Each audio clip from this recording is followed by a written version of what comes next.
11. I expected him to sleep like he worked, stiffly, everything about him as adult can be. Adult as a verb and adjective. But he didn't. He was asleep on his stomach, hands dug under his pillow, curled around it, and with his face pressed to his arm, like a kid or a drunk frat boy, complete with the occasional mumbled word and soft, snuffling breaths. The arm I was propped up on began to fall asleep, and with a quiet groan, I rolled to my back, careful not to jostle him. I wanted to keep watching him. I wanted to keep this feeling, completely blissed out, alive just a little longer.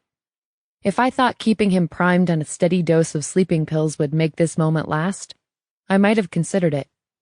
The sheets smelled like him. My skin still hummed with the memory of his fingertips and lips. And holy shit, his cum. Everywhere. If I closed my eyes, I could still feel the faint press of his fingers pumping between my legs. But with the quiet, soft sounds of Niall sleeping came the familiar doubt. It was still faint enough to ignore, like hearing someone shout from the other side of a wall, but I wondered how long it would stay that way. If there was one thing my parents encouraged us to do, it was listen to our gut, to take note when something felt worrisome or scary. And this definitely felt scary. It was fucking terrifying. Niall seemed to approach our relationship with fits and starts. I knew he was hesitant about his ability to be a good partner, but was that all it was? The room was still dark, and I rolled over again, tucking myself back into the warm space at his side. His skin smelled faintly of soap, and his breaths were soft and even. I closed my eyes, rationalizing that it was too early to worry about things I couldn't control. There would be plenty of time for that later. When I opened them again, I was alone, blinking up at the ceiling overhead. The blue curtains glowed, backlit from the morning on the other side, and the bathroom light flooded the carpet near the hotel room door. I could hear water running and the faint tap, tap, tap of something knocking against the sink. "Niall?" I called out, pushing up onto an elbow. The water shut off, and a head of dark hair peeked out of the doorway. "Good morning," he said, one side of his face still covered in an even layer of shaving cream. "I hope I didn't wake you." I frowned when I realized that he was shirtless. Yay! But he was wearing dress pants. Boo. "Where are you going?" I asked through a yawn. He stepped back into the bathroom, and I heard his voice over the running water. "I woke to a message from Tony," he said, and I felt the involuntary eye roll that somehow always accompanied that name. "He's set up an early meeting across town I need to get to." I glanced at the clock, 7 in the morning? Sadly, yes. I was hoping we'd have breakfast together. Actually, I'd hoped we'd have room service and maybe feed each other bite-sized pieces of fruit followed by rigorous shower sex. "Okay," I said instead. The bed suddenly seemed less empty as my doubts from last night resurfaced and slipped back between the sheets. Niall walked out of the bathroom and slid his arms into the sleeves of a dress shirt. I stared as his torso disappeared with each button slipped through its hole. "You'll meet me at the office later?" he asked. "Of course." I propped myself up on 2 pillows, and a thought occurred to me. Last night? But what had I meant to say? Last night was amazing? Confusing? Terrifying? Pretty much all of those. "Was it enough for you?" he asked, and I knew he wasn't looking for false praise or ego boosting. He was simply wondering. "More than enough. I don't think people appreciate the awesomeness of a good finger bang." He laughed, shaking his head as he focused on his hands knotting his tie. "The things you say." "I'm serious. When we're young, each step is a milestone. First kiss, first base, second," I said, ignoring the way he watched me. I brought my knees to my chest and wrapped my arms around them. If I could go back and tell teenage Ruby anything, well, first I would say to wear more sunscreen, but the second most important thing would be to slow down and enjoy all those firsts. Enjoy the anticipation. Once you have sex, All the good stuff becomes a means to an end. Nobody wants to just make out anymore. Niall looked up and smiled at me from across the room. Thank you. For what? For being patient with me, with all of this. I know I come across as uptight at times, but I assure you, I've grown quite fond of you, Ruby. I bit my lip through a smile. I'm quite fond of you as well, Niall Stella. He walked over to the bed and bent, kissing my forehead. See you in a bit, darling.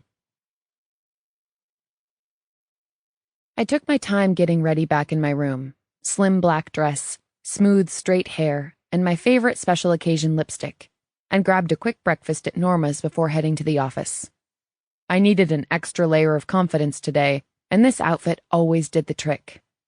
Manhattan was chilly, and I tugged at my coat, red, to match the lipstick, bundling it a bit higher against my throat.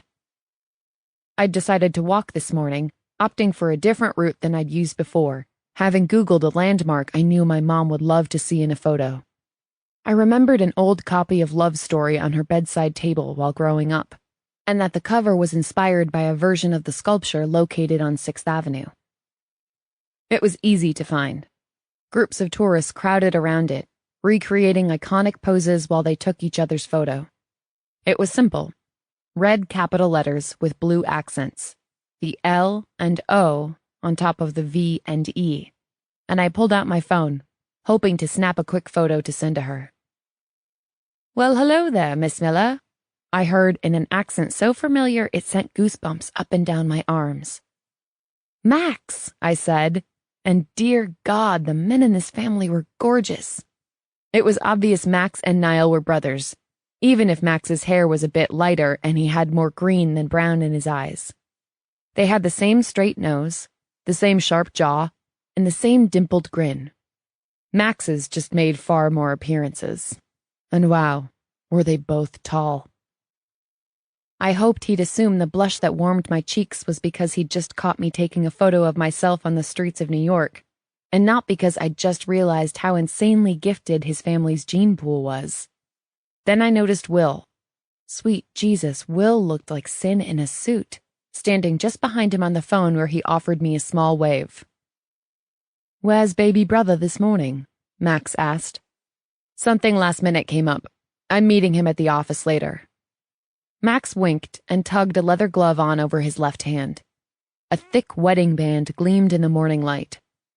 Don't suppose I could talk you into joining us for a coffee, then? He asked.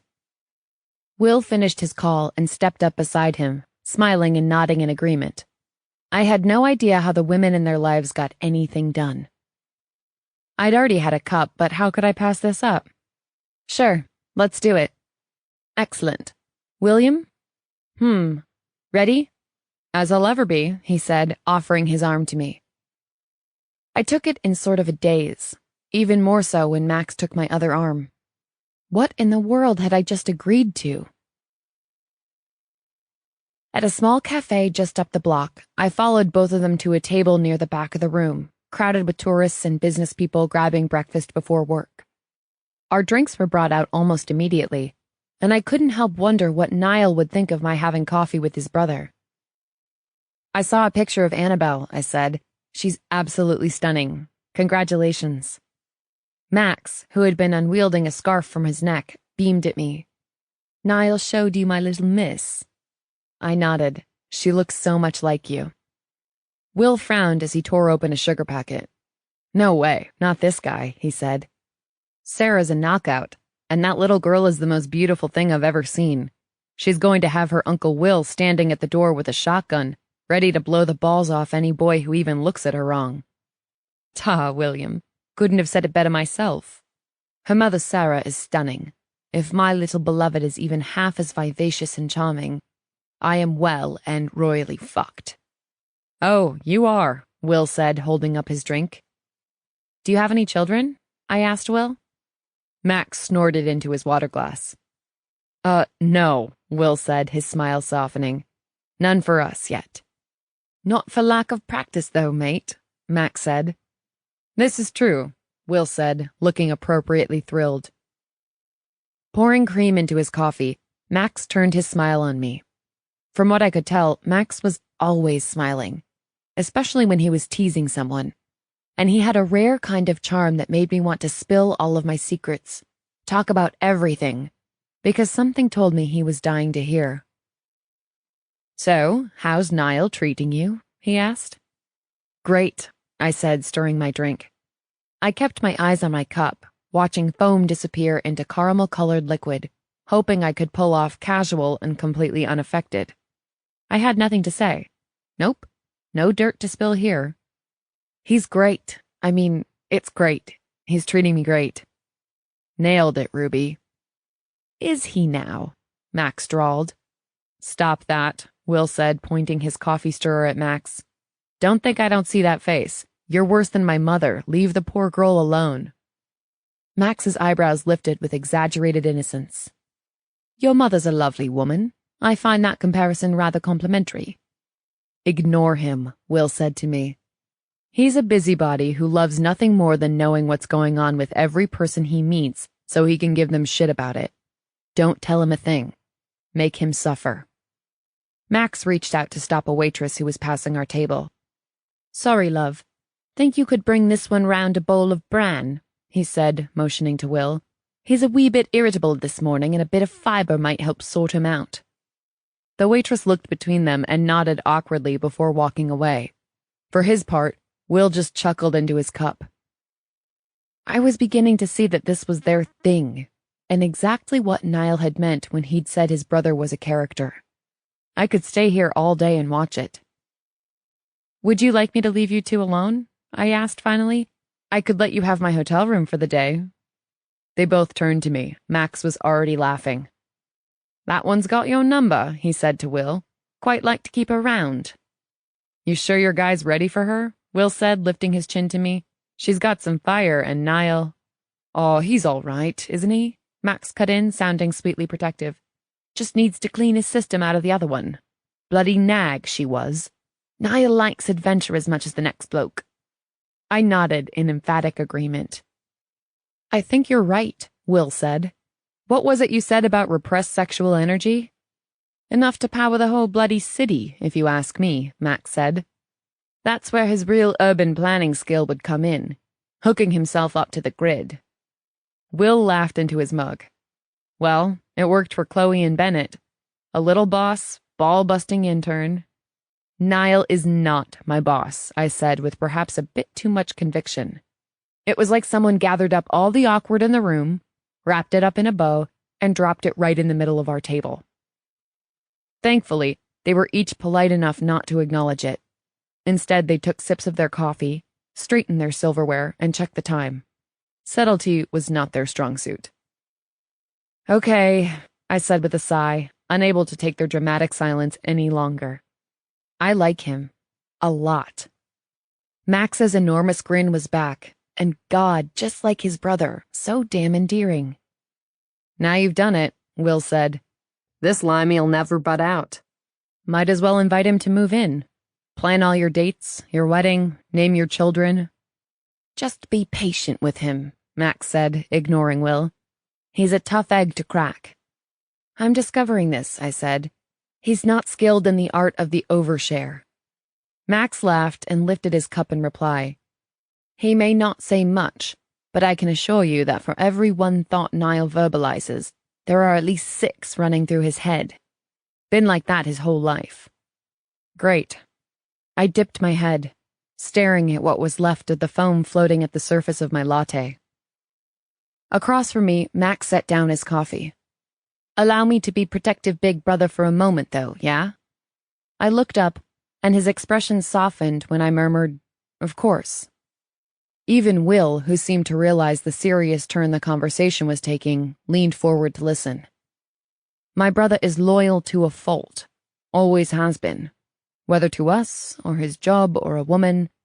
I'm not sure how much you know about his divorce," he said, letting the implied question, "What has he told you?" hang in the air. "We've talked about it," I answered, wanting to be honest, but not wanting to betray Niall's fragile trust. "A little. I get the sense she was—" How to finish that sentence? "Maybe a little difficult," I said delicately. Well put, said Max with a knowing wink.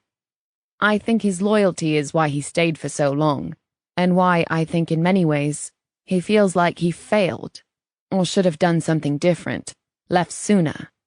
She wouldn't have been happy no matter what, but that's a tough truth to accept.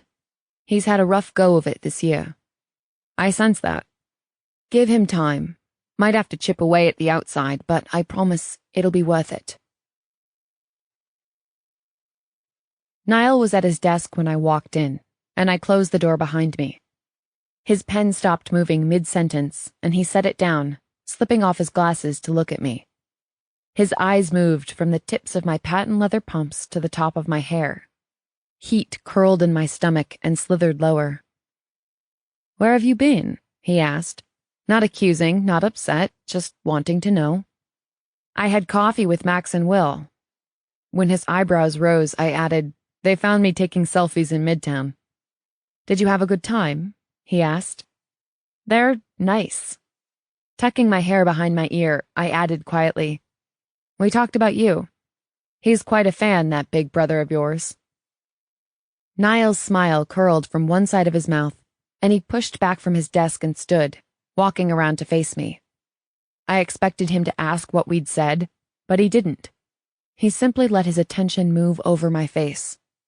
I'm sure it was obvious that we'd talked about my feelings, about Niall and me together. I could feel how warm my cheeks were. "How was your meeting earlier?" I asked, out of breath. I'd taken the elevator. It wasn't from exertion. It was the nearness of him, the way he was looking at me, as if he was reeling through every touch from last night. This morning he'd been so brusque, and with the intensity of his stare now, I was able to acknowledge without triggering an internal panic that Niall had seemed to be freaking out, as if fleeing the scene of a crime. But had I misread him entirely? Had he simply wanted it to feel familiar? Or had he needed to know that I was okay, and this was okay? "It was good," he said. "We're very nearly done with our proposal." His eyes barely strayed from my mouth. "That's good," I agreed. "Quite." I bit my lip, pulling in a nervous smile before saying, "You seem a bit distracted." Niall nodded, reaching up to carefully touch my bottom lip. "I've never seen you wear this color." "Is it too red?" I asked. He blinked, shaking his head in 2 tiny movements. "No, not too red." Was this how I chipped away at the outside? By reminding him again and again that I wasn't Portia, that I wanted him, and that it was okay to want me too? My heart hammering, I turned to the door and locked it as quickly as possible before turning back to him. Pulling my purse up, I dug inside it for my lipstick. I still had no real idea what I was doing, only that he was transfixed by the color of my mouth, and I felt physically unwilling to redirect his attention. While he watched, rapt, I uncapped it, rolled it up, and reapplied it. "You can't be real," he whispered. My pulse pounded so powerfully beneath my breastbone that I still couldn't catch my breath.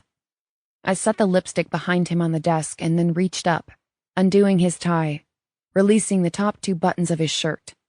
He stood completely still as I bent, pressing my mouth to the warm skin just over his heart. I lifted my head to look up at him, catching his expression of wonder. "Again," he rasped. I leaned forward, kissing lower, releasing another button and then another. I kissed over his rib, bending to kiss again where chest turned into stomach. He remained silent, breaths coming out in sharp exhales that jerked his abdomen beneath my mouth. I looked over the red marks along his chest and stomach, starting to relish the idea of Niall walking around the rest of the day wearing me beneath his clothes. But I didn't want to be done with this, and he didn't seem to want it either. "I can keep going," I told him. He wants my kiss there. I can see it in his eyes. My fingers toyed with his belt, eyes studying his expression. If it tightened, if I saw even an inch of retreat there, I would back off. Instead, I saw relief, acquiescence, something just shy of desperation. His belt came free with a tiny clang of metal on metal. His zipper ticked down in the silent room, and then I waited, my fingers holding the open fabric of his dress pants. The straining tip of his cock pressed up against the elastic waistband of his boxers. The quiet was sliced apart every time he exhaled in a gust. I saw his eyes flicker to the door and then return to my face. I shook my head. His no was sharply hissed. With a little nod, I kissed the soft trail of hair on his abdomen, licked it. "Dear God," he gasped. I slid my hand into his boxers, nearly undone by the dip of his Adam's apple as he swallowed, let his head fall back. I was struck all over again by the weight of him, the heavy length I pulled free as I kneeled in front of him. "I probably need more lipstick," I whispered. With effort, he raised his head, looking down at me, and then blinked into awareness. "Of course." His fingers fumbled behind him on the desk, knocking pens and papers to the floor before finding the silver tube. The cap came free with a tiny pop, and Niall blinked away, to his own hands shaking in front of him as he twisted the lipstick to reveal the brilliant red. With one hand cupping my chin, he reached down and pressed the lipstick to my bottom lip, carefully sliding it from middle to left, middle to right, before even more gently repeating the action on my top lip. "Ruby." I smiled, holding his gaze as I bent to kiss the underside of his shaft, just in the middle. Niall's grunt was rough, hands grappling behind him to grip the desk. "Christ." "Okay?" He nodded. I kissed lower, leaving perfect red prints down to the base. I studied him in a way I hadn't bothered to last night, looking at how he strained forward, filling my hands. "You're so perfect, I'm not sure what to do with you." "Tell me," I meant. "Direct me." "Lick," he rasped. He understood. "Please, darling." I smiled, darting my tongue out and sweeping it along his shaft. Niall groaned, low and broken. "There?" I asked. No, please." I smiled into another kiss in the middle of his cock. "Where?" His eyes closed for a second as he swallowed, and then said, "The head." His eyes met mine again. "Lick the head." I felt nearly liquid, chest thrumming with need, desire, a wild pulse between my legs. When I slid my tongue over the wide crown of him, I tasted sweet and salt, earth and man, and felt more than heard his relieved moan vibrate through him. Long fingers ran over my jaw and into my hair, turned into a fist when I opened my mouth and took the entire tip inside, sucking down a few inches and back, surrendering the game in favor of giving him what I suspected was his first blowjob in years. And what a tragedy. He was thick, intimidatingly long, but where his cock felt nearly savage in its size and need, his hands were gentle in my hair, shaking as he sweetly encouraged me. Down and up, sucking, wet. I didn't care about the sounds I made or the way I lost my breath when I took him deep, coming back with watery eyes and a gasping, wet mouth. He stared at me as if I was a glowing star in the middle of this room, and it made me want to give him every drop of pleasure a man could possibly feel. My hand cupped him lower, the other gripped his hip, silently telling him to take. I urged him to flex forward, and he did. First a shallow thrust of relief, and then deeper and deeper with careful precision, helping me work him in and out of my mouth, across my tongue, between my lips. I wondered if he loved the crude sound of it as much as I did, my unintentional gasps and moans when he went deep, when he jerked forward in a small loss of control, when he pulled my hair in tiny flashes of frenzy. It sounded wet and good, and the tiny pop of him in and out of my mouth seemed to make us both frantic. He let himself enjoy it, slowing down, speeding up, slowing down again until he grew determined. knees bent, hips rolling easily. I watched his face as, against my tongue, he grew tighter somehow, his brow tight with what almost looked like pain, his fingers finding handfuls of my hair. "Oh," he gasped, and I remembered his words, could see in his eyes that he did too. "I want it. For you to suck my cock and suck it so hungrily that you beg me with your eyes to let you swallow." I held his eyes with mine and begged. "Oh, darling, oh God." Yes. Oh God, I'm. His eyes rolled back, cock swelling hugely against my tongue before he spilled with a helpless groan, warm and deep inside. Niall's hands went limp before falling to my shoulders. I pulled away, swallowing as I kissed the head before kissing his hip and sitting back on my heels. He opened his eyes, taking a deep breath as he stared down at me. "Well, right, that was..." I stared up at the still hard cock lying free of his pants, the bright spots of lipstick down his torso, the look of bewildered bliss curving across his perfect mouth. Looking up at him, I said, "I feel like a criminal with a very obvious trail of evidence here." He laughed, staring down at the length of his body. "I certainly do not feel like the victim of a crime." His broad hands came down, maneuvering himself back into his boxers and fastening his pants. "I'm quite at a loss for words." "Good." I ran a fingertip along the side of my mouth, grinning proudly up at him. He reached down for my elbow, helped me up. "Your knees are fine." In silence, we worked together to button his shirt, and then I smoothed my hands across his shoulders while he carefully re-knotted his tie. I wanted him to pull me into his arms, kiss me, taste his pleasure on my lips. "Ruby." I looked up at his face. "Hmm?" I reached for his lips, my heart dropping. Don't say thank you?" he asked from behind my fingers. "No." Niall looked momentarily at a loss, before reaching up and gently pulling away my hand. But it was astounding. For me, too. His gaze flickered back and forth between my eyes. "Truly? When you want someone as much as I want you, giving pleasure is almost better than getting it." He fell silent, his thumb coming up to stroke a bottom lip that I'm sure no longer had a hint of lipstick remaining. "Am I a mess?" I asked. He hummed, bending and kissing me once. "Quite. I rather like it." He returned, kissing me deeper, lips parting and sucking, and finally, tongue sliding along mine.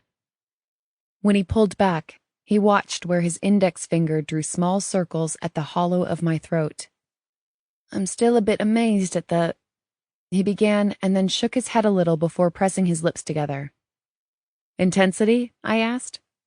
"Yes, the intensity. But then I'm never sure." I waited for him to finish, but he simply nodded and said a quiet, "Well." I suddenly knew what Max meant about chipping away at the outside. It wasn't about seducing Niall in the first place. It was about keeping him from turning back inward immediately afterward. "Let me go clean up." I stretched, kissing his cheek and then turning for the door. Opening it, I took a peek in the hallway before making a dash to the restroom. Inside, I stared at my reflection, at the swollen pink mouth, the hint of red in a halo all around it, the mascara blurred from my watery eyes while I sucked him. I didn't really need Niall to finish that thought. I knew what he would say, even if he didn't know it himself. "I'm a bit amazed at the intensity, but then I'm never sure what to do with you afterward." If Niall was as distracted as I was that afternoon, he didn't show it.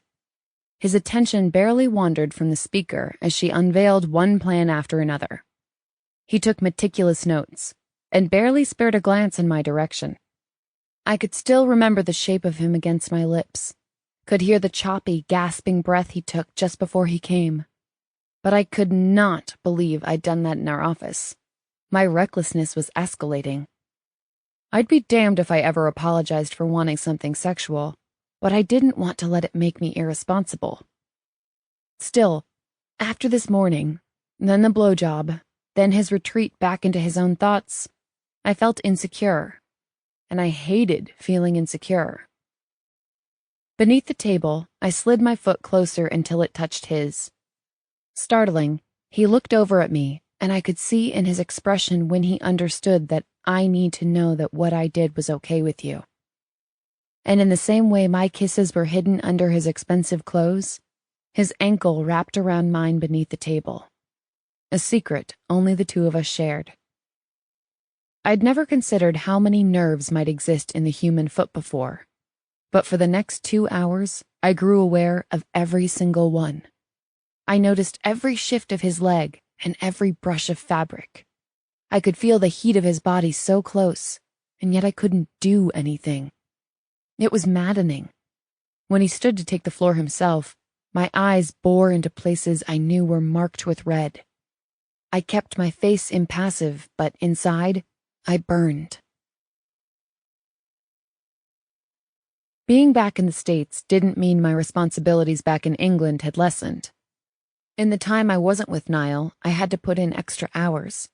My coursework was finished, but if I hoped to get into Professor Sheffield's program in the fall, I had some catching up to do. Nothing could suffer at this stage, which was exactly why, at the end of the day, I decided to opt out of a group dinner that night, even if it would have meant time with Niall. As the global lead on the team, Niall couldn't back out.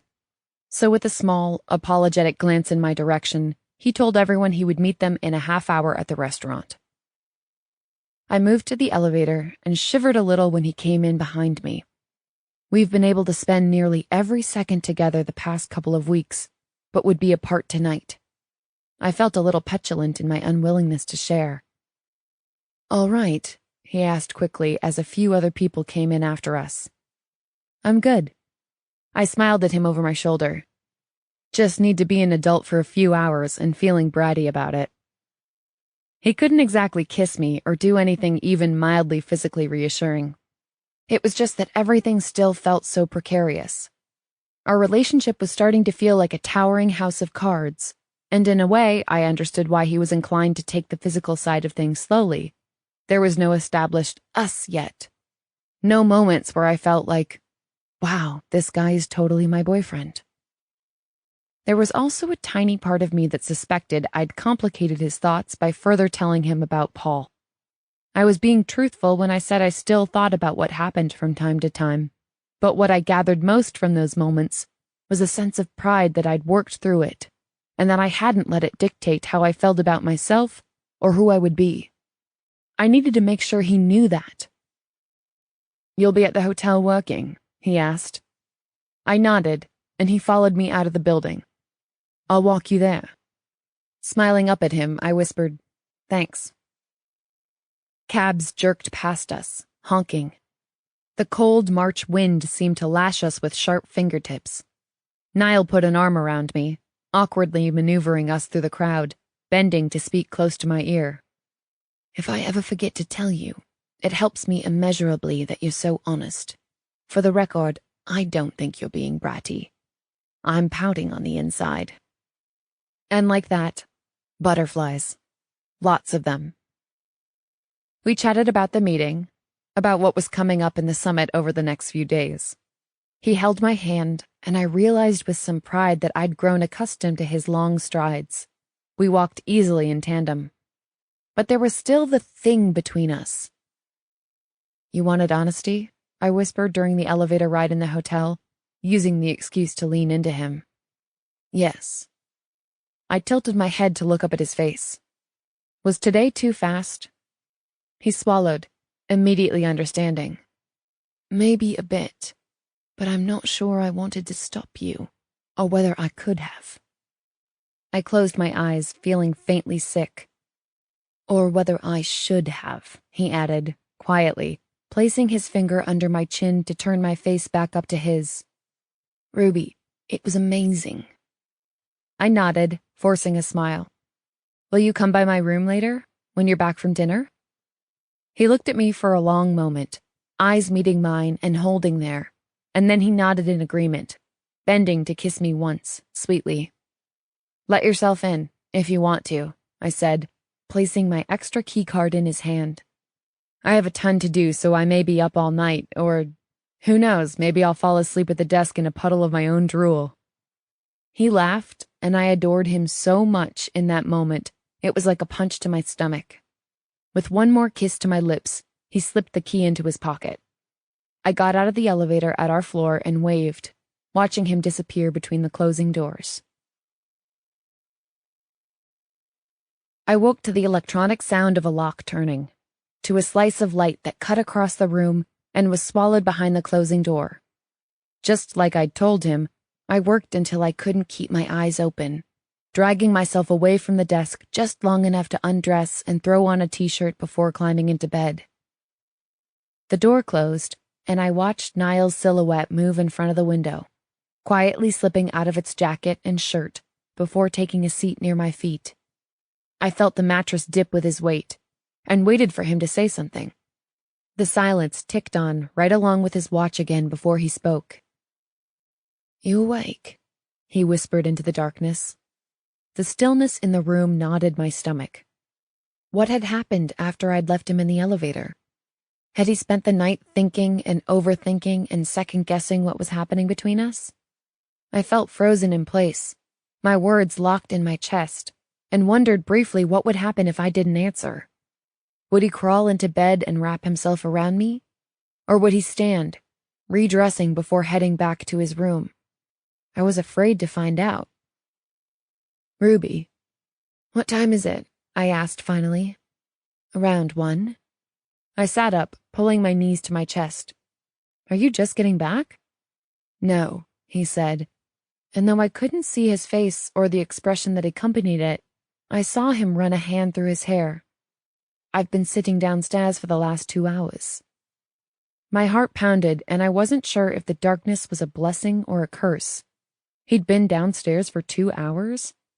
Why? He laughed a little dryly. "I've been thinking about what we did earlier." "Oh, you're not surprised?" I pushed the hair from my face and wondered how honest I should be. "I think I'd be more surprised if you weren't." "Am I that predictable?" "I'd say consistent," I told him. Silence stretched between us until I couldn't take it anymore. "Do you want to talk about it?" He stayed quiet for a moment before I sensed him nodding. "I think so, yeah." I smiled into the darkness, realizing what a leap this was for him. "I was thinking about how confusing this must be for you, and how I've probably got you turned upside down with mixed messages about our physical relationship."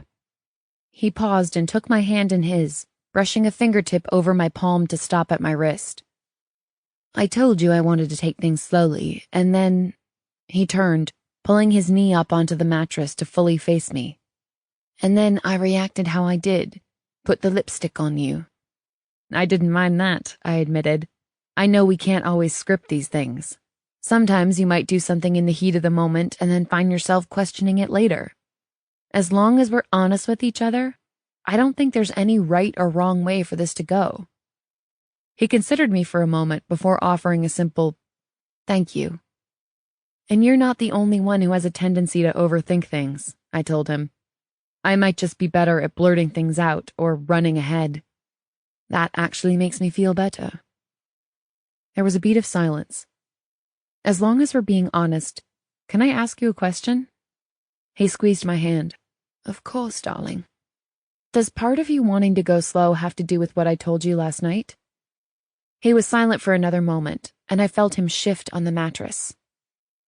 "After what he did to you," he said, "I feel like I should be—" "I need you to stop right there," I said. I was right.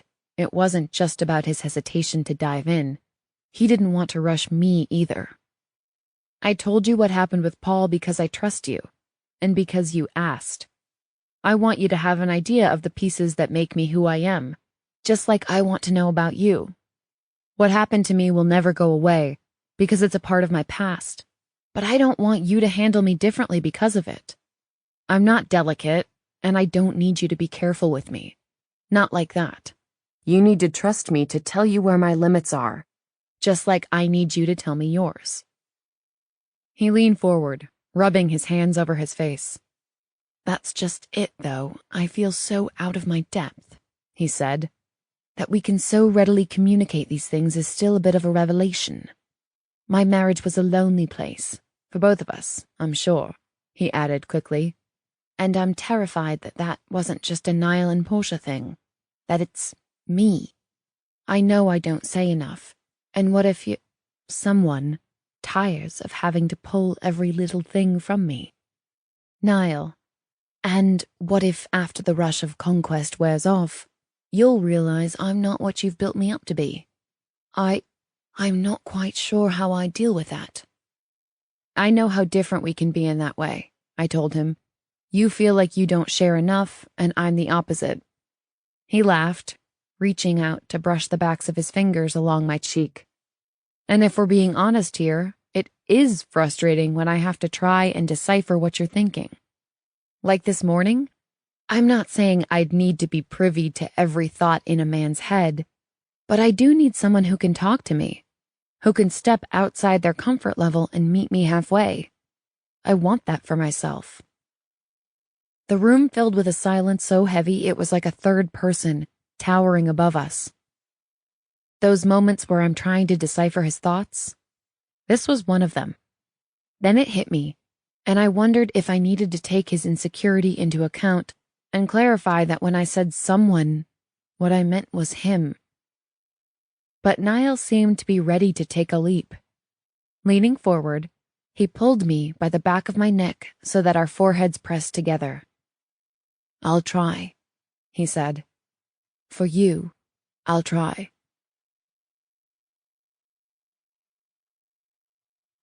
12. I'd truly never known a woman like Ruby.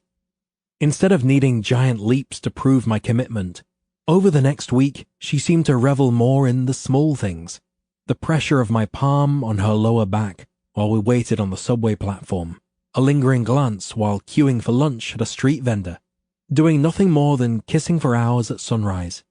But while our physical relationship seemed to have taken a few calming steps backward, she never pressed, and she never asked me to explain myself beyond what I told her that night in her hotel room.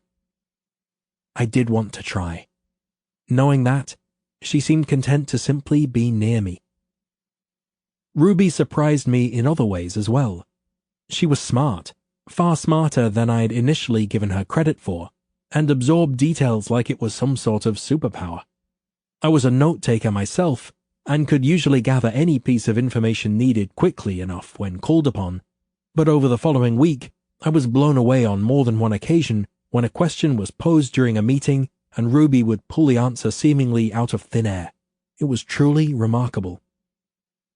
We fell into a rather easy routine of work and meals, and at night, an unspoken ritual of pillow talk in between kisses until we were nothing but mumbles and nonsense, and her soft, sweet skin curled around me as we fell asleep.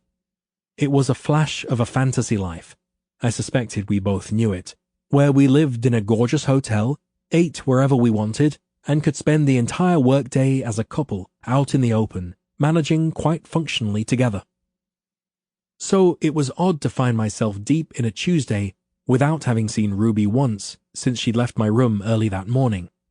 I'd been in an endless loop of discussions and conference calls to wrap up the first phase of the summit.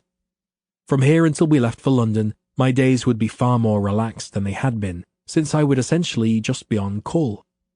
I both feared and welcomed it. On the one hand, I wanted more freedom in my daytime hours to ponder everything that was happening between us.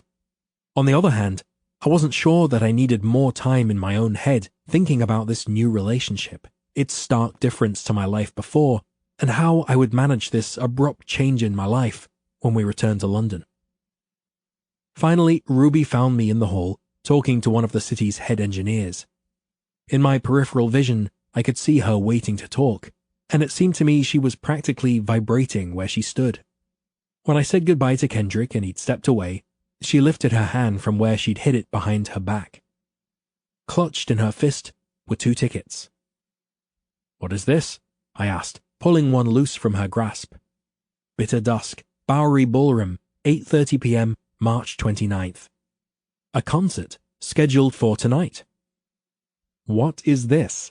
I asked again, looking up at her enormous grin. Surely she didn't expect me. She turned to start walking toward the lift, pushing the down button. It's the concert I was telling you about. By huge coincidence, it is also what we're doing tonight. I winced a little, already imagining a roomful of sweaty bodies, rocking and swaying next to me, pressing into us as loud screeching guitars assaulted our ears. Ruby, I really don't think this is my thing. Oh, it's definitely not, and it's every bit as bad as you're imagining, she said, tapping my forehead with a laugh. We stepped into the lift, and I was happy to note we'd enjoy this quiet ride alone together. Worse maybe, she continued. The club is small for such a big band, and it's going to be packed. Sweaty, drunk Americans everywhere. But I still want you to go. I confess I find your sales pitch to be somewhat lacking. I'm going to get you liquored up, because you don't have to work tomorrow, and, she stretched up to kiss my chin, I bet you $100 you have an amazing time and want to reward me with orgasms afterward. I want to reward you with orgasms now. Consider the concert motivation then. She gave me a look, one that I knew said, this is exactly what we talked about. Do this with me. I sighed in mock annoyance, stepping out after her into the lobby. As much as my skin burned to feel her sliding under the sheets beside me sooner rather than later, and as odd as it was to admit it, it was nice to think about going out. Will I know a single one of their songs? You'd better, she said, turning to glare playfully at me over her shoulder. And if you don't, you will soon. This is my favorite band in the world. As I moved into step with her, she looked up at me, singing a few lines from a song I did actually recognize from the general popular music osmosis one gets in public settings. Ruby's voice was thin and off-key, bloody awful, really, but she didn't care at all. Lord, would there be a single thing about this girl I didn't find endlessly endearing? You're thinking right now that I'm a terrible singer, she said, poking me in the side. Yes, I admitted, but I have heard that song. I'll tolerate the evening's activity. She threw me a mock, exasperated look. How noble of you. The exterior of the Bowery Ballroom reminded me of an old firehouse, simple sandstone, wide central arch, with a green neon sign illuminating the entrance to the side. As we emerged from the subway station just outside the venue, Ruby bounced beside me, pulling me toward the entrance. Inside, the space expanded into a much smaller floor than I'd been expecting, positioned less than a meter below a narrow stage lined on the sides with heavy velvet drapes. I could see in an instant why Ruby was so excited for the tickets. In a venue such as this, she would be closer to her favorite band than she'd likely ever been.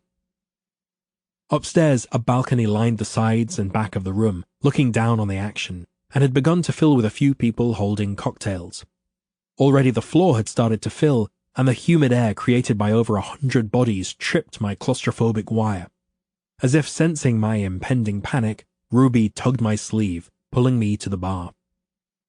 2 gin gimlets, tons of limes, she yelled to the bartender. With a nod, he grabbed 2 glasses, filling them with ice. I mean, a lot of limes, she added with a charming smile. The oily hipster bartender smiled back at her, eyes stalling at her mouth before glancing at her chest and lingering. Without thinking, I reached an arm around her shoulders, jerking her back against my front. The move surprised her. I could tell in the way she caught herself by wrapping both hands around my forearm, by the way she broke into a delighted laugh. Arching into me, Ruby slipped her hands behind her and around my lower back to hold me closer. She turned her head, leaning against my chest, and I bent so that her mouth was closer to my ear. I've been crazy for you for months, she reminded me with a small bite to my jaw. Seeing you jealous like that just completely made my life. I don't share, I warned quietly.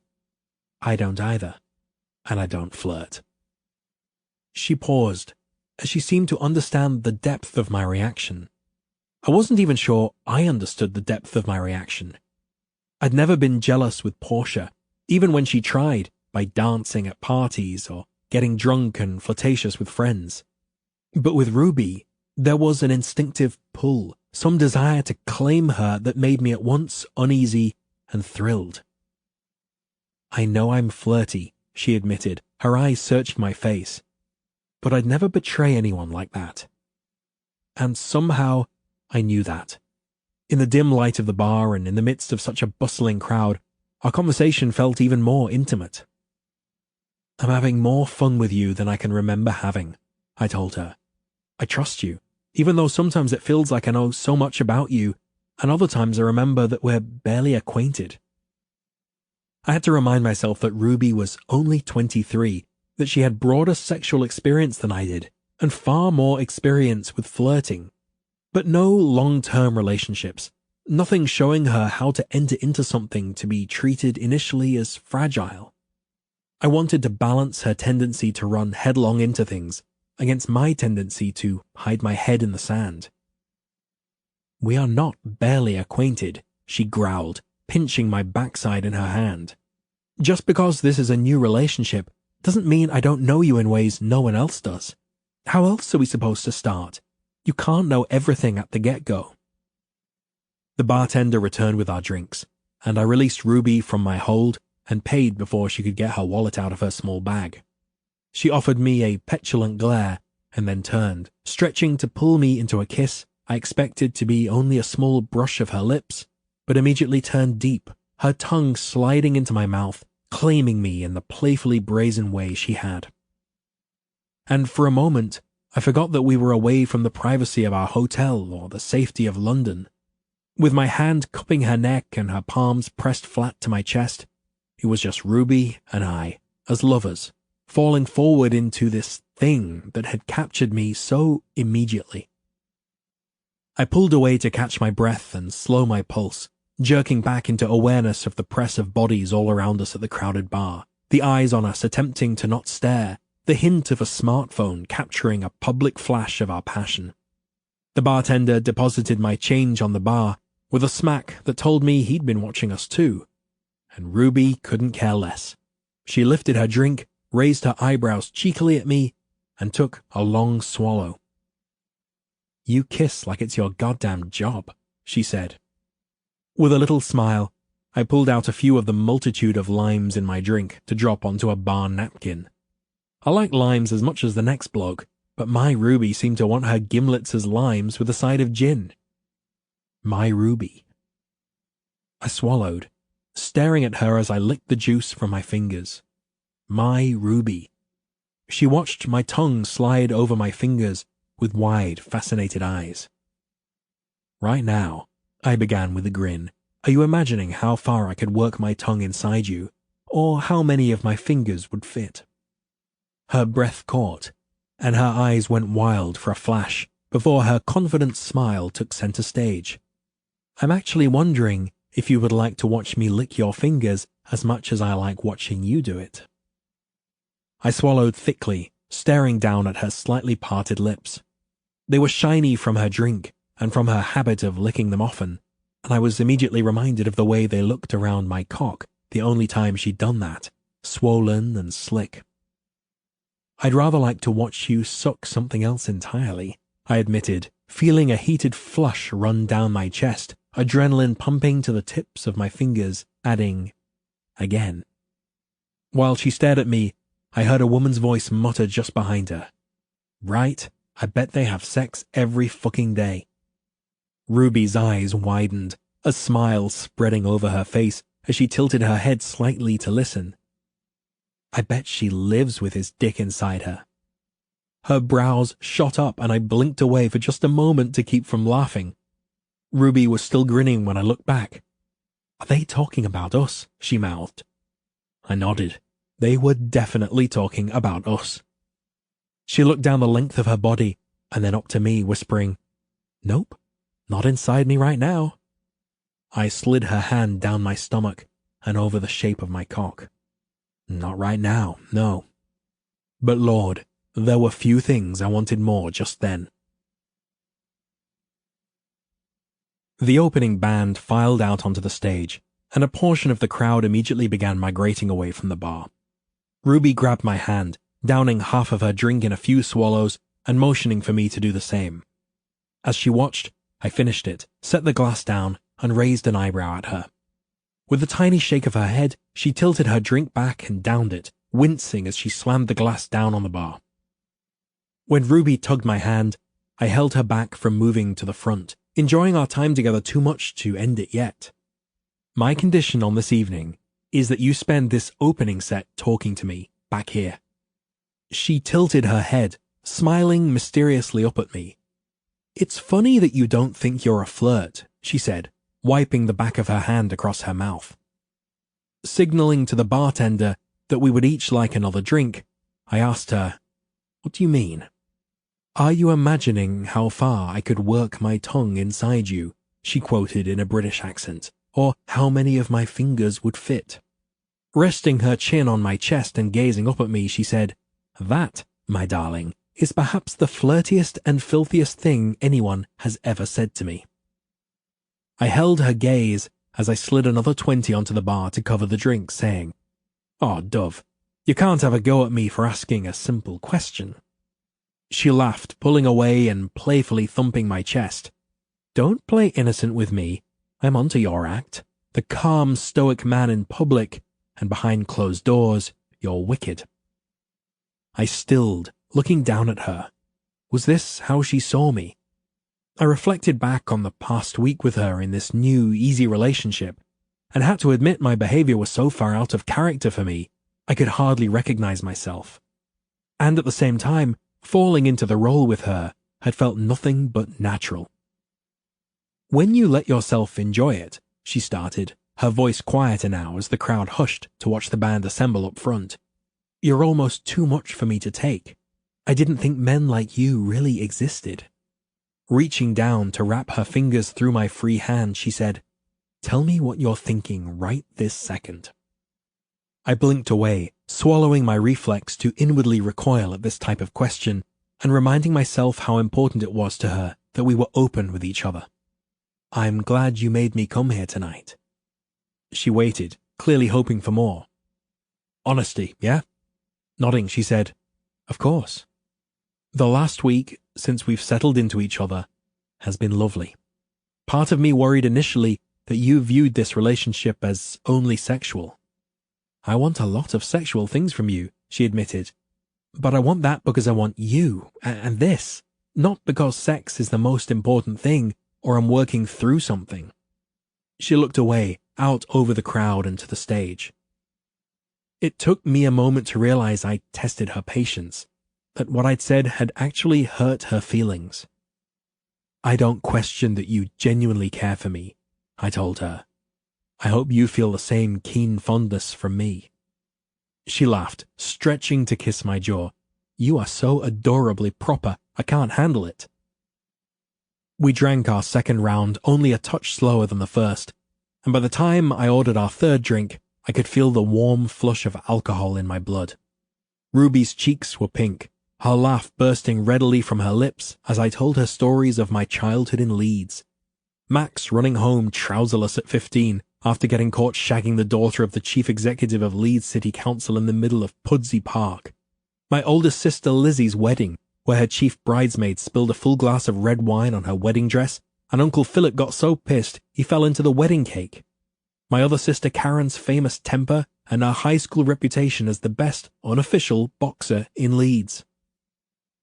As the opening band, an absurd group of screeching men calling themselves Sheriff Goodnature, wrapped up, people started to gather at the bar again, refreshing their drinks before the main act appeared. Ruby swayed a little in front of me, putting her half-finished drink down on the bar and excusing herself to the restroom. I followed her into one of what appeared to be a number of small corridors and met her back in the hall when she emerged, taking in the sight of her excited grin as I bent to kiss her. "Couldn't wait for me to come back?" she asked with a giddy flush. "Guilty," I murmured into her mouth. "You're absolutely lovely." With a little squeak, she pulled me back to the main room, and deep into the throng of sweaty, pulsing bodies, all anxious for bitter dusk to appear on stage. The band members came out, plugged in their guitars, tested the mics, and ducked in and out of the backstage area. I could feel Ruby trembling excitedly against me and watched as she absorbed every move they made. It was too loud to speak to her, but even though the packed room wasn't my scene and I was sure to complain later about the noise, seeing her this happy erased any reserve I felt. I could watch her all night and enjoy each and every second. A hush fell over the crowd as the lead singer approached the microphone. He didn't say a word, only looked behind to his bandmates and nodded. The drumsticks met in a sharp crack, once, twice, 3 times. And then the room exploded in noise. It was drums and bass and raw guitar layered together in a way that could only be described as pure beauty. In an instant it fed into my blood, made the hairs on my skin stand up. The music was wonderful, full and rich, clean bluesy guitar and precise drums with vocals that astounded me. I knew at the end of the night my ears would ring and Ruby would need to shout into my brain to be heard. But it was a kind of magic I'd never imagined. I felt the music as a physical presence all along my skin and inside me. Ruby hadn't said anything about what to expect, and maybe she'd assumed I'd done this before, but the truth was, I'd never had. I'd seen the symphony, the ballet, and endless musicals with Portia over the years in the London theatre scene, but never had I experienced anything as visceral as this. The lead singer's voice in one song was smoke and rough pavement, and then in another was honeyed and smooth. The lyrics made my imagination do things I'd never expected, made things like regret and guilt, anticipation and relief bloom thickly in my chest. I felt oddly nostalgic for my wasted years of misery and massively hopeful about what life could be, starting from this very point in time and onward. It was nearly too much, too intense with the lights bursting across the crowd and Ruby lifting her arms over her head and singing along to every word of the song. In front of me, she danced in a hip-swaying, shoulders-dipping move that had me mad for her, wild to grab and pull her backside directly against my lengthening cock. My fingers gripped her hips, my eyes rolled closed, and I relished the sound penetrating every inch of space in the room, relished the seductive movement of her against me. Her hands reached up behind her, tangling into my hair and pulling my face to the side of her neck. I sucked and bit, groaned into her, and then, when I began to harden, my mind turning away from the song and focusing solely on the gorgeous creature in front of me, I had to decide whether to pull her into one of the many tiny alcoves or let her remain here to enjoy the music. I stood up straighter, deciding to simply let the moment wash over me. The band tore through the set, barely stopping to greet the crowd or take a sip of the beers precariously perched on their amps. It was unlike anything I'd seen or heard, and I felt as if I was getting a glimpse into Ruby's heart, her love for energy and adventure, spontaneously nabbing tickets to see her favorite band in an unfamiliar city. I admired the trust she put in her own instincts bringing me here. She knew all along that my reaction to the music and the lights and the pulsing rhythm of 100 people jumping all around me would be profound. At nearly 6'7", I'd grown accustomed to bending to hear others speak, to instinctively ducking through doorways, to standing on the outside of circles to not feel as if I was crowding anyone away.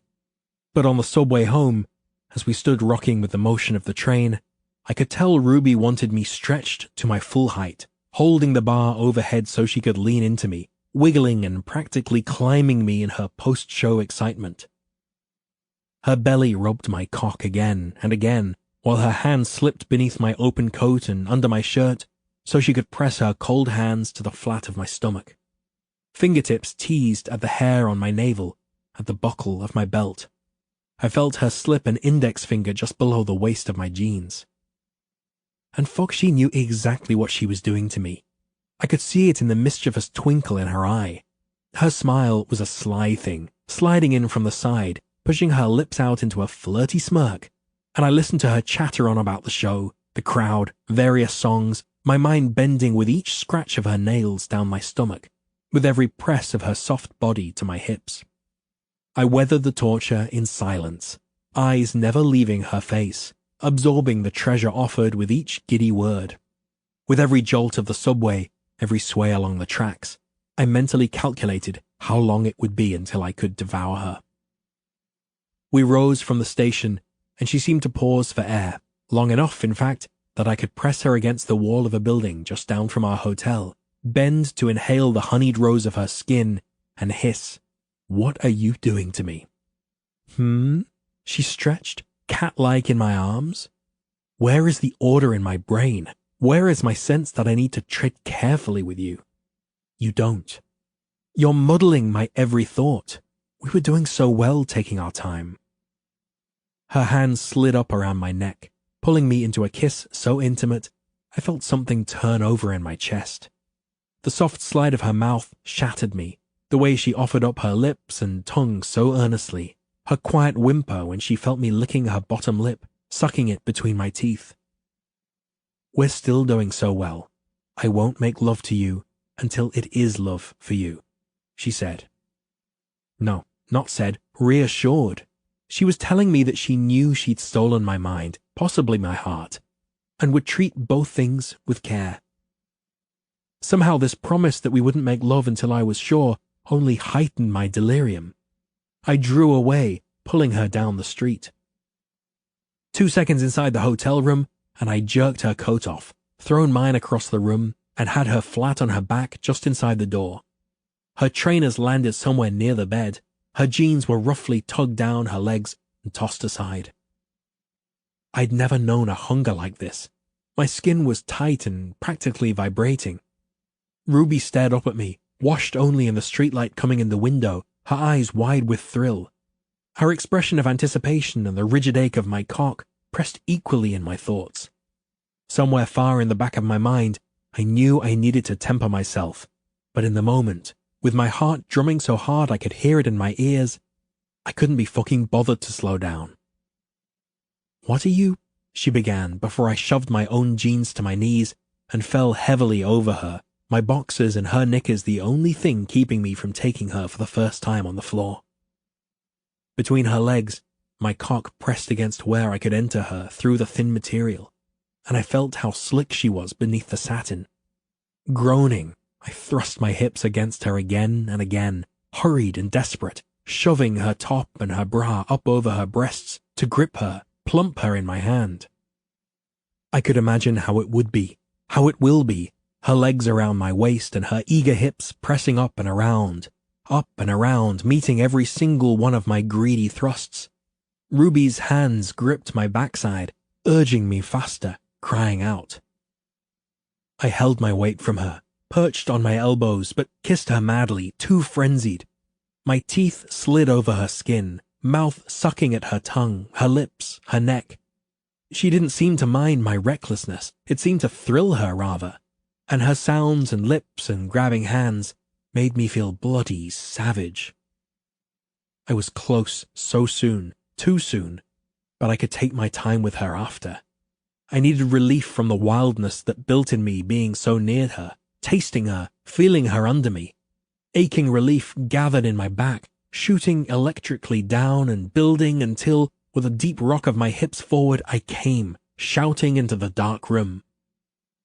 Ruby gasped, hands in my hair as I immediately pulled away, jerking the satin down her legs and off, bending to press my mouth to the sweetest slickness, burying my tongue between her legs. Oh, the relief of it, of taking her, of tasting her this way. Her cry came out choked. Her hips left the floor, and somewhere in the back of my mind, I knew I needed to be gentle and loving. But as I spread her open with my fingers, sucked her and fucked her with my tongue, she only grew more frantic. Niall. My name disintegrated into a gasping, breathless cry. She tugged at my hair, pulling my mouth from her. "Put me on the bed," she managed. "Let me watch you." I stood, kicking out of my pants and pulling my shirt over my head before lifting her, carrying her to the mattress and helping her out of the tangle of her rumpled top. My body had slowed enough that I could stop and gaze down at her, kissing her neck until she pulled me up to her face. "I love this," she whispered between kisses, repeating my words to her the other night, our first intimate night in her hotel room. Love to taste myself on your tongue. I felt her goosebumps beneath my palms and closed my eyes, let myself enjoy the sweet sucking kisses she gave me, the way she took my hand and let it down her body and between her legs. Pulling my lips away, I moved to her neck, her chest, giving attention to her breasts and stomach before settling between her legs, kissing her hip. She ran her fingers into my hair, studying my face as I let my eyes move up and down her naked body. "You're so quiet all of a sudden," she whispered. I spread her with my fingers and relished the feel of the pad of my thumb, wet from her, tripping back and forth over her clit. I'm concentrating. And why would I want to speak over the sweet rasping sound of her breath catching, of the sheets pulled tight in her fists? I made pressing, steady circles, and her hips rose slightly up from the mattress, rocking.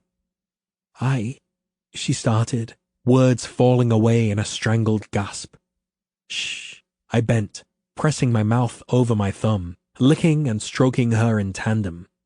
I'd stopped letting myself fantasize about oral sex, giving or receiving, as it was never something Portia wanted to do after our first years together. She wanted missionary sex, music in the background so our noises weren't so obvious, eyes closed, lights off.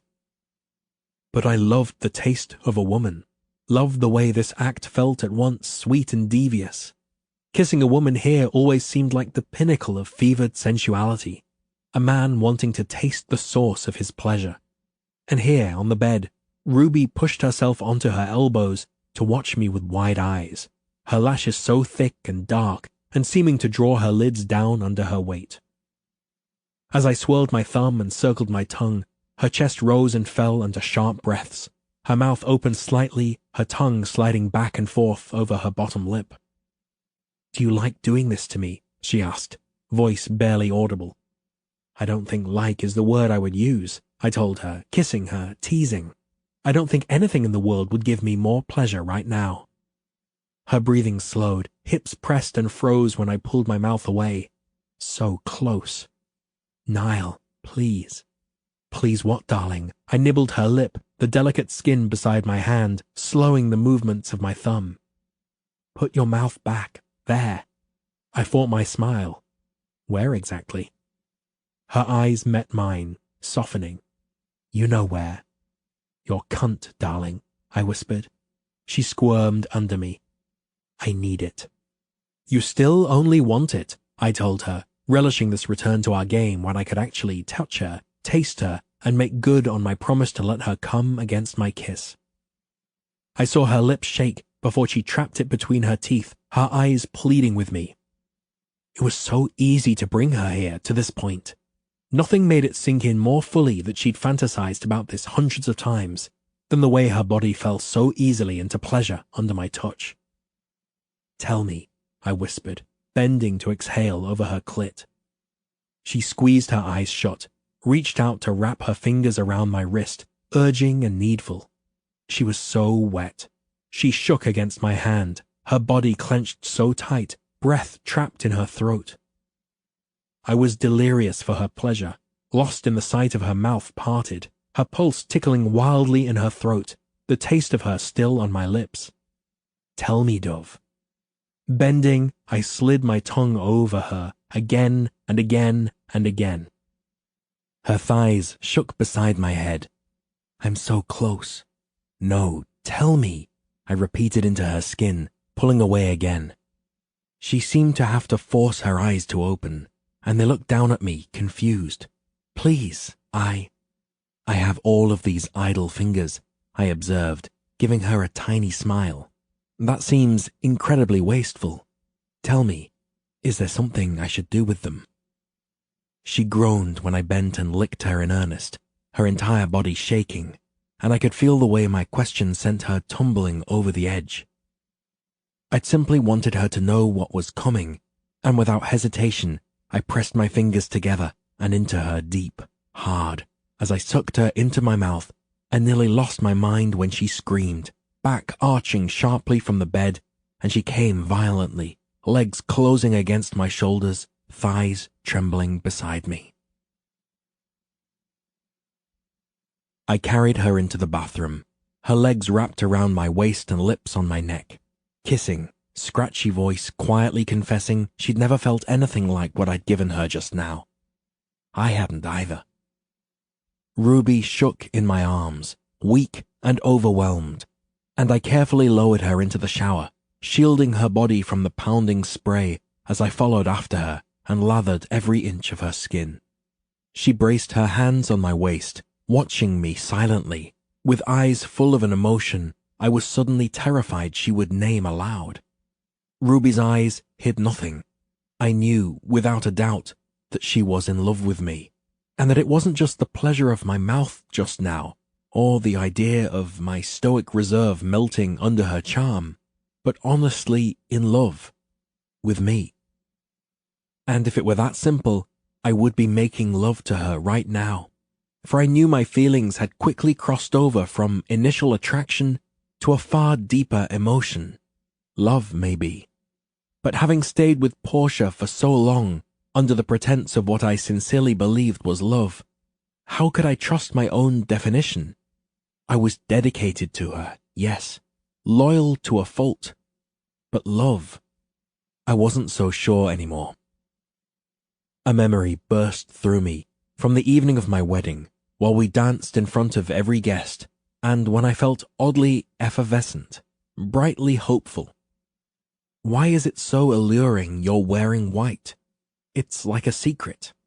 I'd bent, kissed Portia's neck. Our secret. What do you mean? She'd asked, and if I were a smarter man then, I might have caught the edge in her voice, the look I would come to know so well that suggested I tread carefully. But I was not a smarter man. I've already had you, love, I said. I'll have you again and again tonight. Portia fell still in my arms, letting me sweep her round the floor. The song ended and guests broke out into applause. I looked down at her face, steely and cold in the warm glow cast from the overhead tent lighting. What is it?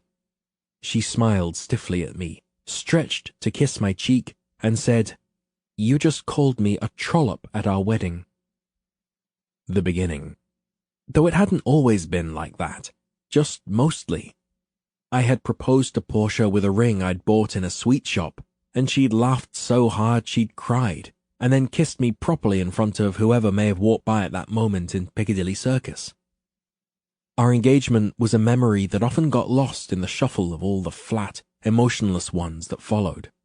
I struggled to remember the brighter times whenever I spoke with Portia lately, held on to them with an admittedly strange fever for a man who had no desire to reconcile with his ex-wife.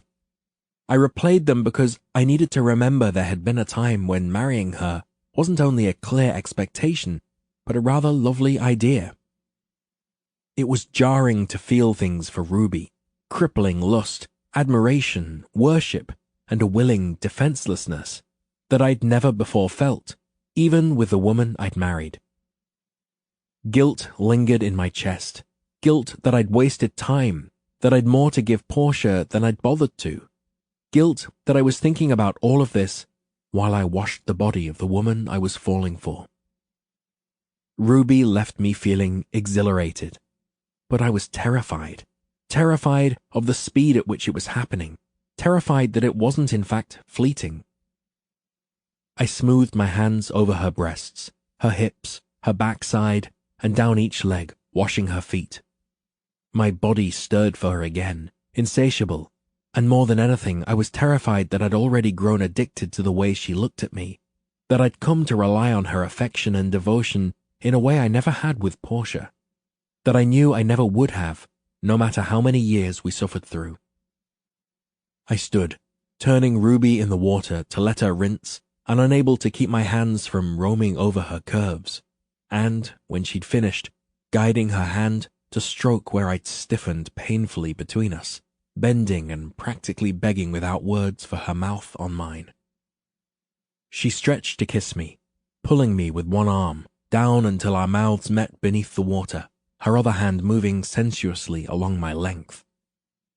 With her eyes squeezed closed, and tiny whimpers escaping from her mouth into mine. Her lips shook when she kissed me. I wouldn't be able to distinguish tears from the water running down her face, but I knew I loved her when it registered how desperately I cherished seeing her so overcome. And the twin realization followed, with a single stabbing heartbeat, that if Ruby's affection for me ever cooled, it would break me.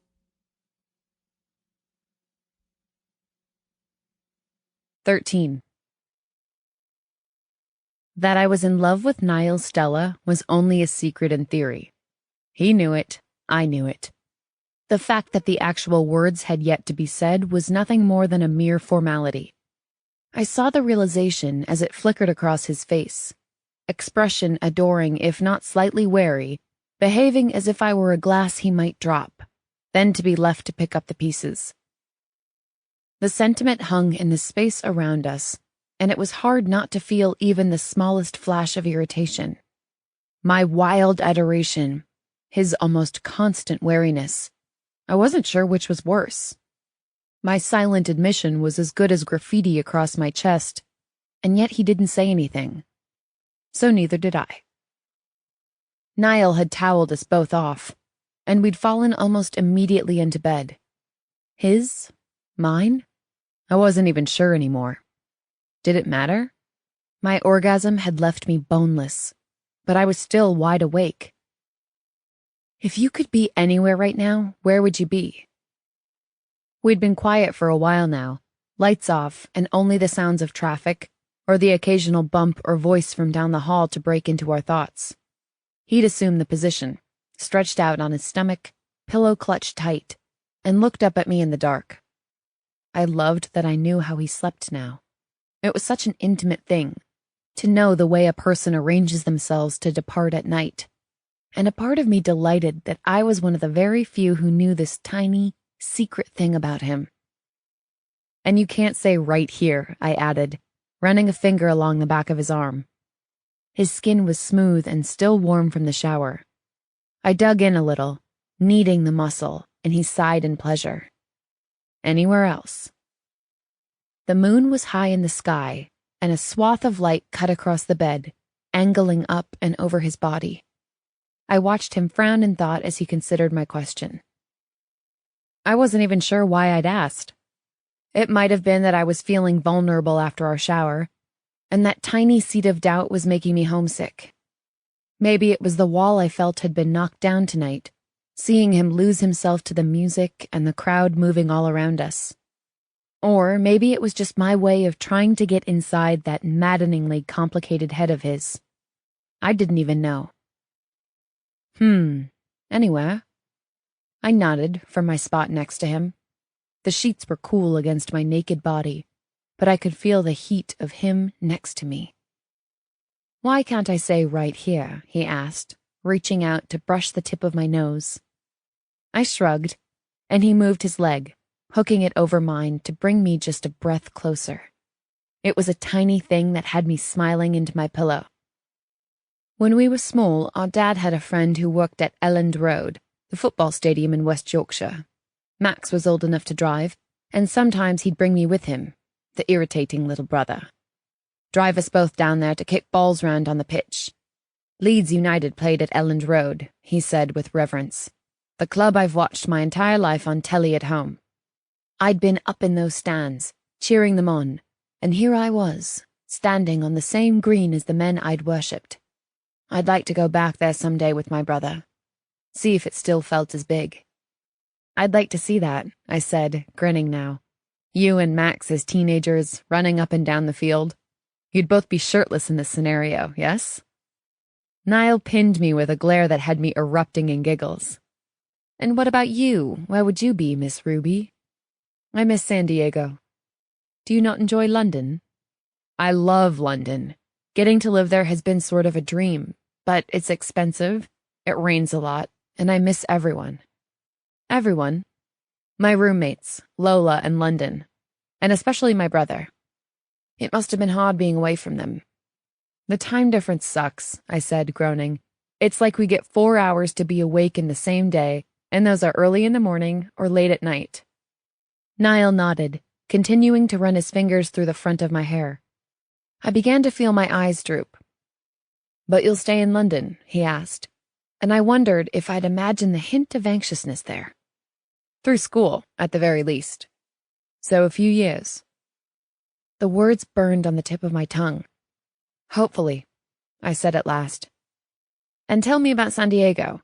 What was it like growing up there?" "Have you ever been to California?" I asked. "I've been to Los Angeles," he said. "Perfect weather and palm trees. Lots of blonde people." "LA is not San Diego," I said, shaking my head, but feeling my chest warm just thinking about home. "LA is cement and cars and people. San Diego is green palms and blue sky and ocean everywhere. When I was younger, Crane and I would head over to a friend's house just a few blocks from the beach. We'd load everything up in the baskets on the front of our bikes and just stay there, all day." "What would you do?" he asked. "Nothing," I said blissfully. "We'd just lie around in the sand all day, play volleyball or read or talk, listen to music. When we got hot, we'd jump into the water, maybe take turns on someone's paddleboard. When we got hungry, we'd eat the lunch we packed.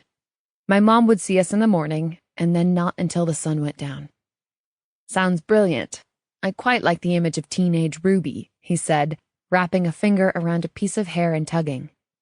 "Hair bleached from the sun and freckles across your nose. Tan skin and tiny bikini." He seemed to consider how this sounded for a moment before clearing his throat and adding, "We're going to imagine I'm teenage Niall in this scenario as well." I laughed, pulling the sheet up around my body. Carlsbad was an amazing place to grow up, you know. Before I left the States, I was sharing this great apartment with two of my best friends. We could see the ocean from our dining room window, I said, missing them so much in that moment, it was like a physical ache. Between our work schedules, it felt like we hardly saw each other, but when we finally managed to all be there at the same time, we'd make cappuccinos so we could stay up late and talk, sometimes watching the sun come up over the marina. Maybe that's why it was so easy to leave. We'd all grown so busy we barely saw each other anymore.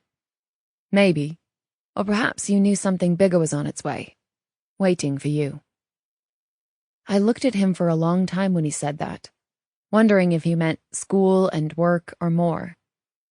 "You should go there someday. Lie on the beach, go to Disneyland, ride Space Mountain." Niall scrunched up his nose in distaste, but I leaned in and kissed him anyway. "Disneyland? You didn't think you'd like the concert either, remember? Sometimes it's just fun to be silly." He was quiet for a moment before nodding once and tilting his chin toward me for another kiss. "You're right, I suppose," he said against my mouth. "And what do you think of New York? Do you enjoy yourself?" "It's big and loud, but sort of exhilarating. I'll never forget it," I said, eyes still on the comforter. "Maybe you'll come back." I lifted a shoulder in a small shrug. "Maybe. Might not be the same without the company, though. Who would buy you hot dogs and tease you about mustard? Or grope me on the subway?" "Exactly." "So, school first, and then you'll what? Go back to San Diego?" We'd been so honest tonight, and I didn't want to give that up. "I'm not sure," I said. "It depends on a lot of things." "Such as?" "School, finding a job, finding a flat, you, me." "School," I said. "A job that pays enough to live there. I'm fairly certain neither of those things will be a problem. I still have to actually get into Maggie's program, you know." "You will. Margaret Sheffield would be nutters to let someone like you go. You're quite brilliant, Ruby." "I'm distracted," I corrected him. He smoothed a hand down my back and over the curve of my ass to rest at my hip. "Ah, but we go home soon, yeah?" "I think we both know that New York isn't the distraction," I said honestly. "I think that may be true for the both of us," he said, pressing his thumb into my skin. "What will happen when we get home?" I asked, voicing the question we'd both been avoiding. We were due to leave in 2 days. The tickets were bought. The email telling me to check into my flight would be arriving in less than 24 hours. Everything had happened so fast, but would it continue?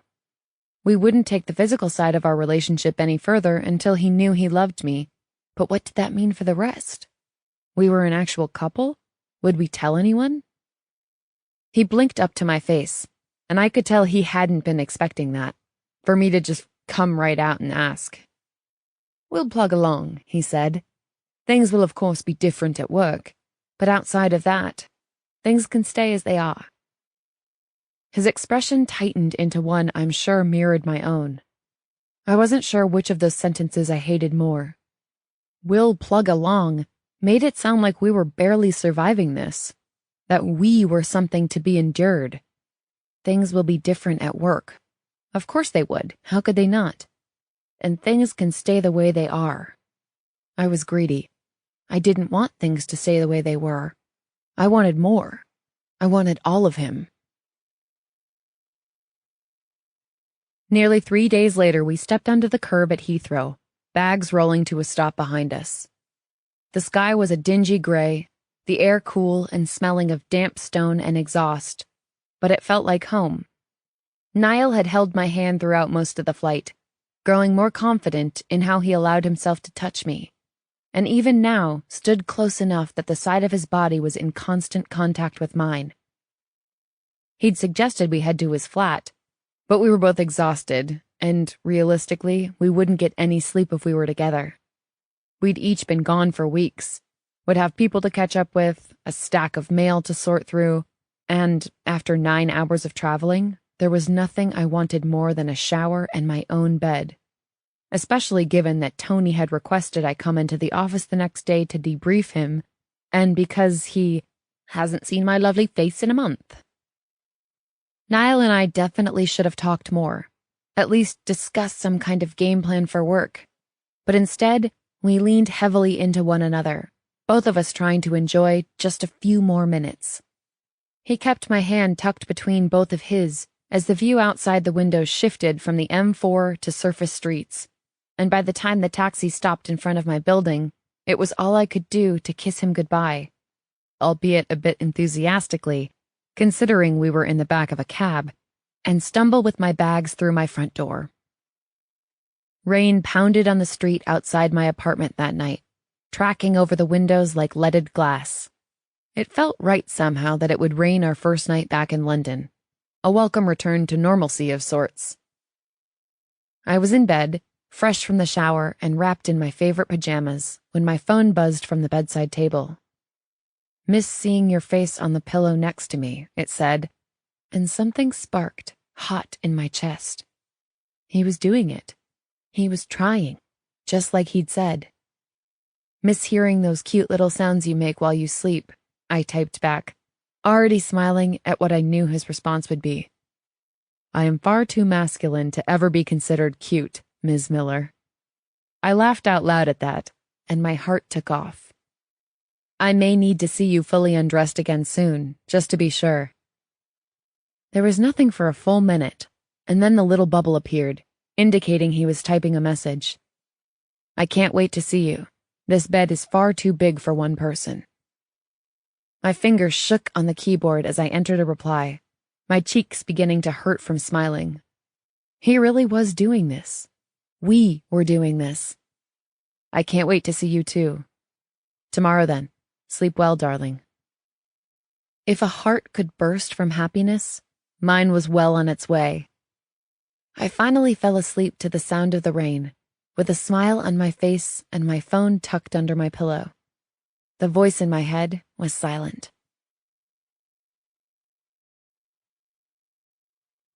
14. It's fascinating how quickly the human mind incorporates new habits. Even though we were back in London, even though she'd never shared this bed with me, waking up without Ruby was odd. I pulled my phone from my laptop bag and texted her, "Did you sleep?" Her reply, "Barely. I may need someone to stand behind me and move my arms and mouth for me at work. I'll see you at the office, my beautiful puppet." I finished breakfast, read the paper, dressed, and left. It could be any other day, except it wasn't. My life felt about 7,000 times bigger. Ruby was in her small shared space when I arrived. I usually got in before 8, but doubted I had ever once beat her to the office. This morning I tried, though. I wanted even just one moment alone with her, unguarded before reality descended. Unfortunately, it was not to be. The offices already buzzed with Monday morning activity, and I could only manage a small smile, a wink, and a glimpse at her wet pink lips. "Hey," she mouthed to me. I stared at her for a beat longer, wanting nothing more than to walk in and give her a simple kiss on the mouth. But instead, I nodded, walking to my office down the hall. Anthony's familiar, sharp, two-knock combination rapped at my office door, and as usual, he stepped in without waiting for an answer. "All right?" he asked me in greeting, walking over to take a seat across my desk from me. I leaned back in my chair, giving him what I hoped was a relaxed smile. "Good." He crossed an ankle over his knee and grinned at me. "I trust you had a nice trip?" Never before had I felt so much as though I were playing a game of chess. I did. Anthony watched me with scrutinizing eyes, fingers steepled beneath his chin. I blinked over to my computer monitor under the guise of checking my email. I hadn't decided what I would tell my questionable colleague. On the one hand, I didn't want to hide what was happening between me and Ruby, and if I knew her at all, which I sincerely felt I did, I knew she wouldn't do a very good job playing aloof. On the other hand, I wanted what was private to remain private, and Tony had a way of making everything his new favorite joke. "Something is different," he mused, pointing a finger at me. "You have a grin in your eyes, just here." He motioned to his own brow. "A twinkle, a little spot of sunshine over your head, I think." "Do I? You get knobbed in a New York City titty bar?" His crudeness fell like a weight dropped in the room. "Honestly, Tony," he hummed. "Bang a rockette? Frigging hell." He paused, giving me another once-over, then smiled. "Finally get a leg over on Ruby, then?" I swallowed, caught off guard, pretending to focus on something on my desk. No. That is to say, I didn't. No. It was the truth, if we were being technical. I hadn't technically had sex with her yet. Tony's hands slapped down on my desk. "You old dog." I felt the blood drain from my face. This was exactly the reaction I wanted to avoid. "No, Tony, it's not. You banged the fringe off her, didn't you? You had a go at my Ruby." I pushed back slightly from my desk, feeling a thunderstorm build in my chest. "Your Ruby." "So you did then," he said, clapping his hands once, a violent crack that sliced through the room. I glanced at the door, hissing at him. "Keep your voice down, you git." He pretended to wipe a tear from his eye. Tony enjoyed ribbing as much as the next bloke, but there was an edge to his tone here. "Oh, watching you bumble around the office over this is going to make the wait for the next season of Game of Thrones much easier to take. Cut the shit." His dark eyes went wide. "And look at the mouth on Niall. I dare say she's loosened you up, she has. Think I might step out and thank her." I took a deep breath, closing my eyes. "Tony, don't." "Oh, come on then, tell me," he said, settling back in the chair, his voice returning to slightly more sincere territory. "What happened?" I looked at him, feeling the glare slowly drain from my eyes. "I'm done taking the piss, Niall," he assured me, smiling with genuine apology. "I'm sorry. I've just never in my life imagined." "It's not what you're thinking," I cut him off, leaning forward and resting my elbows on my desk. I needed to get back some semblance of control. I had to admit it would be helpful for Tony to be generally aware of what was going on between Ruby and me, but surely he didn't need more information than that. Turns out she had feelings for me before, and, well, I couldn't find a way to articulate where my head was concerning Ruby, settling only on, "I enjoy her company." Tony could clearly see the understatement in my words. "Ah, sure. I'd be grateful if you'd not mention it round." He nodded, making a little X mark over his heart and giving me a conspiratorial wink. Ruby was sitting in the small break room with her friend Pippa when I went in to grab my lunch from the refrigerator. Her eyes met mine, and she quickly blinked away, but a bright flush crept up her neck and into her cheeks. "Ruby, Pippa," I said in greeting. "Hi, Mr. Stella," Pippa replied brightly. Too brightly. Had Ruby been similarly interrogated? "Mr. Stella?" Ruby said, looking back up with a secret little smile. Her teeth bit down on the tip of her tongue, and I sucked in a sharp breath, remembering the last kiss she gave me before we parted ways last night. Her mouth had tasted like the lemon candy she'd sucked on the drive from the airport. I cleared my throat and reached for the refrigerator door handle. "Adjusting to the time change?" I asked, looking over my shoulder to her. She smiled wider, shrugging. "Trying." Pippa stared studiously at her plate of leftovers as Ruby's gaze held mine. I felt the air draw from my lungs and struggled to inhale evenly. Back here, in everyday life, the reality of us, that there was an us, made every part of me seem to ache with longing. With her so close all day long, would I be able to focus on any of the work in front of me? Would I be able to focus on anything? If I considered her features one at a time, maybe she would overwhelm me less. Her eyes were too intense. They communicated to me that she was just as desperate to be alone as I was. Her tongue slipped out, dampened her lips. Her neck was long, smooth, and I imagined taking her to my place, kissing down the slope of that throat as I unbuttoned each of the tiny pearls lining the front of her. Mr. Stella?" she asked, eyes widening meaningfully as she tilted her head toward my hand, which was still wrapped around the handle to the refrigerator door I'd pulled open. Cold air filtered into the room against my warm chest. "Ah," I said, jerking into motion and bending to retrieve my salad. I reached for a fork from the drawer and hurried back to my office. As I suspected, I could barely focus and knew I needed to find a way to calm my frayed thoughts. This uncertainty wasn't like me. It was disorienting. I needed to know what our schedule would be. Would she stay over at night? How would we be able to take things slowly, physically? Or was it already too late for that? Did I even want to anymore? At this point, sex felt like a formality. Everything we'd done felt more intimate than that. But as soon as I had the thought, I knew that being with Ruby in that way would mean more to me than a simple next step in our physical relationship. Did I want that?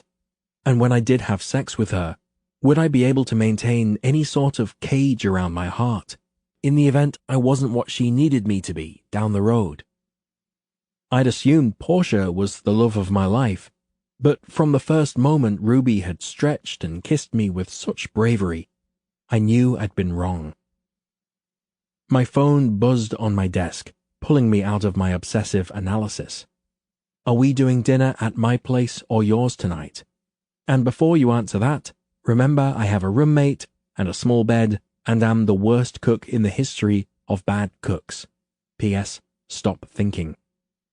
Laughing, I replied, "In that case, there is no other option but for you to come to my flat. I live alone, have a large bed, and am perhaps slightly more capable in the kitchen. Only slightly, perhaps I will order takeaway." Just outside my office, I heard a short clip of a cartoonish voice yelling, "Bottom!" and then the same cartoon giggles. A knock landed on my door immediately after. "Come in," I called. Ruby stepped inside, smiling down at her phone. "Okay." My heart swelled at the sight of her again. "Okay?" She closed the door behind her. "Okay, I'll come over for dinner since you insisted so vigorously." Just then, I registered that the sound I'd heard outside my office was her text alert. Was that? I stopped, leaning back in my chair and smiling at her. "Did your text alert say bottom?" She shrugged, all trace of her blush gone now that we were alone in my office. "Specifically, it's your text alert. It's the Minions, from Despicable Me, the movie." She shook her head as she stepped inside. We have got to get you out more. Anyway, it fits. You have the best ass this side of the Atlantic. This side of the Atlantic? Does that mean when we were in New York, you found an ass superior to mine? She pursed her lips, pretending to think on it. I didn't have a chance to do a very extensive survey, but Max's friend Will is pretty fit, and I leaned forward, growling. Finish that sentence, Ruby Miller, and so help me I'll take you over my knee and spank your bottom. She threw her head back, laughing my favorite Ruby laugh. I love that you think a spanking would be... 2 sharp knocks landed at my door, and Tony burst in, smiling. The smile froze and turned sour, and then slowly straightened as he took in the sight of Ruby leaning casually against my desk. She bolted upright, pretended to find something to pick at on the front of her skirt. "Hi, Anthony," she said quietly. "Ruby," Tony said, brows pulling together. He looked over at me and then back to her. "How are the Barclay Industrial Friction calcs coming?" Her blush was back, and her eyes fixated on the carpet. "They're done. I just need to compose the email. Sorry, I was just catching up with Niall," she called herself, "Mr. Stella, after the trip." "Ruby, I'm sure it's a relief that he is now aware of your crush," Tony replied coolly, "but Niall is a vice president at this firm, and I'm sure he has a lot on his plate after the trip." I felt Ruby's wide eyes turn to me, and my jaw clenched in suppressed anger. What in the bloody hell was he doing? Tony continued, oblivious. "Perhaps you should leave his office door open when you enter, and leave the catching up for your non-work hours." With a tight nod and mumbled apology, she slid past him and out of my office.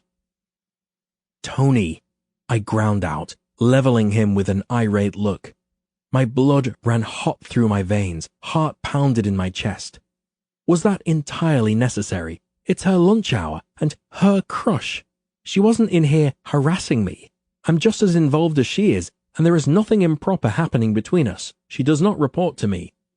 "No," he agreed. "She reports to me." Tony stared, his jaw tight, to where Ruby had left the room and closed the door behind her. I guess I didn't realize it would be so difficult for her to maintain professional boundaries. My eyes widened as it struck me. Tony was jealous. "Please tell me you're joking," I said, as nonchalantly as I could manage. Something had ignited inside my chest at his words. Tony wasn't my superior. To the contrary. Technically speaking, I was being actively groomed for the position that would someday make me his boss. You, the one who suggested I get a leg over, who called Ruby fit, who said, and I quote, "all legs, great tits," who seems to hire only the best-looking interns for the Oxford program. You're in here lecturing us on professional boundaries. He blinked, his eyes clearing when he looked back at me. "I'm simply saying I hope I don't find her in here again." With a little nod, he turned and left my office. It seemed to take 10 minutes for my pulse to return to normal. I was livid, pacing my office, contemplating taking this to Richard to ensure that everyone was aware that nothing improper was happening and to let Richard know that the way Tony had just spoken to Ruby was unacceptable. But I was too angry. As a rule, I didn't have conversations when I was this worked up. The idea that I would speak out of indignation rather than maintaining a certain professionalism was unacceptable. The issue here was Tony's behavior, and my case would be weakened if I appeared to be speaking from an emotional place. For this reason, too, I waited another 15 minutes before texting Ruby again. I didn't want her to think Tony's opinion mattered enough to anger me. Tony was out of line, I told her simply. "I know," she replied, but it was still mortifying. "I'm sorry, darling." It took several minutes for her to reply, but when the text arrived, I could hear the words in Ruby's ever-patient voice. "Don't be. Let's just enjoy your roommateless apartment, your big bed, and the takeout you're going to order tonight." I smiled at my phone, typing, looking forward to it. And I was. I could barely wait to pull her into my arms and remind her that this, between us, extended far beyond the walls of any office. Ruby went to her apartment to gather what she needed for work the following day, and I used the time to pick up dinner from my favorite curry place on the corner. When she arrived, she looked around the entryway and then stepped past me into the living room. My flat was, perhaps predictably, tidy and simply decorated, with a smooth black leather sofa and broad matching chairs, a low marble coffee table, and a large, plush area rug. If I had been asked to draw a picture of your place, it would look just like this. Laughing, I took a step closer to her. I'm happy to never surprise you. She turned, stepping into my arms. The fact that you never surprise me is one of the reasons I love you. We both froze. Did I just say that out loud? She asked, closing her eyes in a tight, mortified wince. Please tell me those words were only in my head. I bent, kissing her forehead. You're lovely. Something inside me slammed into my lungs, a self-inflicted punch to the chest for being unable to come up with something better. I love you. You're lovely. It's not that I was particularly surprised by her words, so why hadn't I thought ahead and prepared some sort of response? It was official. I was the world's biggest idiot. Ruby tensed and began to lean away, but I pulled her back against me, kissing her neck as I madly searched for the right thing to say. Ruby. It's okay, she said on a quiet exhale, hugging me and pressing her face into my neck. She didn't sound entirely okay. I wanted to look into her eyes and see what I would find there, but I couldn't seem to move. She took a breath and, after a moment, visibly relaxed. I know I'm farther along in the feelings department. I'm sorry I just dropped a bomb of awkward. Please, it isn't that.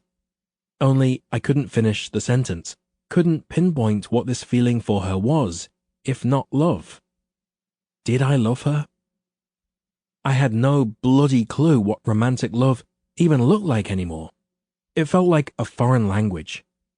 I cursed Portia for her coldness, for making me question every gesture, for undoing a childhood full of exuberant declarations of adoration, of wicked tiffs with my siblings, and constant affection from our mother. I cursed myself for managing to become such an emotional midget.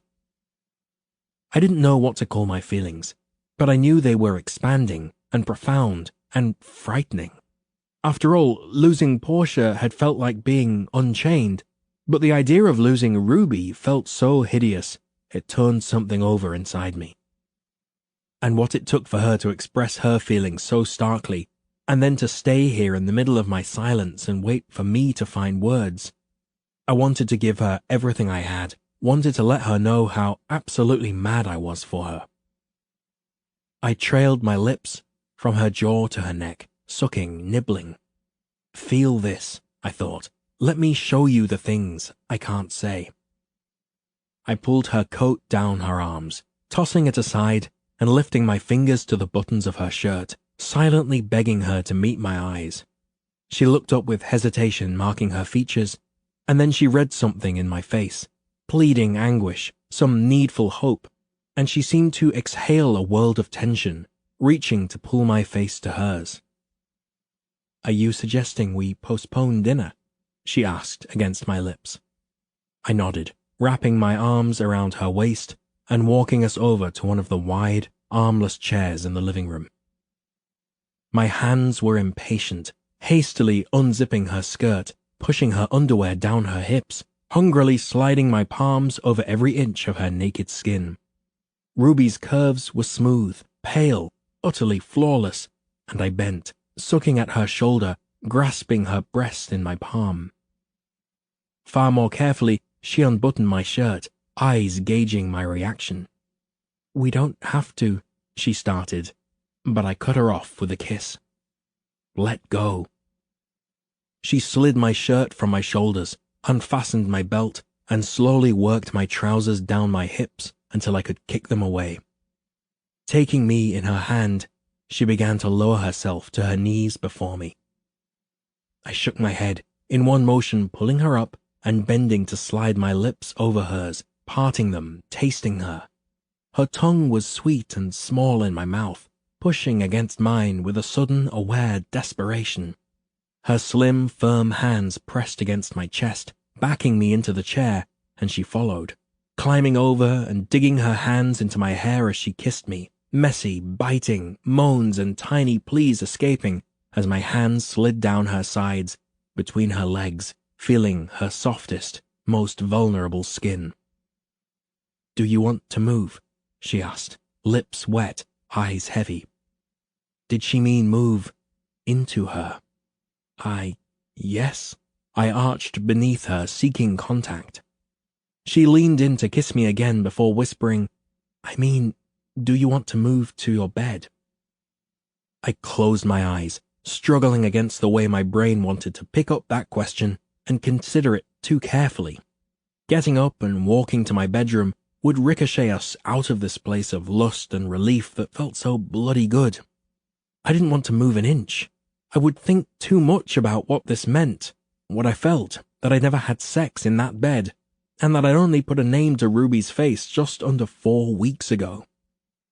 My brain wanted to be sure about all of this. Stop. No. I bent, kissing her neck as my hands on her backside urged her closer, pressing her, slick and warm against my shaft. I don't want to move. Her hips circled, and she shifted up until I knew a simple arch of my hips would push me inside her. Christ, I groaned. I'd forgotten, or maybe I'd never truly known, how desire could be clutching and mindless and wild. I wasn't myself. I was a man who wanted pleasure, wanted to fuck, and was free to do it for the first time in my life. Shit. Protection, I managed. "I'm clean," she said on a tight gasp. "I'm covered." Her eyes met mine, the question lingering there. "Come over me, darling," I whispered. With a groan, I lifted up as she lowered herself, and she choked out a small noise that sounded so much like pain and pleasure, I nearly stabbed upward with how savage it made me. "Wait," she whispered, her voice coming out so small and tight, I pulled back to assess her face. She stared at my mouth, her own lips wet and parted, and she looked fucking sublime. "Let me just get used to." Her eyes rolled closed, and she let loose these delicious, hoarse cries every inch she lowered herself onto me. I struggled to remain still, my thoughts obscured by the silken feel of her body tensing so tight around me, her splintered gasps, the way her hands urged my head down to her chest. When I was fully inside her, she began to shift in perfect, tiny, maddening circles. Her nails dug into the back of my neck, and she squeezed me, breasts pressed to my face, whispering her broken thoughts right into my ear. "Niall, oh God, I won't. It's so..." She was getting off, using my body, and began to rise more each time, push harder onto me in her return. Her fingers slid higher and gripped my hair, her hot mouth sucked and scraped at my neck. The smell and taste of her, the warmth of her thighs and her breasts as her skin brushed across mine, the decadent slide and suction of her along my length. It was like being submerged completely, not needing or wanting to come up for air. And her sounds, oh, I'd never heard such honest expressions of pleasure, tight and sharp right against my ear. The sound and feel of her, the fucking bliss she allowed herself, chipped away at my foggy notion of sex, my frankly laughable experience to date. This was for her pleasure, just as much as mine, and the reality of it, what sex should be, an intimacy to be shared rather than endured, made a fever tear through me, burning across my skin. I'd also never been so hard, or greedy to grab and feel and consume. Just when I thought there couldn't possibly be more, she moved forward or leaned back, taking me further, drawing me in. I pulled her nipple into my mouth, sucking and cupping the other breast in my hand, wild for her to ride me recklessly, but wanting her to continue to chase the euphoria I could see all over her face, to get there before I would lose it. Because I knew, with Ruby, I would. I could feel the tension building in my thighs, the need to shove up and fuck and take and let go. I could feel this raw beast clawing out of me, wanting sex like I'd never had but always needed, uninhibited and sweaty and hard. Ruby's movements became irregular, and she pulled my mouth to hers, lips parted and pressed to mine, simply rocking over me, feeding me her moans and gasps and jagged exhales as she fucked me. Her hips faltered, hands clutching at me, and I felt her tighten just before she arched away, crying out as she came. Her warmth, the slick feel of her stuttering on top of me, and finally, fucking finally, the way she rode me hard as her orgasm began to peak, unleashed the last bit of my control. The pleasure for me was impossible, and I bent, pressing my teeth into the firm swell of her breast, groaning into her skin. She collapsed into my chest, and in a breath I lifted her, lowered her back to the plush carpet, and pulled her hips off the floor, sliding into her with a long, rough stab of my hips. Ruby's breath caught. She was so tight, a fist around me, and she watched as I began to lose my mind, lose my heart. I didn't know myself in this moment. This man who kneeled between her legs and held her hips in my hands to keep from fucking her across the floor. I hardly recognized the man who told her, "Watch, look right where I'm fucking you. You're soaked, so wet, so soft. Fucking hell, you're so warm and wet you feel so fucking perfect." Pleasure cascaded down my back, clawed out of me, and she was reaching between us, touching me where I pulled from her with every stroke, begging me with her eyes to let go, to show her how good it felt. I couldn't close my eyes. Not in a million years could I close my eyes the first time she watched me come, over her, inside her. My thrusts were coarse, exhales sharp, and harshly pulling grunts of exertion from my throat. I gave in to the spiral, losing my rhythm as I bellowed into the quiet room. Never before had I known a pleasure so intense. I stilled, chest sweaty and heaving as I looked down at her. Her breasts were flushed and glistening, cheeks splotchy and lips parted as she struggled to catch her breath. "Niall," she said, running a shaking hand up my chest. Instinct kicked in, a panicky sense of obligation. I pulled from her, standing on shaky legs and jogging to the bathroom to retrieve a cloth, hold it under the warm tap. Returning to her, I bent, pressing the warm cloth between her legs, soothing and wiping away my... "Niall," she said, stilling my hand with her fingers around my wrist. I sat back on my heels, looking up at her face. "Do you hurt?" Her brow pulled together in confusion. "No." She took the cloth from my hand and pulled me back over her. "You didn't have to run off to clean me up. I wanted to enjoy some post-coital kisses. I want to be messy because of you."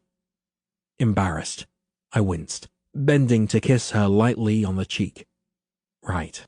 Sorry." "Don't be. Seriously, kudos, sir." Her legs slid around my hips, and I propped myself on my elbows above her. "Missionary is clearly your superpower." "Noted." I smiled. "It should be. It's all I did for 11 years. Honestly, having you on top." I stopped, feeling my stomach fall into an abyss when I registered what I'd just said. Beneath me, Ruby fell immediately still. Bloody hell, Ruby. That was a terrible thing to say, and at the most inopportune moment. I am an imbecile.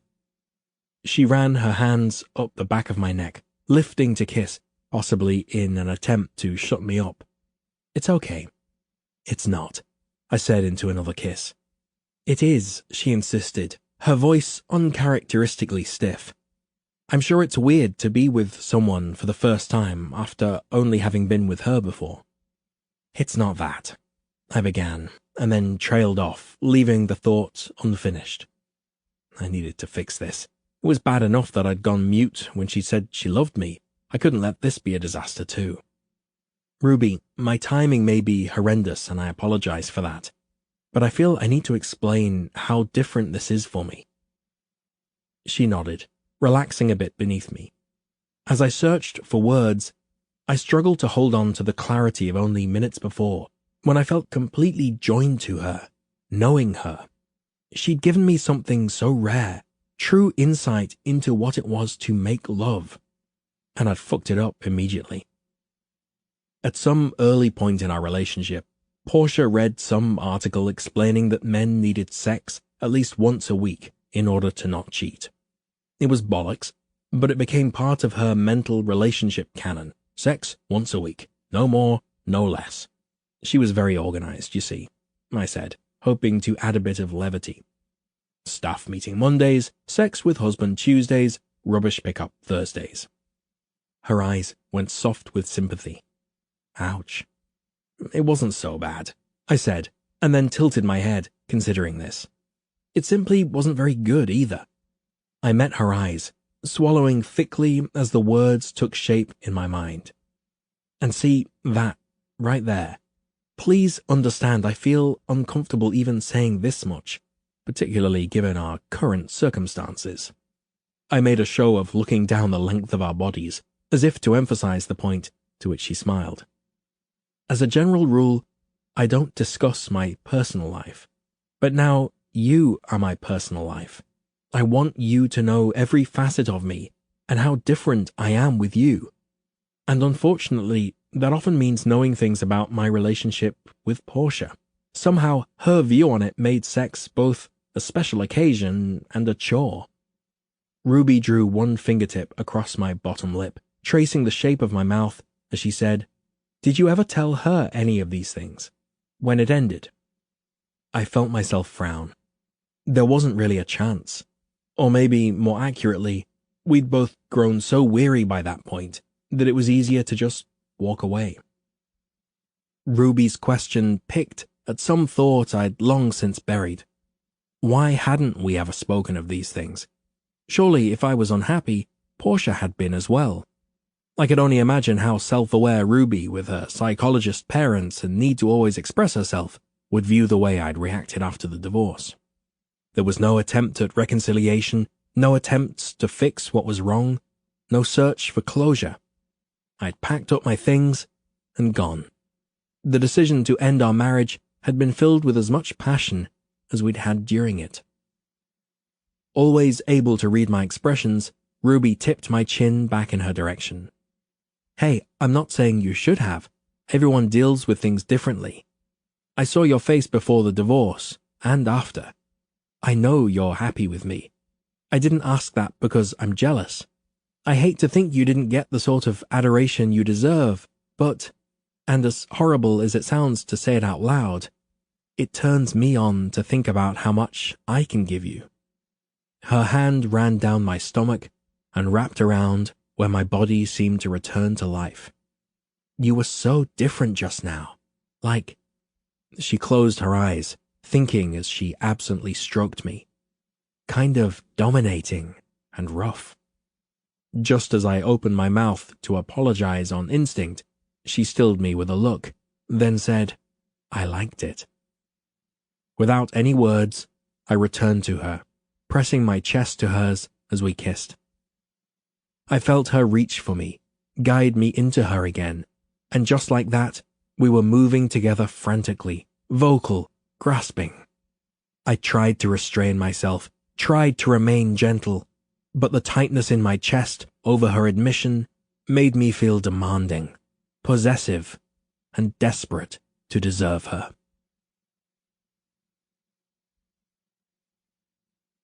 15. I opened my eyes and blinked in confusion at the walls and ceiling, at the soft, dark sheets wrapped around me. Everything looked completely foreign. For a moment, I was wildly disoriented. I wasn't in the hotel room in New York. I wasn't in my own flat. Oh, I was with Niall, in his bed, naked, with his heavy arms slung over my hip. A glance at the clock told me it was 1 minute before 7, and in the time it took for the numbers to turn over, I remembered. Niall Stella fucked my brains out last night. I nearly rolled into my pillow to scream. I closed my eyes and relished every memory. Niall beneath me, thick and rigid inside me, his hips arching and desperate to get deeper. And after I came, Niall flipping me over, laying me down on the rug, Niall growing so rough and wild with his hands holding my hips off the floor as he drove and drove and drove. My eyes opened wide as I punched with the memory of the rest of it. What had happened before the perfect, obliterating sex.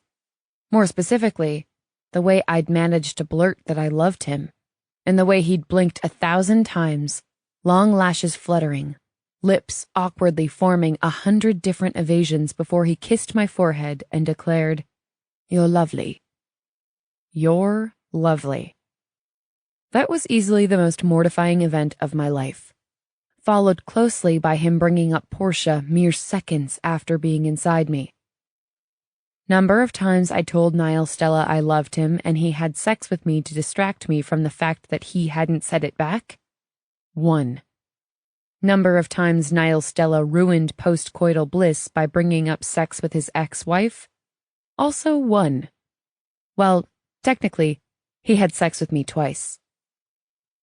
Carefully, I slipped out from under the weight of his arm. My body was worn out, limbs and joints stretched, breasts tender in the most amazing way. With each step toward the bathroom, the ache in my muscles and between my legs reminded me exactly how good all that pent-up lust and frustration felt when he unleashed it. Max was right. New York should definitely consider hooking Niall up to the grid. But the feelings after? Not so good. In fact, when he'd initially brought her up, my first instinct had been to knee him in the balls. Niall's marriage had seriously skewed his idea of what relationships could be, and it seemed he was only beginning to realize it. What worked for one couple didn't always work for another, and thankfully, he appeared to be letting those ideas go. My body was exhausted and still humming from what was easily the most mind-blowing, intense sex I'd ever had. My body knew it had been good for both of us. But my heart had its own hesitations. I hated the gnawing sense that if I hadn't declared my feelings last night, we would have kissed, cuddled, gotten each other off, then happily fallen asleep. Niall was my cautious, courteous giant, and I knew that his desire to treat sex with reverence was eclipsed only by his new desire to show me he could try to be what I needed. It took me only a few minutes to use the bathroom and wash my hands and face. The soap, the towels, the entire room smelled like Niall. I'm sure if I were to press my nose to my skin, I'd find that I smelled like him too. I tiptoed out of the bathroom and down the hall, where our clothes were scattered all over the floor. The chair sat empty in the middle, a reminder that he hadn't taken me to his bed, but he had me right there in the living room. Twice. I tried not to read too much into that. Maybe he simply needed me right then. Or maybe sex in his bed felt like a new, scary frontier.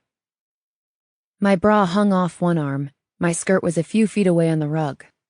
I gathered everything up, a flash of memory replaying with each item I found.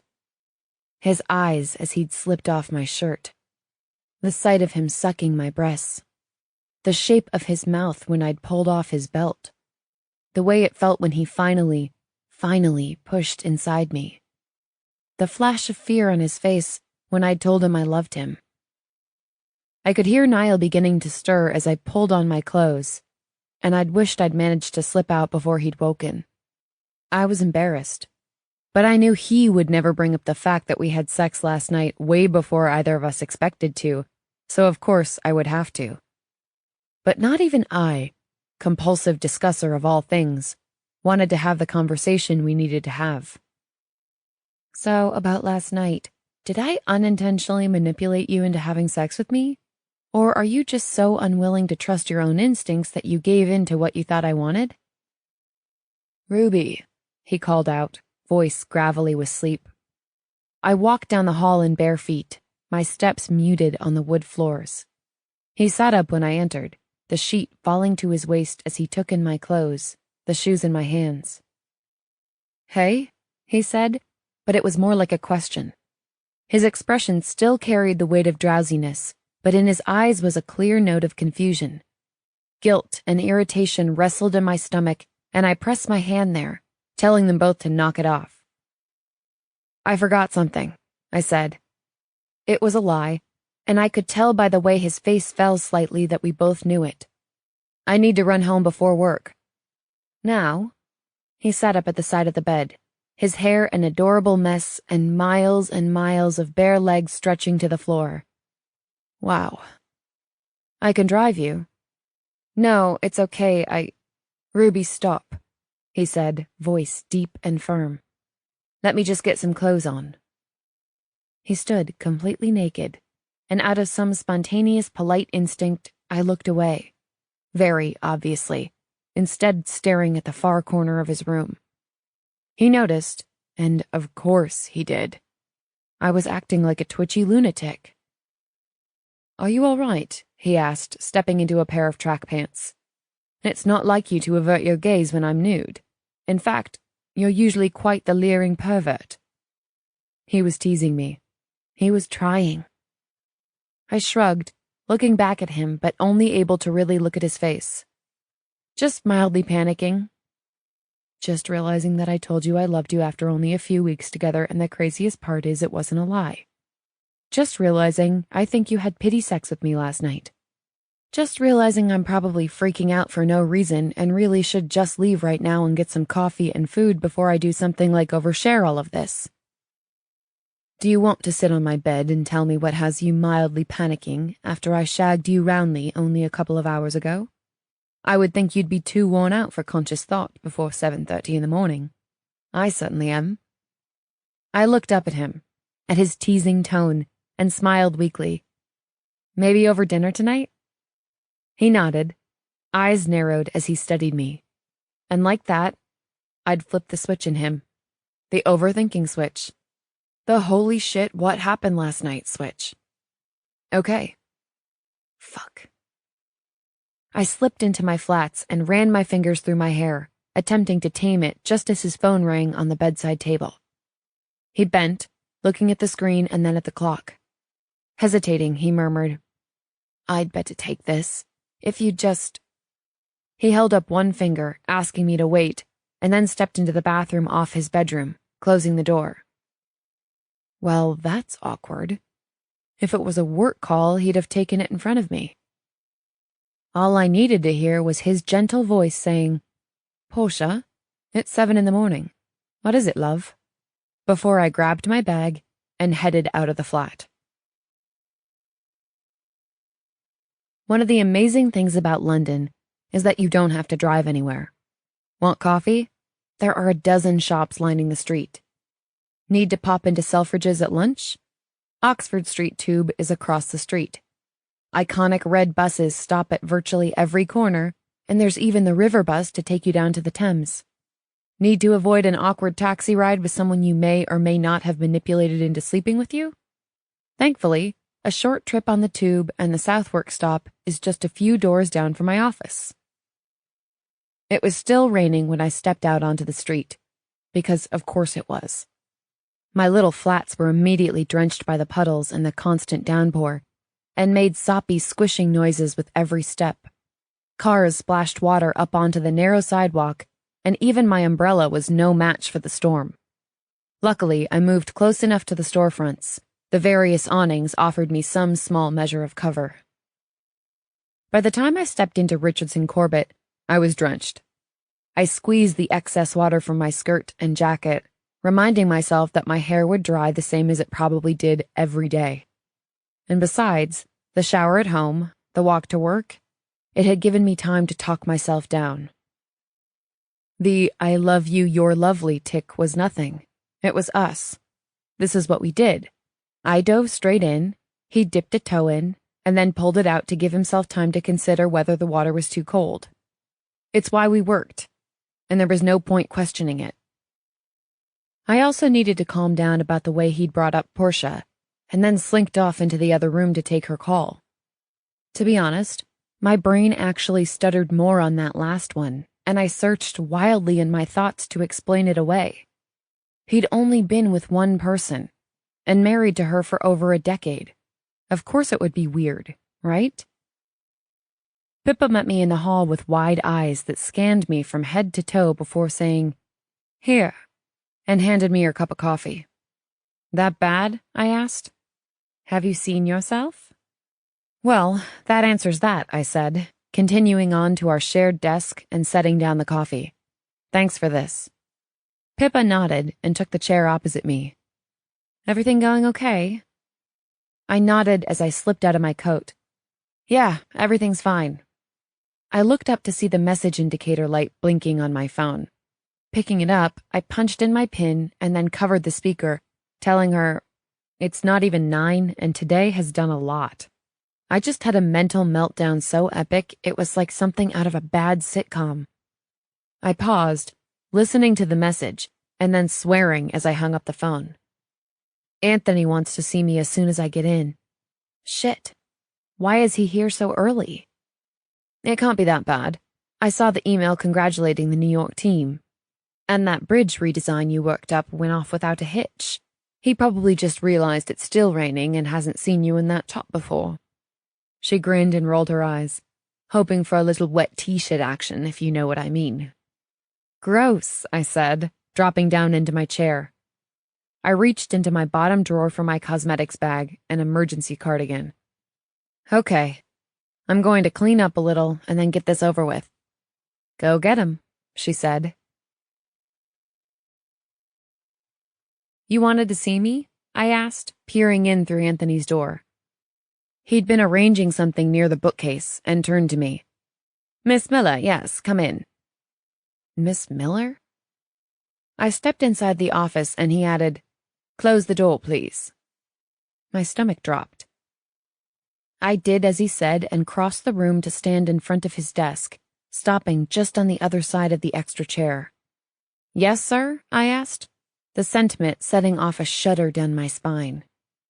"I need to talk to you about something very serious, I'm afraid." He pushed a heavy, leather-bound volume back onto the shelf and crossed to the desk. "You have a bit of a choice to make here." I'd seen Anthony like this before, serious in an oddly coy way, trying to get me to draw the answer out of him. I stood across from him, smiling. "What is it, Anthony?" He looked up at me, eyes narrowed. "Mr. Smith is probably best." I choked on the words I wanted to say. "On my first day here, you stared at my tits and told me to call you Anthony, but instead said, 'Sorry, Mr. Smith.'" Anthony unfastened the buttons of his suit jacket and took his seat, pulling a stack of papers toward him, contracts that had been flagged with red and yellow tabs where he should sign. "Given your rather unprofessional behavior in New York, and since—" he began and my stomach evaporated. "Rather, given your long-term fascination with the vice president of the firm and your recent pursuit of him." "My pursuit?" He flipped through some files, not even bothering to look up at me as he spoke. "I'm required to ask you to either keep your relationship with Mr. Stella purely professional, or leave your internship with Richardson Corbett." "What?" I gasped, lowering my shaking body into the chair across from him. "Why?" "It is clear to several of us in management that you've behaved unprofessionally," he said, reaching for a pen. "You've been distracted, and your efforts have been mediocre at best.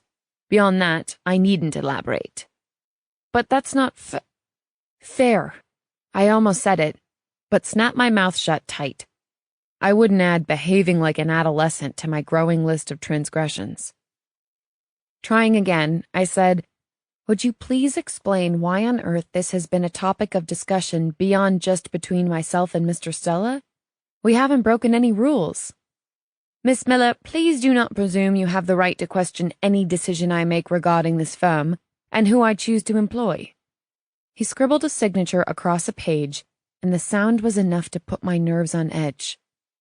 As an intern, you qualify as a temporary worker in the UK, and therefore I am not obligated to explain anything to you. But seeing as you're young, and there was that thing he did, where he packaged a gut punch worth of insult into a single word. I hope this might be an opportunity for growth. Your conduct of late, though not necessarily qualifying as gross misconduct, has been lacking. Having had this latest distraction with a vice president of the firm brought to my attention, I haven't done anything wrong, I repeated. Not smart, I'll admit, but not outright against the rules. I do not report to Niall. Niall, he repeated, smiling down at his papers. Yes. Well, regardless, this is the type of situation that has a tendency to run away from all of us. And we in management think it best if you end your relationship, or forfeit your internship.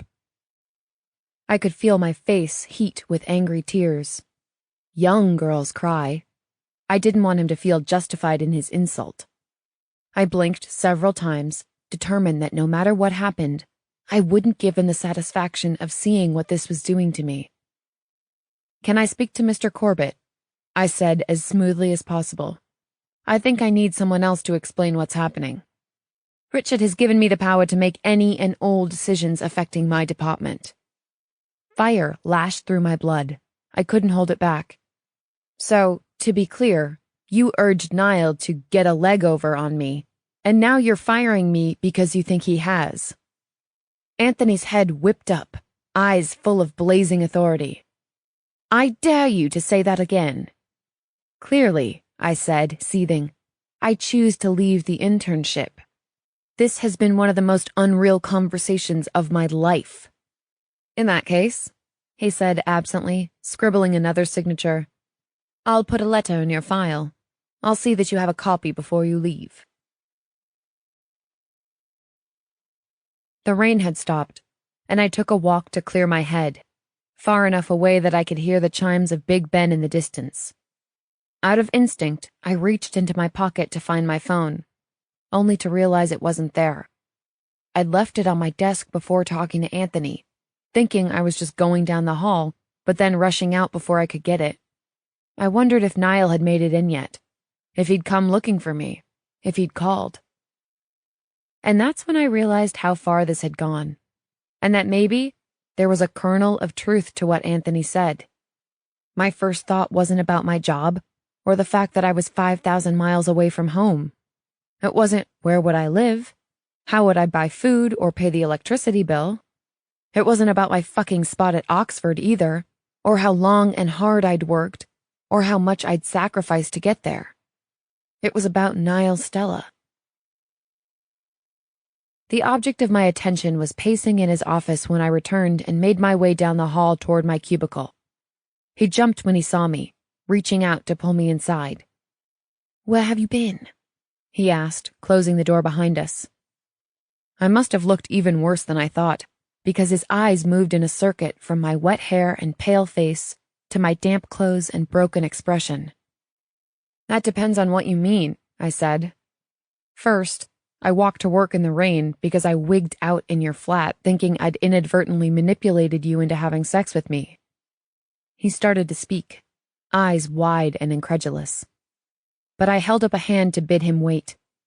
Then, I was in Anthony's office being berated, and most recently, I was out for a walk. We'll talk about the manipulation thing later. Honestly, Ruby. He inhaled, taking a step closer to me. What's this about Anthony berating you? Nothing I want to talk about here. What I want to do is go home, get a little day drunk, nap, and then have dinner with my boyfriend. He winced. About that. Niall wiped a hand down his face and then met my eyes. I'll need a rain check, I'm afraid. I slumped down into one of his plush chairs near the window. I didn't want to talk to him here about quitting and why, and I most certainly didn't want to be alone in my head after all this. Really? There's no way you can cancel? I need to freak out, with your rational brain on hand. He sat opposite me, looking. Okay, if I was being honest, he looked petrified. What is it? I asked. He swallowed and looked up at me. You left this morning when Portia called. Yeah, I said, wincing. That was part of the freakout. Completely understandable, darling, he began, leaning toward me a little. It's just that it may have been a good thing that you left. The conversation went on for some time. Is everything okay? He didn't answer immediately, and I felt my heart squeeze painfully. I'd initially been upset that he didn't say he would call her back. He must have heard the front door close and didn't even bother to come after me. But it occurred to me only when sitting in his office that something awful might have happened while we were away in New York. Was Portia sick? Licking his lips, he said very quietly, She called because she wants to reunite. He pulled a face, like maybe I should commiserate over the awkward unexpectedness of this. But instead, my world stopped, split in half, and then splintered into a million pieces. I blinked several times. She what? She wants to reunite, he repeated, sighing heavily. I'm just as surprised as you are, believe me. She said she's had a lot of revelations and wants to talk to me. And? I started, feeling like my stomach was climbing into my chest, pushing my heart into my throat. You agreed? Not to reconcile, he hedged, but 11 years married is a long time. We were together when we were teenagers. After my conversation with you last night, and hearing you ask whether we'd ever actually discussed any of this, I feel obligated to at least hear what she wants to say. He paused to give me time to reply, but I honestly had no words in my head. None. Given how things are between you and me, I felt I needed to tell you that I would be having dinner with her tonight, he continued carefully, and make you aware that Portia wanted to talk to me about why she thinks she deserves another chance. What chance does she have? An even 50-50? He laughed uncomfortably because what I'd said was awkward and sharp, but I couldn't regret the edge to my tone. God, no, Ruby. But you're going, I reminded him aghast. I mean, we're talking 0 chance of reconciliation with your ex-wife, right? His expression straightened, as if he hadn't really thought about it this way. Clearly, he'd only considered it a courtesy. But if it just was a courtesy, and there was no chance he would take her back, then why wasn't the answer too little too late? Why not just tell her that his girlfriend had just left his flat in a bit of a hysterical state, and she could fill him in later, over the phone? Well, I can't imagine being with her again. So you're going only as a gesture? He closed his eyes, exhaling a gust of breath. It sounds terrible when you say it like that. So you're not going just as a gesture? I don't. Just tell me, I cried, because right now it sounds like you're telling me that you slept with me last night and tonight you're going back to your ex-wife? I felt tears burn across the surface of my eyes, and by now I was too fucking tired to bother wiping them away. Ruby, I'm not having dinner with her tonight to go back to her. But you might. He closed his eyes. I can't imagine that I would. No. But Ruby, I know you're young and that you've Don't, I said, my voice frightening even to me. Unconsciously, I had balled my hands into fists. I was at the dead end of my patience with his wishy-washy game. Don't do that. This isn't about my age. I've never acted naive with you. I've only been understanding while you work through your enormous pile of baggage. He cleared his throat and nodded, looking appropriately contrite. You're right. I'm sorry. What I mean is that it feels cruel to not even have the conversation I felt we needed to have for so many years. You, of all people, who are so good at expressing things, must understand this. It might relieve something in both of us to simply discuss things for once. My heart hurt so horribly that I could barely pull in a full breath. He leaned forward and took my hand, but I pulled it out of his grasp. The pain in his eyes was nearly unbearable. What was he doing? We had such a good thing. Had I scared him off this much? Darling, he said calmly, and something in my brain crawled over the word, trying to excavate any condescension there. I want to ease your anxiety somehow, but I don't want to be flippant about what it means to meet with my ex-wife to hear her out. I realize now it would feel dishonest if I told you it was nothing, and then I still went and listened to her with an open mind. Do you have an open mind? His answer broke my heart. I suppose I'm trying to. I owe her that, at least. I nodded, remaining silent.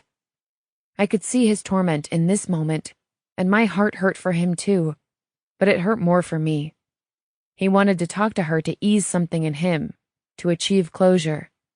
But I knew there was a tiny part of him, the part that couldn't hear her out over the phone, which also wondered if maybe she had changed enough, if they might be able to find something comfortable together, and better than what they'd had before. I'll see you tomorrow then, he asked. Perhaps we could do lunch. I nearly laughed at the absurdity of it, of doing lunch, almost like I would with a client. I'd essentially forfeited my job so I could stay with him, and he was going to have dinner with his ex-wife to discuss reconciliation. Was this really happening? I nodded, jaw tight, unable to even look at him. Sure. Tilting his head, he asked, Could you tell me what happened with Tony? We exchanged words earlier. He urged Richard to put a rather strongly worded letter in my file. Hopefully I've borne the brunt of what happened between us in New York. Between us in New York. Not last night.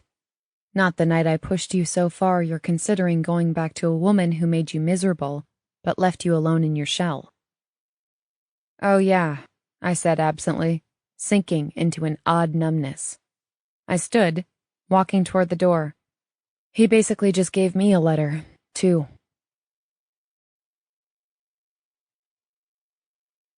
"16. Despite my suggestion that we meet somewhere neutral, Portia insisted I come to her flat, our old flat, for dinner. I'd had an odd weight in my gut since talking to Ruby, some residue of regret about the conversation.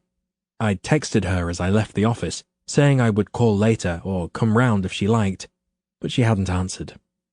I knew she was a bit offended that I wanted to talk to Portia at all, and I couldn't exactly blame her. But I hoped, too, that she understood the intent behind it. After all, I wasn't here hoping to reconcile with Portia. I was with Ruby now. We were an us. But Ruby made a good point. Then why was I meeting my ex-wife for dinner? Could I honestly say the only reason I agreed was to let Portia speak her piece so we could both truly move on? Was there a part of me, no matter how small, that wondered if we could find a better place together with more communication? We knew each other's rhythms, after all. It would be easy to slip back to it. But the thought turned sour in my mind, and guilt clawed its way up my throat. I had truly moved on. I didn't look back on my marriage with longing or any type of ache. It had been lonely and passionless. It hadn't even felt like being married to a best friend. It had nearly felt like cohabitation with a colleague. What could I expect her to say that would change how I viewed any of that? Was I going just because, in my new happiness, I simply felt bad for my ex-wife? I wanted to call Ruby before I went to dinner, to tell her that no, Portia honestly had no chance, and maybe that was wrong of me to let her think she did by my coming, but a dark and furtive part of me was simply curious. Portia had never in our relationship sounded as open and pleading as she had on the phone that morning. It had thrown me enough to forget for a few minutes that Ruby had been waiting in my flat for me to drive her home before work. By the time I'd emerged from the bathroom, hand clutched over the receiver to beg her to wait just a minute more, she'd already left. Even on the steps, I could smell the pasta Portia cooked, my favorite, with sausages and peppers and thyme. I could hear the music playing, my favorite Vienna Philharmonic recording of Brahms. The front door was unlocked, and still required the familiar shoulder shove, low kick combination to open. I bent to pet Davy as he ran across the floor to me, hopping on his hind legs and resting his paws on my knees. "That's a good boy," I said, scratching behind his ears. Hearing the clang of plates on the counter, I looked up. Portia stood barefoot in our kitchen, in casual cotton pants, a t-shirt, and an apron. I blinked, mouth agape. I'd rarely seen the woman without her pearls. When she turned to me, she wore her wide, dazzling smile. I was immediately on edge. "Hello," she said, picking up a second glass of red wine from the counter and walking to hand it to me. She placed it in my grasp and then stretched to kiss my cheek. "Welcome home." I nearly wanted to turn and leave right then. It was disloyal being here. I felt like my skin had been replaced with damp wool, and I itched all over. It was wrong, and I knew it. Ruby had known it. "You're home," I reminded her, putting the glass down carefully on the sideboard. "I live several tube stops away." She waved me off, returning to the counter where she was dishing up pasta into 2 bowls. "I've still not seen your flat." "There isn't much to see," I said with a shrug. Portia nodded to the dining room, and I startled slightly. I'd barely been here 2 minutes, and she was leading me to the table as if I'd simply come home from work. No reacquaintance, no small talk, certainly no playful banter. I followed her in. It was surreal seeing the table set with candles and flowers, the placemats we'd received from the Wynne family for our wedding, the candelabra her parents had given us for our 5th anniversary.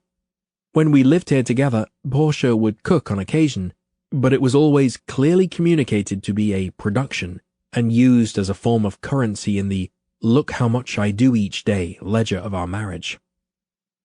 I felt for my phone in my pocket, now desperately wishing I'd called Ruby before coming here. We sat. Portia passed me the pepper and then set her napkin in her lap. Davy curled up on the floor, resting his head on my feet. Outside, cars drove by, their tires wet on the pavement. Inside, as always, silence reigned supreme at the dining room table. "How was your day?"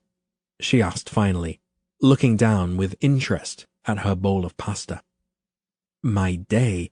How about my month, or better yet, the last 11 years of my life?" "It was—" I began, and then stopped. The revelation struck me with a nearly physical blow. There was no mystery to be unearthed here. There was no secret to the silent isolation of our marriage. It was, and would forever be, like this between us. Portia was lonely and having a hard time finding her footing in her new life. It had been true for me, too, in a way. I'd focused on routine, buried my free time in sport. I'd barely looked up long enough to see Ruby watching me, enamored, for months. And now Portia was watching, waiting for me to finish my thought. It was an odd day. It was a strange thing to say, the perfect opening for her to ask more, but the quiet returned, and I attempted to tuck into my meal. The sound of her chewing was as familiar to me as the smell of the wood from the dining room hutch, or the cold stone scent of our kitchen floor. "How was your day?" I asked in return, attempting some stab at a normal conversation. But it wouldn't work. The bite of food I'd eaten sat like a lead weight in my stomach, and my head was full of nothing but Ruby. "Portia, I can't," I started, but she was already speaking. She didn't say at all what I expected. We were terrible together, weren't we? Finally, a laugh broke through the unease in my thoughts. "The worst. I thought we could—" She paused, and for the first time since I arrived, I saw a weariness, a vulnerability there. She rubbed a hand over her face. "Honestly, I don't know what I was thinking, Niall, wanting to have dinner to talk. I wanted to see you. I've missed you, you know.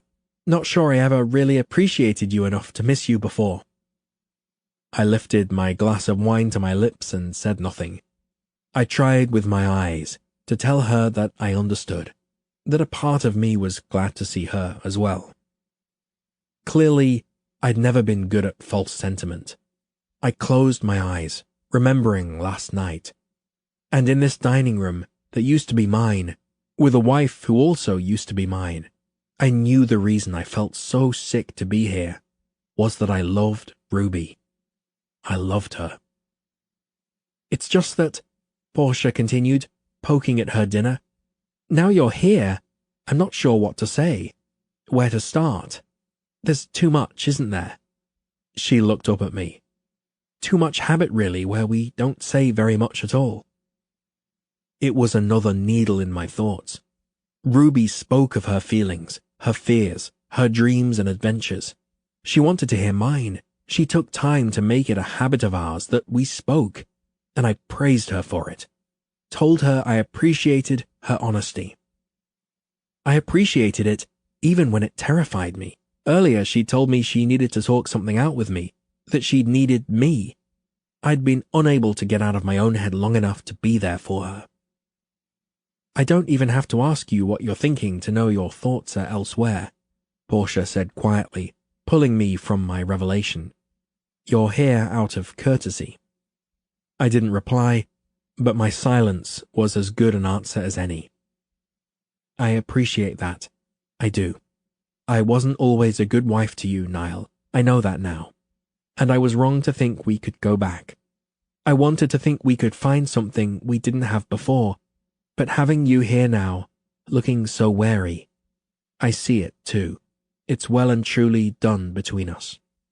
I'm sorry, Portia, I said, putting down my fork. I wanted to hear what you had to say because I felt I owed you that. And I owed it to myself too, to understand what you'd been thinking the whole time we were married.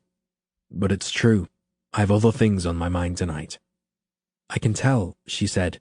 It's quite a shock to see you looking so upset. I apologized again.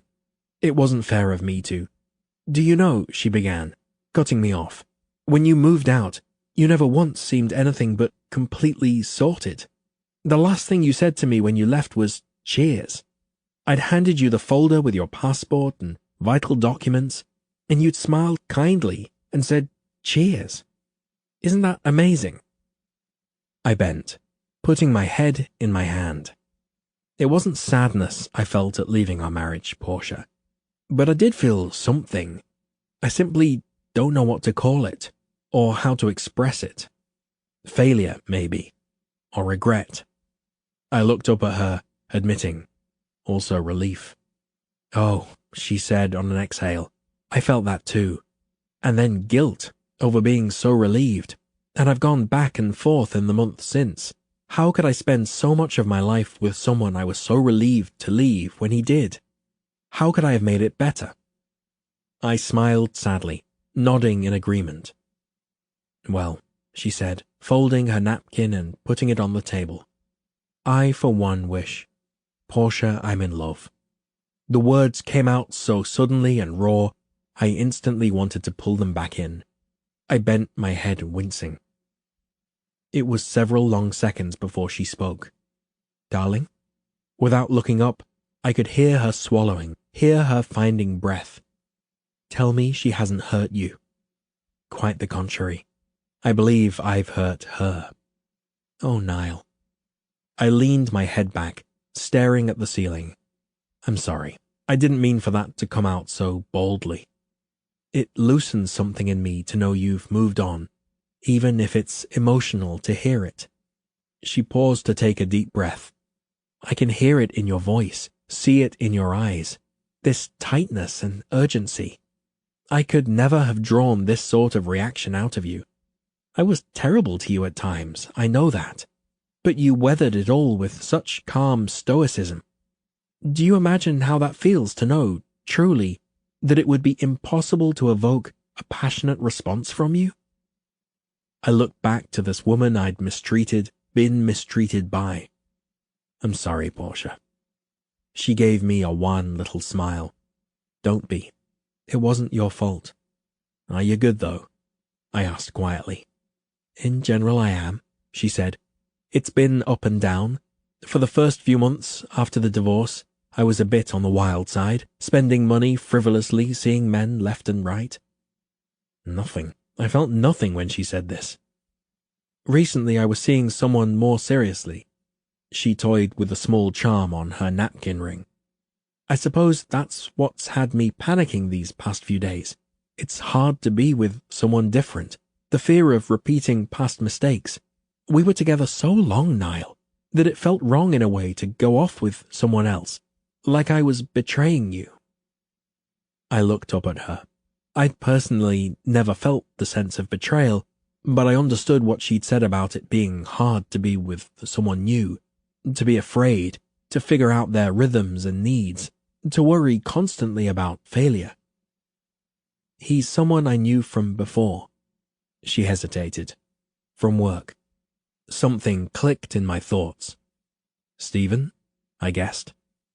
Portia sounded guilty when she admitted, "That's him, Stephen." I caught the way he would watch her.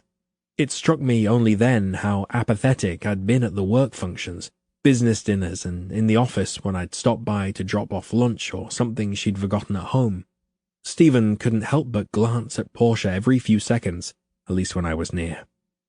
If someone regarded Ruby the way Stephen had looked at Portia, I would turn homicidal. My thoughts tripped, blood running hot. Tony looked at her that way.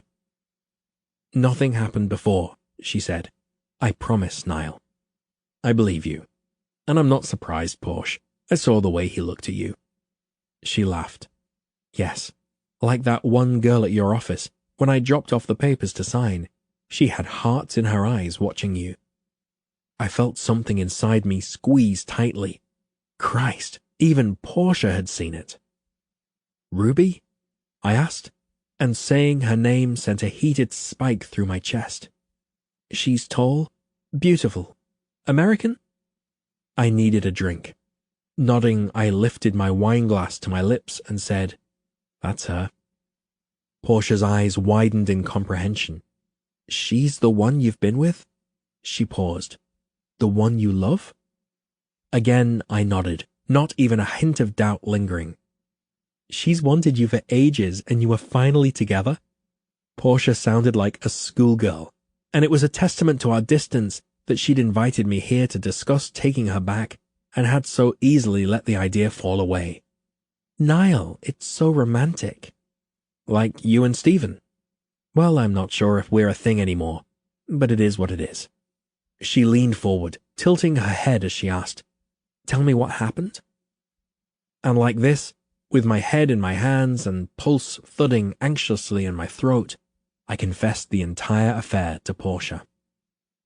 I told her about New York, Tony's not being able to come and Ruby coming in his place. I told her about Ruby's feelings for months before I was aware, her beauty, her humor, and how she put me at ease so immediately. I told her about my fears, my longing, my hesitation, and although I likely didn't need to, I told her how I knew she needed more from me, more communication, more intimacy, and I sincerely tried to do it right. And then I came here for dinner, I admitted. I couldn't tell her it was nothing without feeling like I was lying, because I did intend to hear you out, Portia. But I didn't want her to think that I was coming back to you either. She looked shattered. I groaned, remembering her vacant expression, the way she'd absently wandered from the room and out of the building entirely. I've made a terrible mess of this. "Niall," she said, voice soothing, "you know you've got to fix it." I nodded, feeling sick. I didn't know if it was that easy. I'd messed up enormously. She paused. "I love you, you know." Her voice held a rare poignancy. She'd said this only a handful of times during our marriage, and here the words spilled out so much more readily. Smiling up at her, I said, "Love you too, Portia." And then the familiar command returned. "Fix it." I jogged down the steps to the street, already dialing Ruby's number. It rang and rang. I'd never heard her voicemail recording before, and hearing her voice while my heart was clutched with an uneasy panic only made me feel more urgent. "Hi, this is Ruby. Leave a message and I'll probably just text you back, because I'm terrible about calling. But if you're calling this number, you probably already know that about me, and I'm already forgiven. Beep." "Ruby," I began. "It's me, Niall. I trailed off, pulling at my hair. "I've just left Portia's. Ruby, I don't know why I went there. I shouldn't have gone. Please, just call me. I want to see you tonight. This was all absurd. I need to see you." But hour after hour, she didn't call, and she didn't text. Admittedly, I arrived at work early the next morning, but I was still surprised that Ruby wasn't yet at her desk. Her friend Pippa was there, though, and when I approached, knowing full well Pippa was aware of our relationship, she blinked away from me in a scowl. "Pippa?" She looked up at me again, eyes level and assessing. "Yeah? Have you heard from Ruby or know when she's expected in?" Her expression shifted from annoyed to baffled. "Expected in?" "Into work," I clarified, a bit unnecessarily, I felt. "Are you daft?" I stuttered out a few syllables, finally settling on, "I don't believe so." She looked at me silently for a couple of beats. "You really don't know, do you?" she asked, standing up to face me. "Ruby was sacked, you dolt." I blinked. "I'm sorry. Sacked? Sacked? She was sacked." Pippa laughed humorlessly and shook her head. "She was made to choose between her internship and a relationship with you. She meant to tell you yesterday afternoon that she was done here, but I think you had other plans?" Oh. Bloody fucking hell. Panic tore through me, causing my heart to squeeze tightly before it exploded into a rapid swing. "She," I gasped, looking around as if she might actually be there, as if this might be some sort of game. Tony made her choose between her job and me. She chose me. And as far as she was concerned, I chose Portia. "I'm fucked," I whispered to myself. Pippa snorted. "Too right." I stormed into Tony's office, eyes on fire. "You have got to be bloody kidding me." He startled, standing abruptly. "Niall?" An intern I hadn't even noticed stood up from the chair across from him, smoothing her skirt and excusing herself with a quiet, "Pardon?" We both watched her leave. Her beauty and youth triggered another explosion in my chest. I barely waited for her to close the office door before I turned to him, voice low with fury. "Give me a reason I shouldn't slam your head into that desk right now." Tony held up his hands. "It's my group policy, Niall. Per the rules I set forth verbally when Ruby started in my group, I can't allow fraternization." "Since when?" I nodded to the door. "Was this rule set forth before or after you hired that one there?" I took a step closer. "Was this before or after you suggested I pull Ruby? Was this before or after you admired her tits, her legs?" He blinked, swallowing nervously.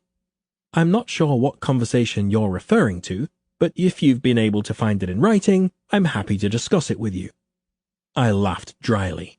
"So you've been to HR then?" Tony closed his eyes, repeating, "Per the rules I set forth verbally when Ruby started in my group, I can't allow fraternization." Seething, I told him, "You are a bloody joke. I hope Ruby sues your pockets inside out." If someone had told me only a month ago that I would meet a woman from the office, fall in love, and lose her all before spring truly arrived in London, I would consider the prospect ludicrous. Ruby didn't return to the office that morning, not even to clean out her desk. Her absence was a blaring void, no hint of her silly laugh, no flash of her playful green eyes. Even the intern's office seemed subdued when I walked past.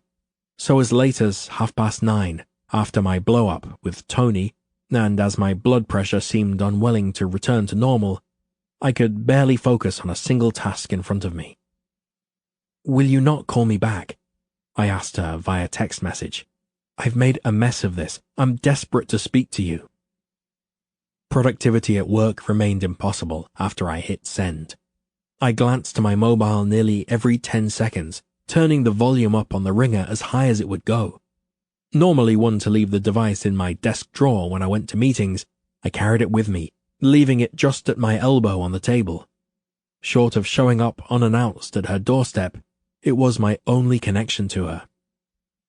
Just after lunch, I heard my text alert and startled like a madman, toppling a cup of pens on my desk.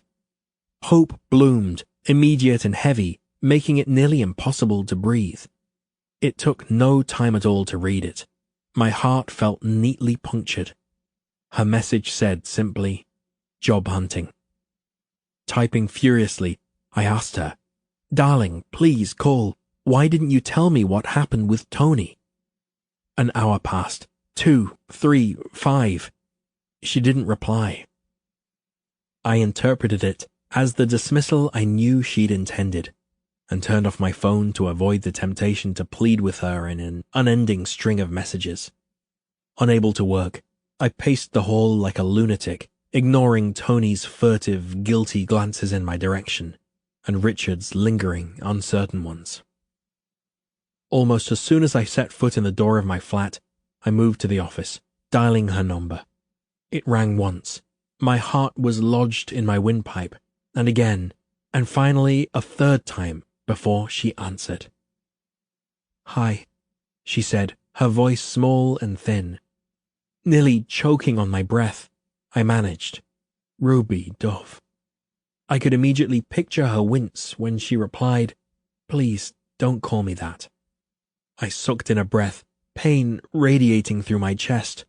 "Of course, I'm sorry." She didn't say anything in response. "I wish you'd told me about your conversation with Tony," I told her, absently folding a small piece of paper on my desk. "Darling, I had no idea it had gone that way. I was going to tell you away from the office. I didn't want to cry there." She sniffed, cleared her throat, and then fell silent again. Her chatty disposition was notably absent, and the loss of it ached as if a branch of my lungs had been dissected away, leaving me slightly breathless. Indeed, other than the occasional sharp intake of breath on the other end of the line, she was oddly silent. A part of me wondered if she was crying. "All right, Ruby?" I asked quietly. "I'm fine," she murmured, "just going through some application forms." Ah. So my options were to talk to her while she was distracted, or lose this one connection I had to the woman I loved. I told her about the fruitless dinner with Portia, and how in the end there wasn't anything to discuss. I knew it as soon as I walked into the old flat. "I'm sure it felt awful for you." I pressed my palm to my forehead, murmuring, "I can't talk through all of this on the phone. I have so much to say. I love you. I've been a fool. Ruby, please just come to dinner." "I can't," she said simply. So, to keep her on the line, I spoke to her until I ran out of subjects, feeling bumbling and lost for the first time with her. I described my day of distraction, the walk home, the bland dinner I planned to prepare. I told her about my conversation with Max earlier in the day, that Sarah was expecting a second baby already. I kept talking until I ran out of the normal subjects and babbled on about nothing. Stocks, the new construction down on Euston Road, my relief at the lessening rain. I wanted her to blame me, to rail. I wanted her to tell me all the ways in which I disappointed her. Her silence was terrifying because it was so unlike her. I would rather have a million angry words than a single moment of her reserve. Her opinion and esteem were already fundamental for me, even after only a month. The simple truth was that I'd never felt both so known with her and so wandering even a day without. She was unlike anyone. But eventually, under the weight of her continued silence, I let her go, begging her to call me when she felt ready. 2 more days passed without word from her, and I was unable to get out of the house, craved nothing to eat, and imagined nothing could be better than sleeping for hours on end. I knew I was facing the type of blood-draining sadness I'd previously, or rather blissfully ignorantly, only imagined could be avoided by stoicism itself. Ruby was the only woman I would ever want, and the prospect of having her in my life for only these past 4 weeks was so depressing, it turned something sour inside me. The first weekend after I took a hammer to her trust and forced Ruby to silently end our relationship, I managed to make it to the office to gather some reports and designs.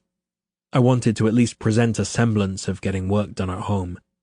I was long unshaven, wearing the same worn jeans and t-shirt I'd had on for the previous 36 hours, and I'm not sure I'd even looked at myself in the mirror before leaving the flat. It was still dark out, so early in the morning that the streets were wonderfully still, providing a sort of external calm I was desperate to steal and pull inside me. Cars remained parked at the curb. Shops wouldn't open for hours yet. The lobby of the building was silent as a vault. I pulled my keys from my pocket outside the glass doors, curiously peering in at the single light turned on inside the firm. It was in the far right corner, near Ruby's old office. I found my hand moving forward, and the door opened under my robotic push. In the back corner, I could make out the sound of papers being tapped into order on a surface, of picture frames being set down, of books being dropped into a box. "Hello," I called out, rounding the corner and freezing as I caught sight of her inside the intern's office, hand suspended in midair as she met my gaze. She'd had the same idea, come in early on a weekend, avoid everyone, but instead of picking up work to numbly sort through in the privacy of a living room, Ruby was packing up her desk. My stomach crawled up into my chest, clogging my windpipe with emotion. "Ruby, you're here." She closed her eyes and turned back to her packing. "I'm almost done. I wish you wouldn't rush off. I've wanted to speak to you. To really speak to you, not like that rambling on the phone the other night." She nodded but didn't say anything. I stood lamely staring at her and completely at a loss over what to do. Her cheeks were pink, bottom lip wet and thin beneath the pressure of her teeth biting down upon it. "Ruby," I started. "Please," she croaked, holding up her hand. "Don't, okay?" She'd phrased it as a question, almost as if she wasn't sure continuing this horrible silence was even the right decision. I'd never been heartbroken before, ever. A stark realization for someone who'd spent the majority of his adult life in a single relationship, and the weight of it pressed down on every vital part of my body. I wanted to walk to her, pull her to face me, and bend to kiss her. Simply kiss her. Tell her she was the only woman I think I'd ever want again. If she'd let me, maybe I'd be able to offer up some begging. In fact, I might be able to put a name to these things I felt. Devotion and apology, adoration, desperation, and fear. Above it all, love. Instinct, however, told me to give her space. I turned, walking to my office. Behind me, her packing sound seemed to pick up speed and force, and I winced, wishing it was easier than all this. Was I wrong? Was my instinct a constant red herring? I clutched my forehead in both hands, wishing I knew what the hell to do. Absently, I grabbed a file off my desk, collecting a few more from my cabinet. I was barely focusing on the task in front of me, knowing Ruby was only a few feet away. Stepping out of my office, I exhaled a long-held breath at the sight of her still in the building, taping up her small box of belongings. Her hair was messier than usual, as if she'd scarcely paid it any attention. Her clothes were loose and drab, a beige skirt, a mud-colored sweater. She looked as if she'd been dragged through a rain cloud. I missed her. I missed her with a kind of clawing ache that seemed to dig deep scars inside my chest, in a place I couldn't reach, pushing aside things I required for breathing, heart beating, for moving about the world in a way that had once been reflexive. I'd never had the tendency toward melodrama, But in this case, my self-pity was crippling. I'd never had to win over anyone before in my life, at least not consciously, and felt utterly unprepared for what was required of me in this instance. "I know you want to be left alone," I started, trying to shake off the way she seemed to wince at the sound of my voice. "And I realize that I've hurt you in a way that will be impossible to undo. But, darling, I'm so sorry.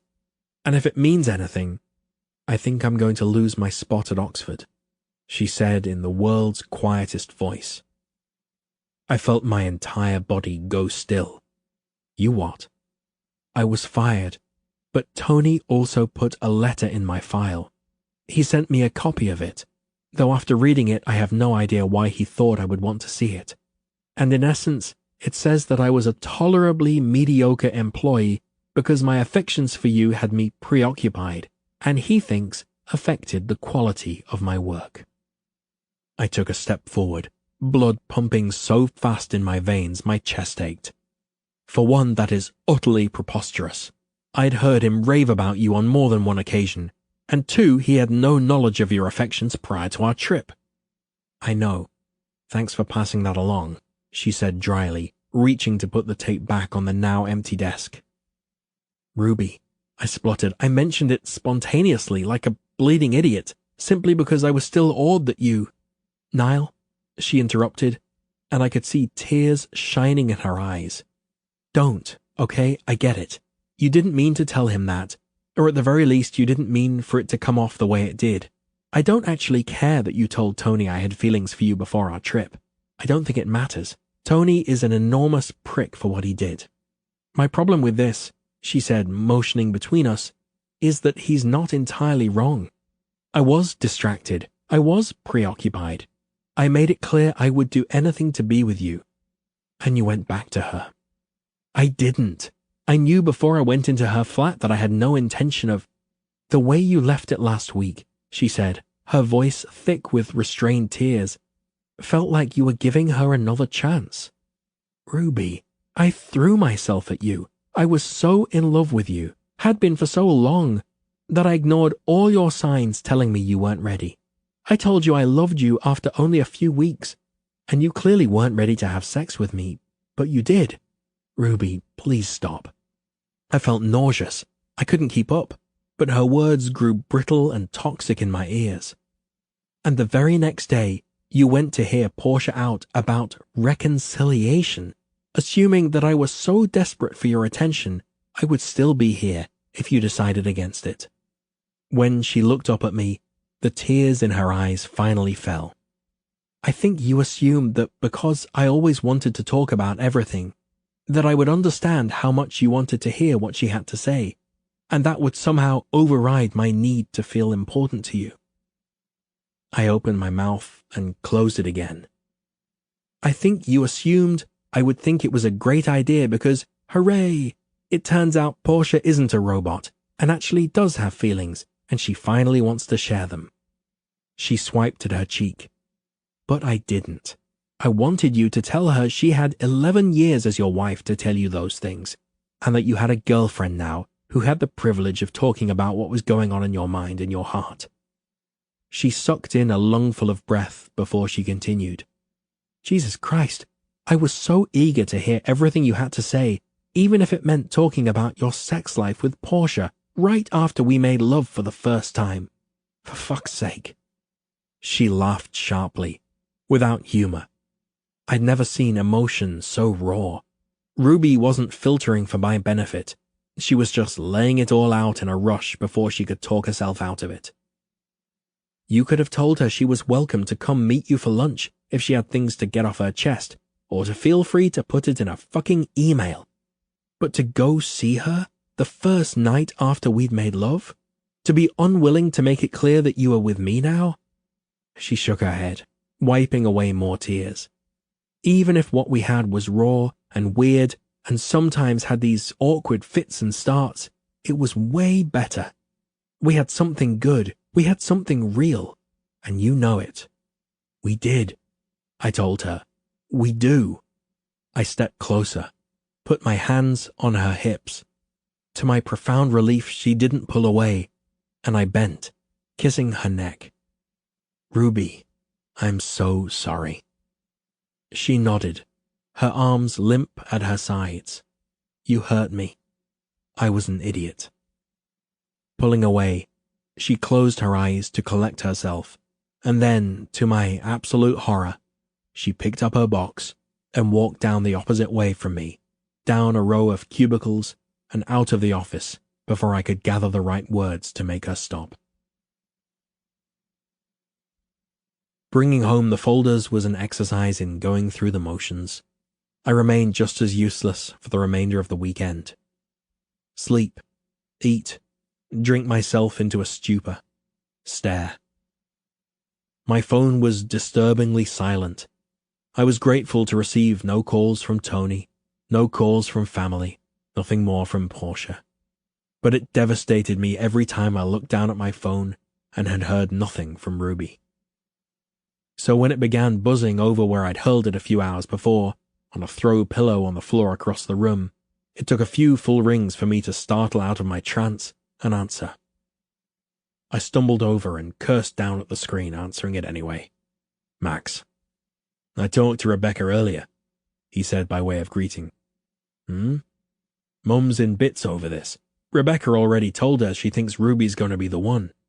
"My sister. She's never bloody met Ruby." "Well, it doesn't matter, apparently." I spoke into my tumbler of gin. "At least you two never dive into anything headlong. You sound pissed." Staring into my drink, I told him, "On my way, and miserable." "Oh, come on then. Tell me what's happened." "Ruby ended things." Max fell silent for several beats. "She didn't." "Yeah, she did. Our affair in New York cost her her job, whereas I got a slap on the wrist. She thinks she might not get into Maggie's program now." He blew out a heavy breath. "Fucking hell." "And I went to have dinner with Portia the night after Ruby and I finally shagged, not knowing Tony had given Ruby an ultimatum, me or her job." "And she chose you," my brother guessed. I laughed into the tumbler. "Righto." "You idiot." "Exactly." I finished what was in my glass and dropped it onto the floor. "So, needless to say, she's ended things with me quite soundly." "So you're going to drink yourself into a stupor of self-pity on your couch then?" "You know what my life with Portia was like," I started. "And with Ruby, I'd never thought much before about children or finding what you have with Sarah, but I did with her." I stared out the window, at the sky and the new leaves as they shook in the early spring breeze. "But I will never be okay after this. She changed me, and I don't want to go back." The line was quiet for a moment, and I reached for my glass again, refilling it. "So drinking myself into an amnesia of what I've lost, that sounds about right."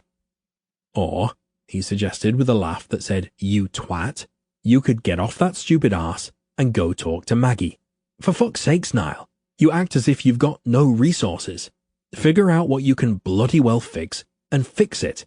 This is what you do, mate." I had a bit of time to reflect, finally sober, on what I wanted to say while I took the train from London to Oxford. Margaret Sheffield was a bit of a hero of mine, having served on my thesis committee and been more of a mentor to me than my own alcoholic advisor had ever been. Although Maggie's specialty was civil engineering, she had a hand in designing and overseeing the construction of many of the cornerstone commercial buildings in crowded London neighbourhoods, and I idolized the way her career easily straddled engineering, architecture, and broader urban planning. One of the proudest moments in my professional life to date had been when a colleague had introduced me at a keynote conference as our generation's Margaret Sheffield. But I'd never been to see her on such a personal matter. In fact, aside from the heated moment I'd stormed into Tony's office last week, I'd never really been to see anyone from my professional life with a personal matter. So even though the cold wind whipped around me as I trudged down Parks Road toward the Tom Building, I was flushed with nerves. Maggie had been around long enough to deserve an emeritus office in one of the grander buildings, but preferred being closer to the action, she'd said. Her building was an odd, hexagonal structure, but from it she had a beautiful view of the University Park just to the east. Just being here again, close to engineering and the material sciences buildings, brought on a heavy sense of nostalgia. I'd been young when I lived here, young and married, and for that reason always a bit different from my peers who spent their days working hard and evenings partying harder. I knocked on her open door, relieved when she looked up at me and smiled widely. "Niall!" She stood, making her way around her desk to give me a firm hug. Maggie had never been a handshaker, but with determination had trained me over the years to give in to her affections. When she pulled back, I asked, "I was hoping you'd have a few moments." "Of course," she smiled. "Your email did make me curious with its complete lack of detail." "And," I began, "if it wouldn't be too much trouble, we could grab a coffee?" Her eyebrows rose, eyes twinkled with interest. "It sounds like this is not a strictly professional call." "It's not, but it is too." Sighing, I explained, "I'd just prefer the flexibility." She laughed, retrieving her jumper. "Well, this is a shock of a lifetime, a personal discussion with Niall Stella. I can certainly make time for that." We walked to a small cafe on Pembroke Street, using the trip to catch up a bit on the past 2 years. The topic of Ruby's future hung heavily around me, and despite Maggie's best efforts at small talk, my answers to her benign questions were tight and brief. I was relieved when we reached the cafe and ordered tea and croissant, before sitting at a small corner table. "So," she started, smiling across the table at me, steam curled up from her cup. "Enough small talk, I gather. What's this visit about?" "It's about a student who has applied to your program, who was an intern at Richardson Corbett." She nodded. "You mean Ruby Miller?" "Yes," I said, surprised that she knew immediately whom I meant, but then realizing I'd said, "who was an intern." Clearly Maggie had read Tony's letter. "I didn't work directly with her. As you know, she reported to Tony." "I got his letter," she confirmed with a frown. "He didn't think all that highly of her." My blood ran hot, and I leaned closer, realizing as soon as she glanced at them that my hands had formed tight fists. "Well, that's just it," I said. "I think he may have thought rather too highly of her." Bloody Tony. Maggie's expression cleared in comprehension. "And you were the distraction Tony mentioned." "Please understand," I said with urgency. "I wouldn't ever speak to you about this matter if I didn't feel that it impacted a professional decision on your end. Tony handled this terribly, as did I suppose. But in this instance, I worry that you would miss out on a wonderful student if you heeded Tony's advice. Ruby is bright and driven." Maggie studied me, sipping her tea. "May I ask you a personal question?" Swallowing, I nodded. "I've imposed on you simply by coming here. Of course, ask me anything. Are you coming here because Ruby deserves a spot in my program, or because you're in love with her?" I swallowed, and struggled to maintain eye contact, as I admitted, both. So the affection wasn't only one-sided. It was, and then it wasn't. I didn't know she had feelings, and she admitted them only after I had some of my own. She nodded, looking past me at a line of students marching past the cafe. "I'd never expected you to ever speak on behalf of a girlfriend.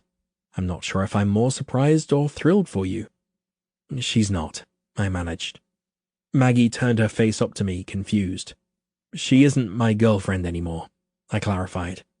"The loss of her job, the loss of her spot in your program, my inability to handle emotions all that well, I suspect in the end it made her reprioritize." Reprioritize?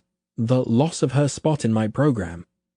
Tony thought it wise to send Ruby a copy of the letter he wrote for the application.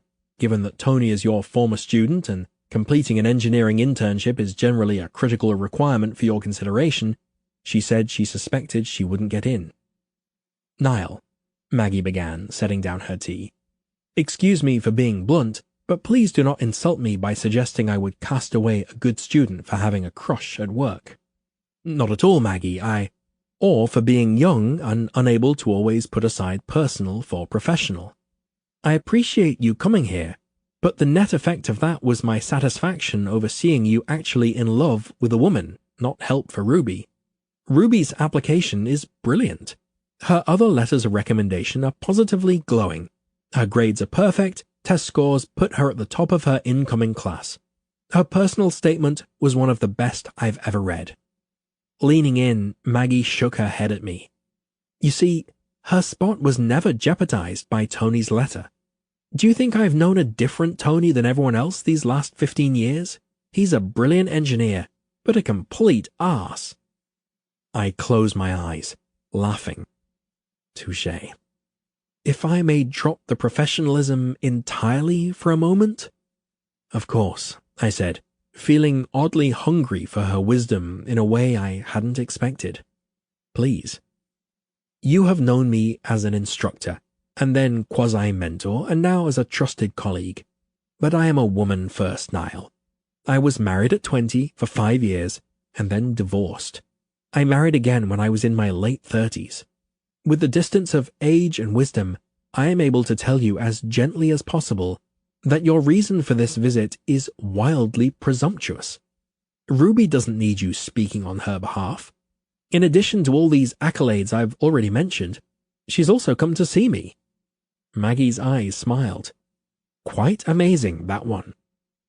I felt my brows rise to my hairline. Truly. Ruby doesn't need a knight in shining armor. She needs a partner, I suspect.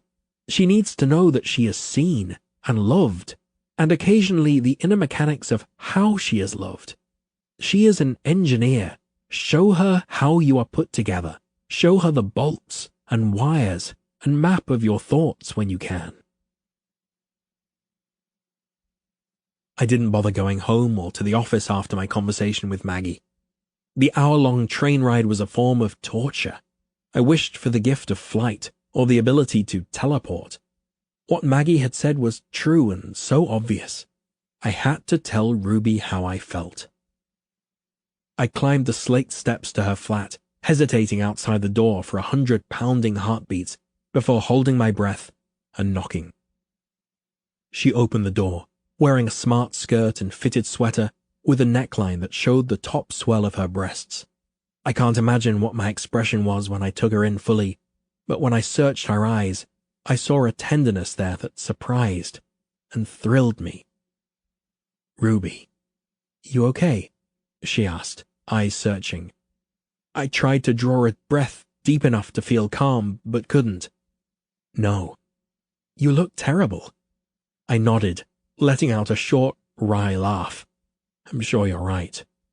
She looked over my shoulder, face tight with anguish. Why are you here? Because I needed to see you. She looked back to me, her eyes scanning my face. Part of me wants to pull you in and kiss you like crazy. I miss it and can't pretend I don't still feel it.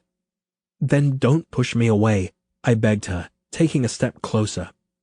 Ruby, I should have told you how I felt that night we made love. I felt it then. I just didn't know how to name it, or whether I trusted myself enough to believe it. She was shaking her head, eyes glassy with tears, and I could tell she didn't want me to say it, but I needed to. I love you, I whispered, urgency making my voice thin. I am desperately in love with you. Niall, I knew it at Portia's. I felt sick being there. I don't know why I went, but if nothing else, it clarified everything for me. Ruby laughed, a little humorlessly. It clarified things for me too. I groaned. Please, Ruby, forgive me. I want to. I really do. But I don't know how to move past that feeling of humiliation and this deep, exhausted frustration. All of it. Trying to figure out what you needed. Trying to be everything for you in every moment. Then telling you I love you. Hearing you say you're lovely in return. Losing my job. And then, the worst, being told you were going to have dinner with Portia to discuss your marriage. I just still feel really raw. I think I felt like I had to close this one door. I tried to explain. Or maybe I just had never heard Portia sound so emotional, and a very dark part of me was morbidly curious. But I didn't consider your feelings really until I went, and it was terrible of me. As soon as I got there, I knew there was no conversation to be had, no long-buried truths to be shared. I felt unfaithful to you just being there, because you were. I closed my eyes. It was shattering to see her like this. I'm so sorry. I know you are, she said, nodding. And I think I get it. But I can't help it. I'm mad at you. Wiping my hand across the stubble on my jaw, I whispered, Please let me in. Looking up at me, she said very quietly, Is it weird to feel like I need to say no? Like I need to make sure I can. I gave you time to work through every tiny hesitation. I tried to be understanding and patient, but as soon as you had the chance, you didn't give my feelings the same consideration. I lost myself somewhere in the last 6 months. I told you to trust me, to tell you where my limits are. This is a limit. You disregarded me, and so obliviously. She dropped her voice, looking straight into my eyes, and said, I thought that wasn't the kind of relationship you wanted anymore. This was a knife to my gut, and I pulled back, pained. And even though her lip trembled and her hands shook at her sides, even though I still saw every ounce of emotion in her eyes that she had only a week ago, she didn't take her sharp reprimand back, not with words or expression. I could push her. I saw it now. And another man, a more aggressive man, may have stepped closer, taken advantage of the pain in her eyes. If I kissed her right now, she would kiss me back. I could sense it in the way she watched my mouth, the way she continued to shake. Ruby still loved me as I loved her. I could press my way inside, put my hands on her body, peel away her clothes and give her pleasure, taste her sweat. With my mouth and hands and words, I may even have been able to convince her for a night that I truly did love her. But she was already struggling with how much she'd lost the sense of herself in her feelings for me. I couldn't manipulate her like that. I pulled at my hair, completely torn. Tell me what to do. If I leave, you'll think I don't feel for you. If I stay, I'm not listening to your wishes. Niall, she whispered, I can barely be this close to you without feeling like I give you anything. It's your turn to be patient. I swallowed thickly and stepped back, walking 2 paces without turning. Come to me, I said, begging quietly. When you're ready, I'll be waiting for you. Let me catch up in my time spent longing if you need me to. Distance from you won't extinguish what I feel. She nodded, eyes filling. Promise you'll come to me when you're ready, even if it just means you're ready to tell me it's truly over. Ruby nodded again. I promise.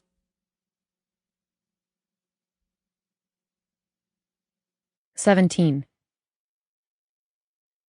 April was hell, but May was worse.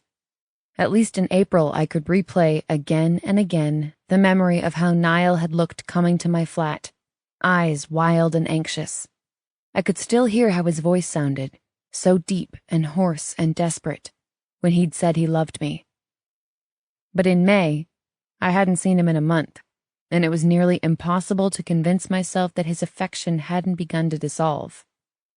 The number of days I needed Niall Stella to give me space? Unknown. I'd felt like the needy, frantic girl, waiting for him to have dinner with the ex and then decide if I was the better option.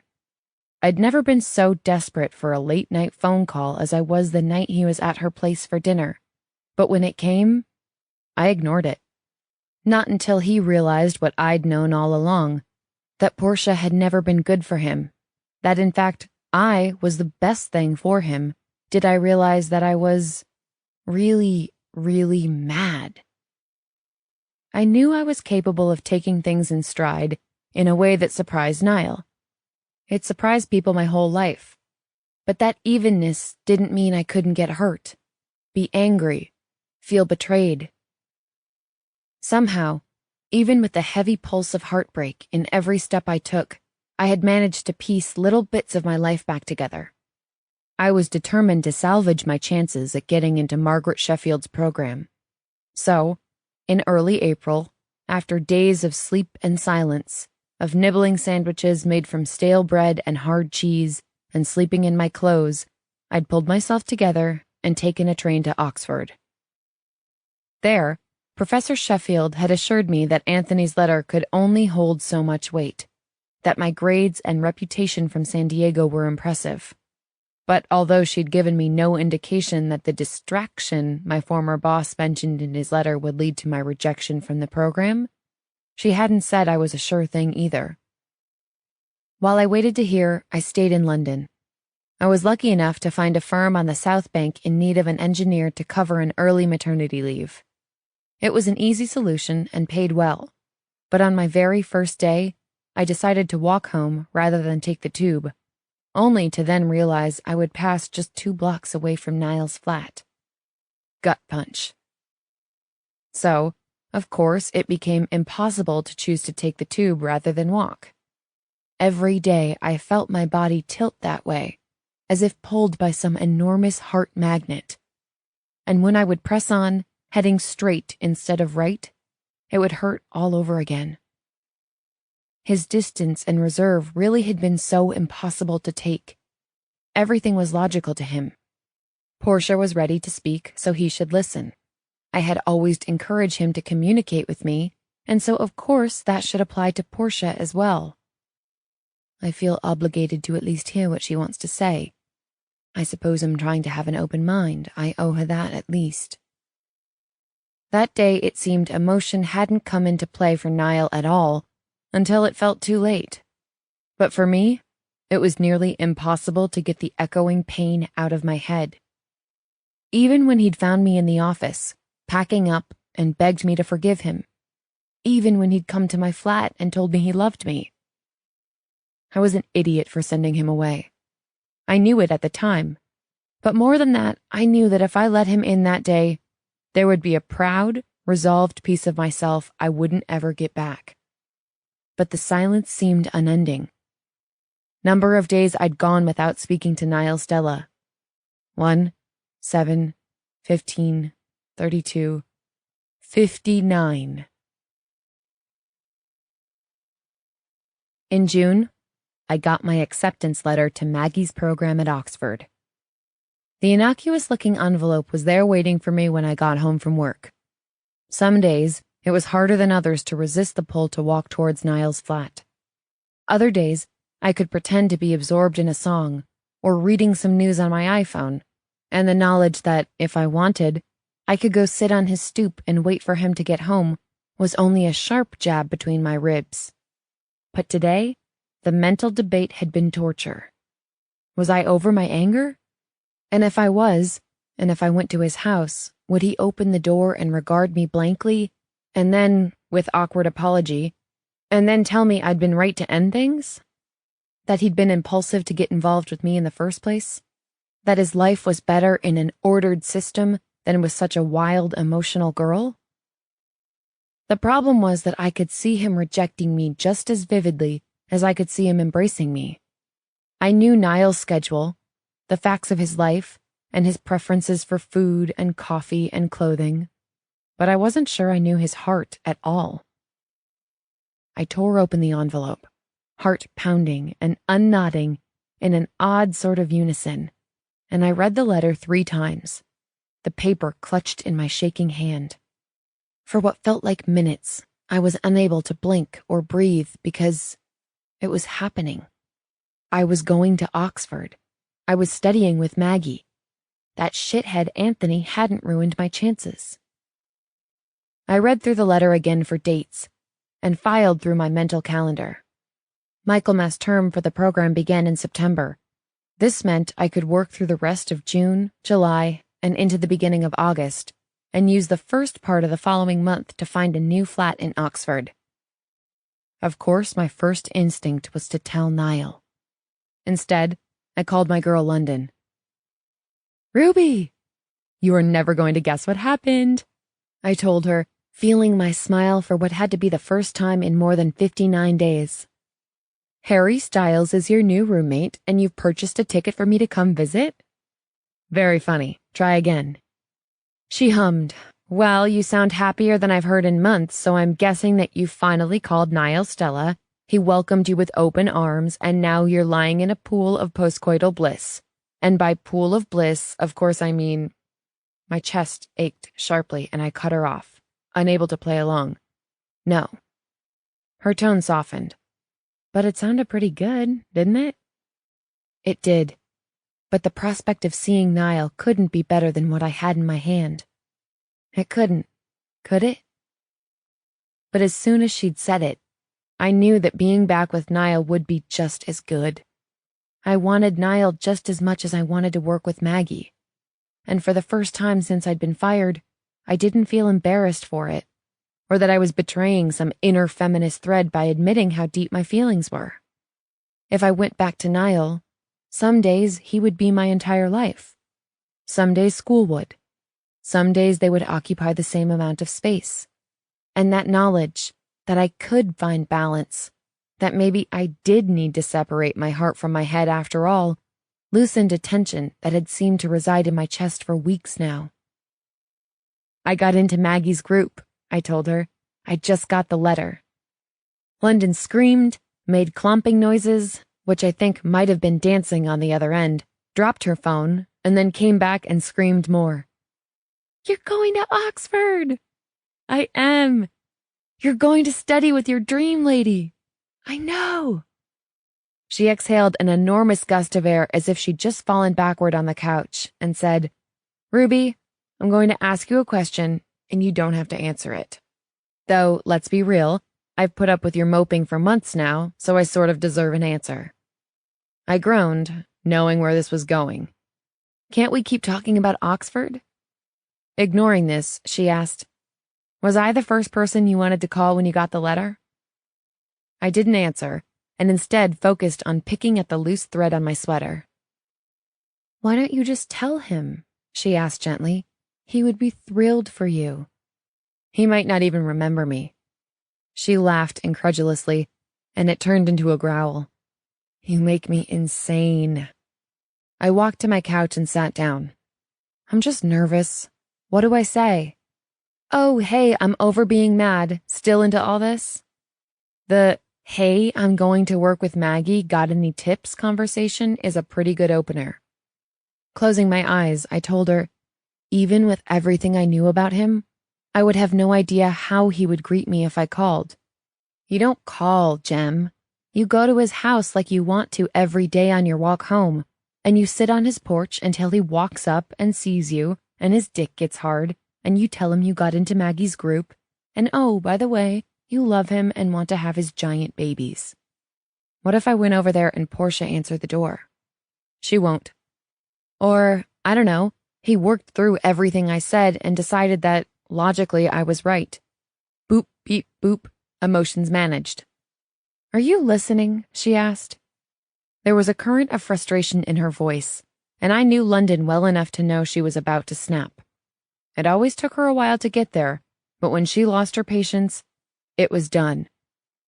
Yes, I am, but... London began hitting buttons on her phone, filling the line with loud beeps until I was forced to shut up and listen. Are you done yet? She asked when she returned. Yes. Then hear this. This is real life, Ruby. This isn't a movie where two single people come into a relationship with bad experiences that are actually completely hilarious and lighthearted and only made them stronger and healthier. In real life, relationships come with a side order of ex-wives and ex-husbands and stepkids and pets the other person hates. Sometimes people get hurt, and they don't have two parents who are shrinks to make sure they come out of everything okay.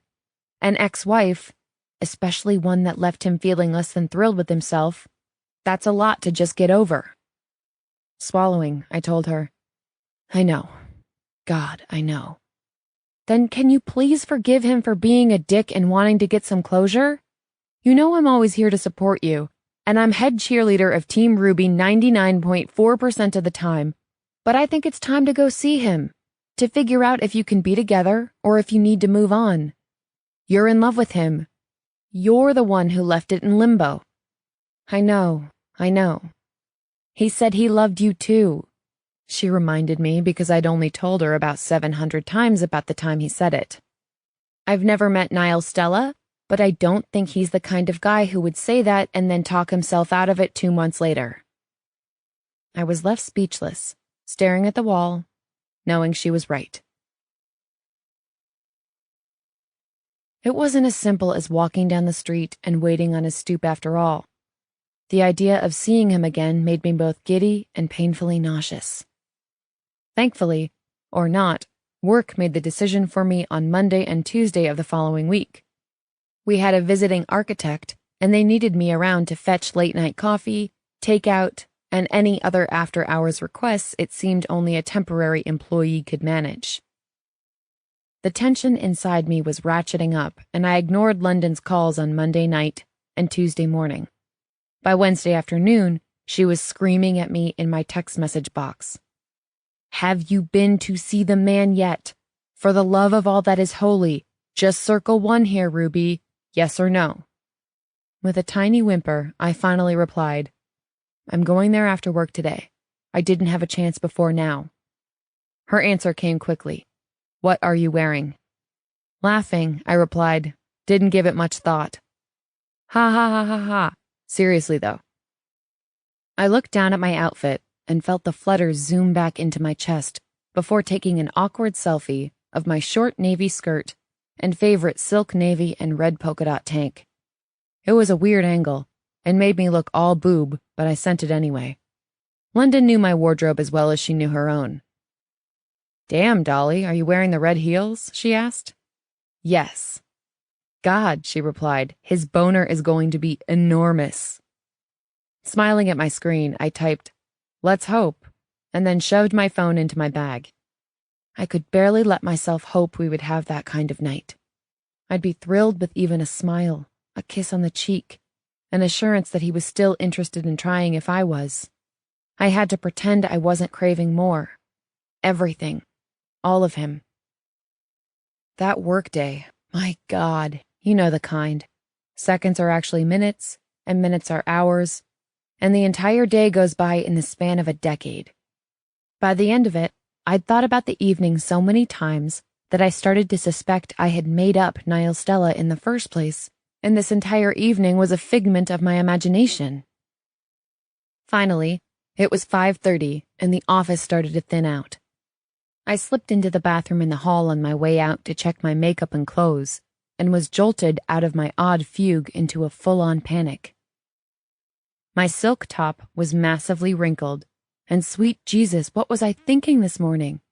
My sassy short skirt suddenly seemed extremely short. Slutty short. What do you charge per hour short? I groaned and leaned in closer to the mirror. My mascara was smudged, basically all over my face, and my blush had been rubbed off entirely. I did what I could to fix the mess, but the problem was that I was so nervous I wasn't sure I would be able to keep down the water and crackers I'd barely managed at lunch. Should I stay in the bathroom in case I'm going to throw up? Should I carry an extra bag? Why had I waited so long to go see him? What if I couldn't manage to get a word out? But then the oddest thing happened. I laughed. I was freaking out over seeing Niall Stella.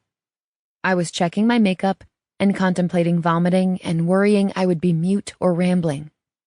This was normal. This was what I did. Without another look in the mirror, I grabbed my purse and walked from the bathroom.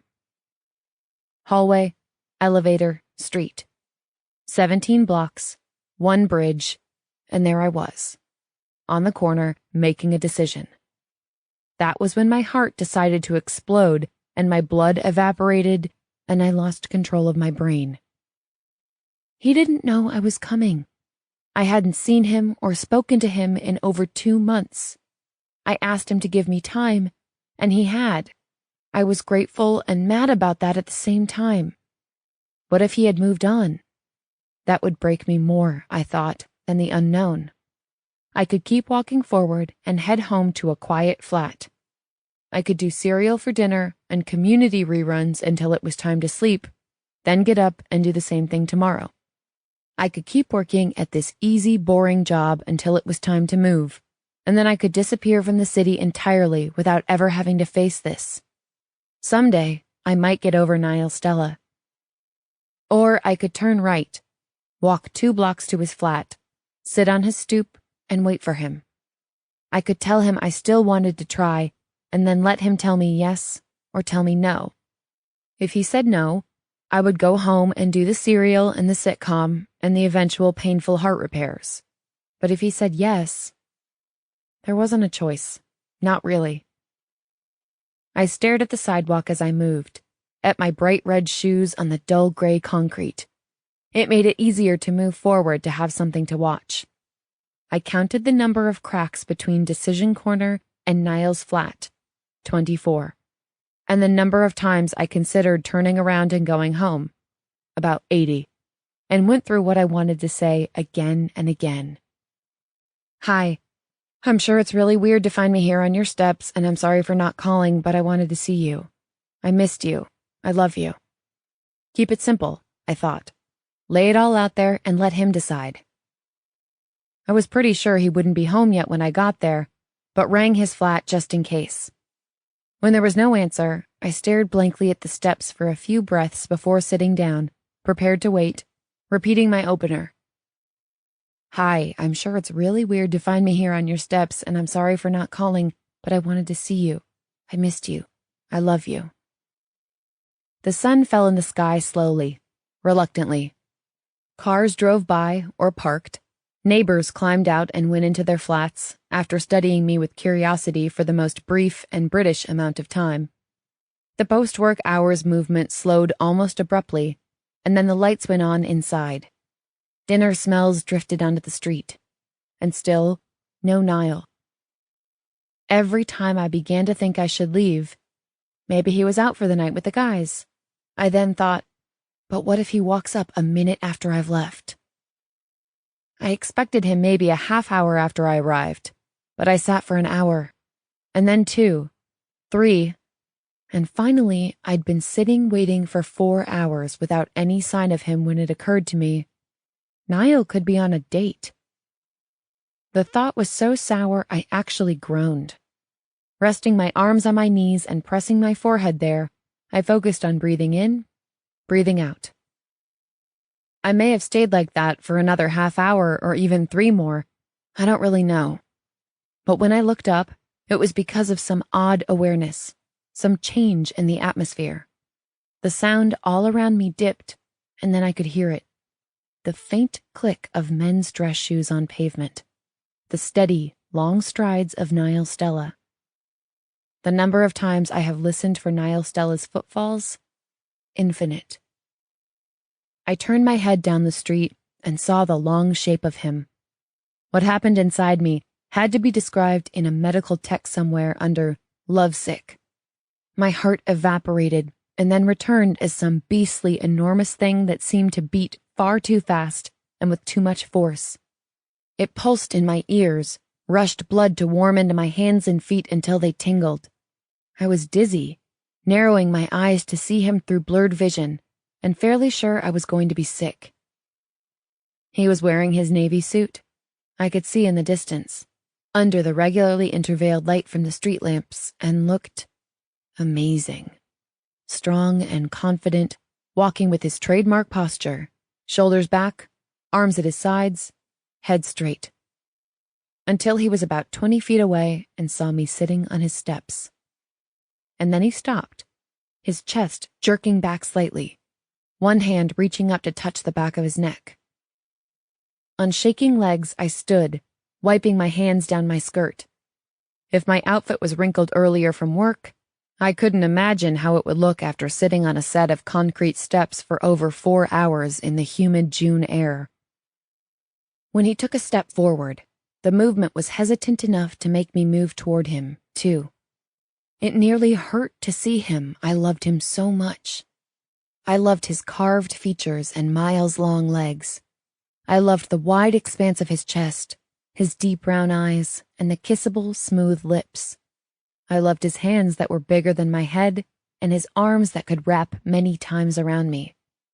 I loved that he looked freshly pressed after 10 at night, and that I could set a metronome by the pace of his stride.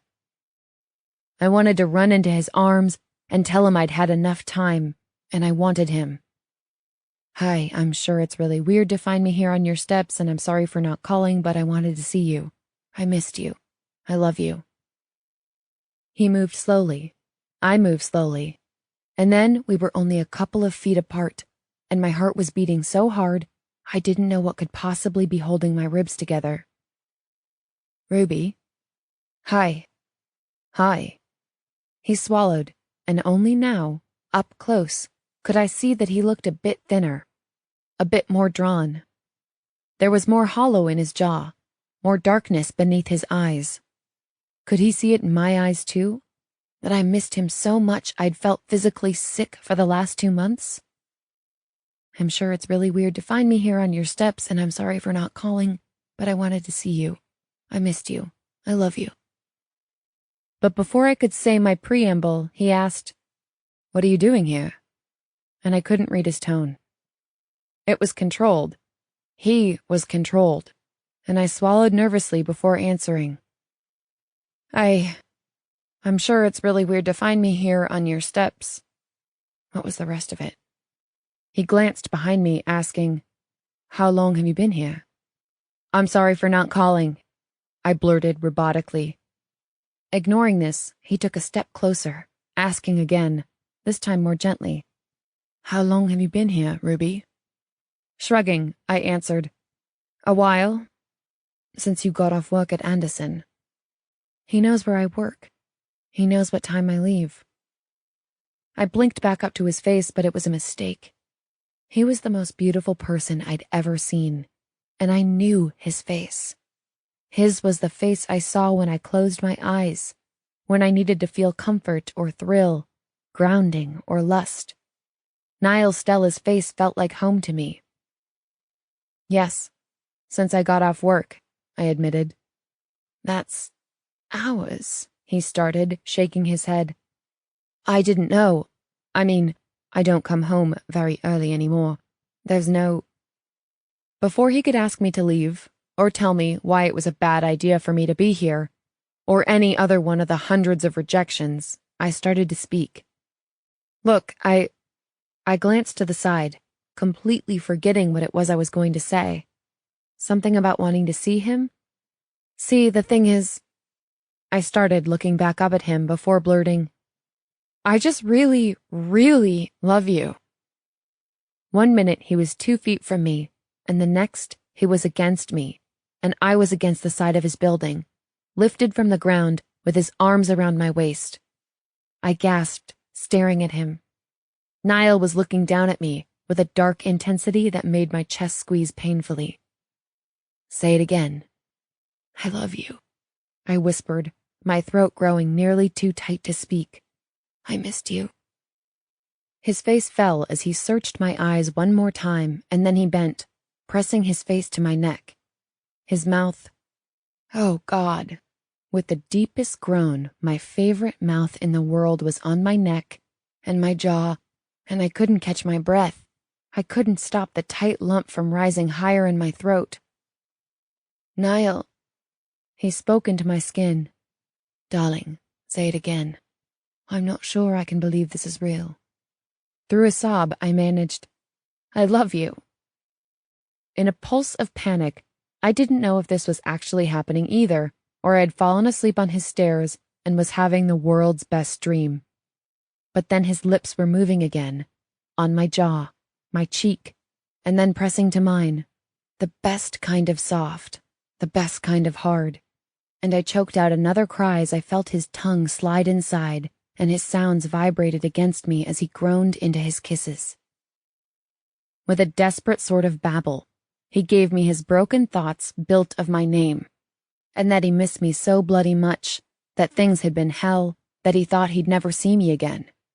He cupped my face, and his kisses alternated between tiny and hard, soft and sucking, and then his thumbs were sweeping at my face, and I knew I was a sobbing mess, but I honestly couldn't find it in me to care.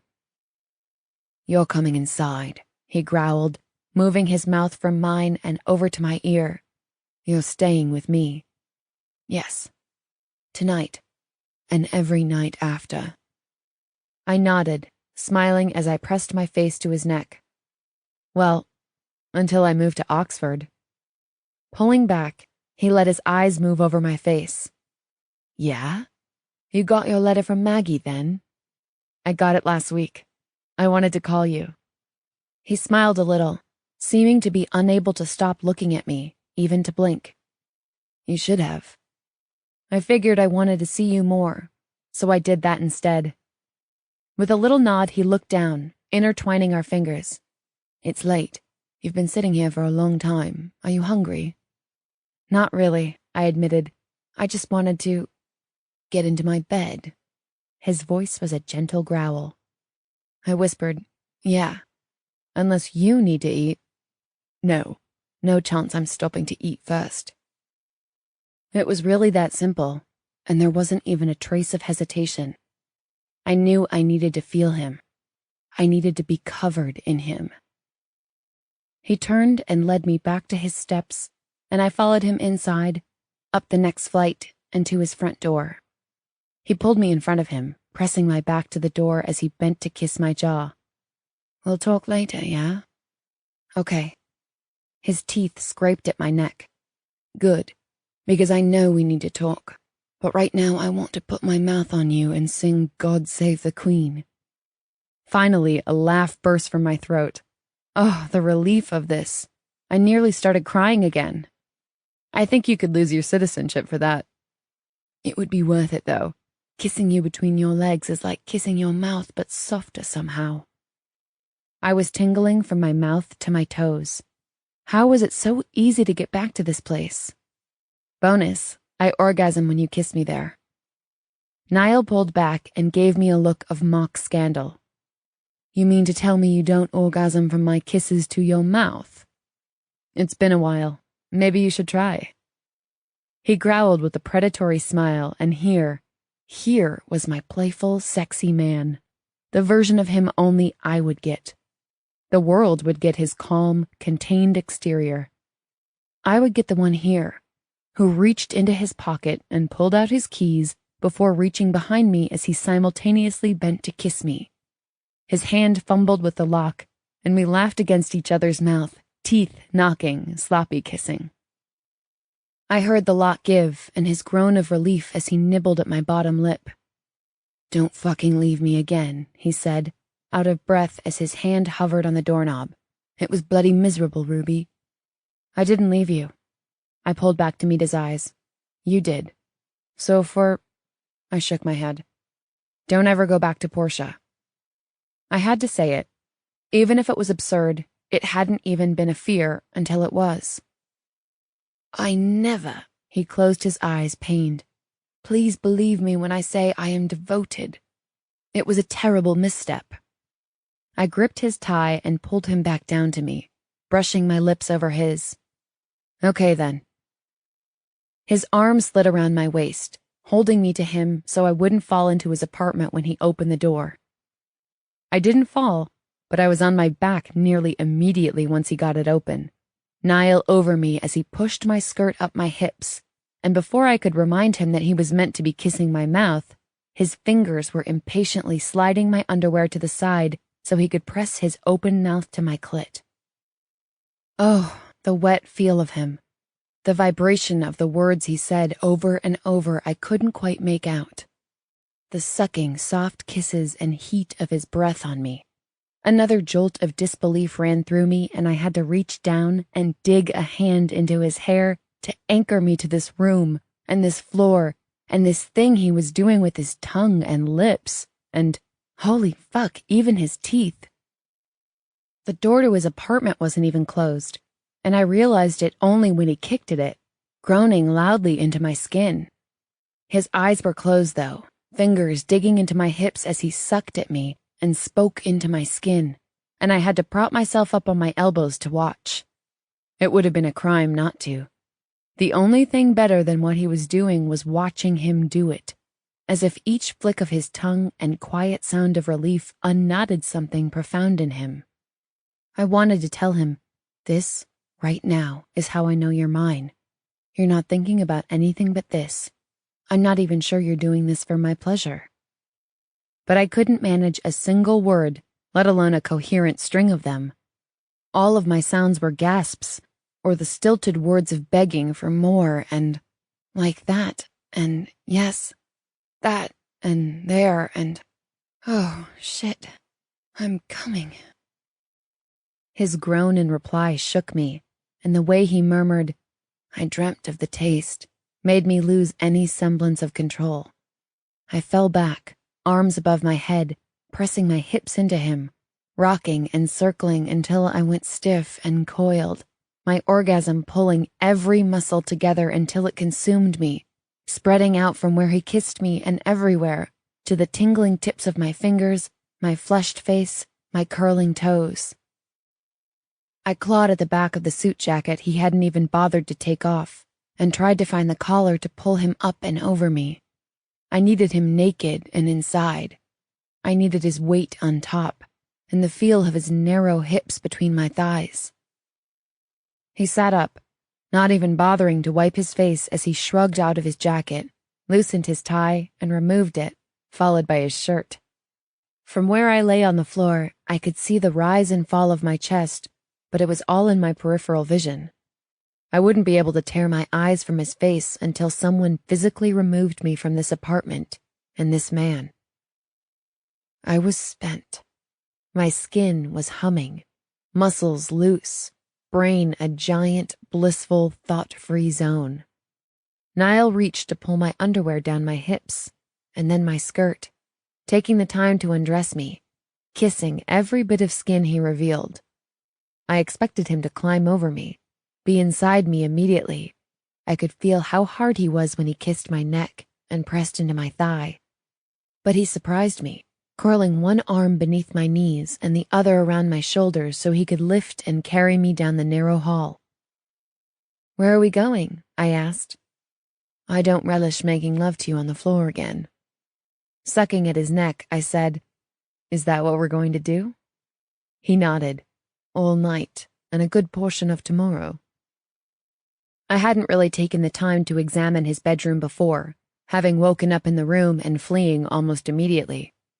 The windows were wide and tall, walls white and stark but for a few framed photographs of Ansel Adams' prints. Signed. I felt my eyes go wide before looking around at the rest. His bed was enormous, neatly made with dark sheets and a dark blanket. A small bathroom came off at the far end of the room, and a single light was illuminated on a table near the bed. It was a masculine room, not overly decorated. Niall came up behind me, his hands smoothing from my shoulders down to my naked hips before he pressed his bare chest against my naked back. Go get on the bed. His quiet command was softened by the kiss he pressed to my neck. I climbed on the bed and watched him follow me in a predatory crawl, and he settled again between my thighs. Come kiss me, I quietly urged. Soon. He bent, sliding his tongue between my legs again. It was so different than before. His kisses were slow and gentle, more tender and expressive than directed. Either you really like doing this, or you're feeling deeply apologetic. It feels a little wicked still, he admitted, kissing the inside of my thigh. Like it's naughty to stare at your tits, very naughty to watch you masturbate, exceedingly naughty to put my fingers inside you, but to actually put my tongue just here? He licked me, humming. This sweet place only I can see? Well, that feels sublimely naughty. I think you mean possessive. That as well. I admit, I like the idea that this body belongs to me. Technically, it belongs to me. Whatever you say, my love. Careful, I teased. You don't want to veer into the L-word territory. Could he feel then just how much I needed him to say it? Don't I? He asked, looking up the length of my body at me. Did you not hear me say I love you every time I spoke into your skin just now? I smiled, opening my mouth to crack a joke before I realized he wasn't teasing. And he had. He'd whispered, "I love you," over and over on the floor with reverence. Oh. His smile was unreal, teasing and mischievous. Did you need it spoken directly into your ear? I bit my lip, shrugging down at him. I like where your mouth is right now, but I have to admit it wouldn't exactly mind hearing you say that a little closer. He kissed up my body, his lips wet from me, hands squeezing, teeth grazing. Every single touch echoed the words. He was so long, enormous above, blocking out everything else, and the safety I felt beneath Niall was unlike anything. He'd seen me at my craziest and my most grounded. Both states had been caused by my feelings for him. In the months I loved him from afar and the 4 short weeks I loved him up close, he'd become more than lover. He was my new best friend. I always felt like the only person in my life who didn't know his own mind from the moment he was born. My siblings, they came out knowing exactly who they were. Not me, but I do with you. I want to trust that. Need to, rather.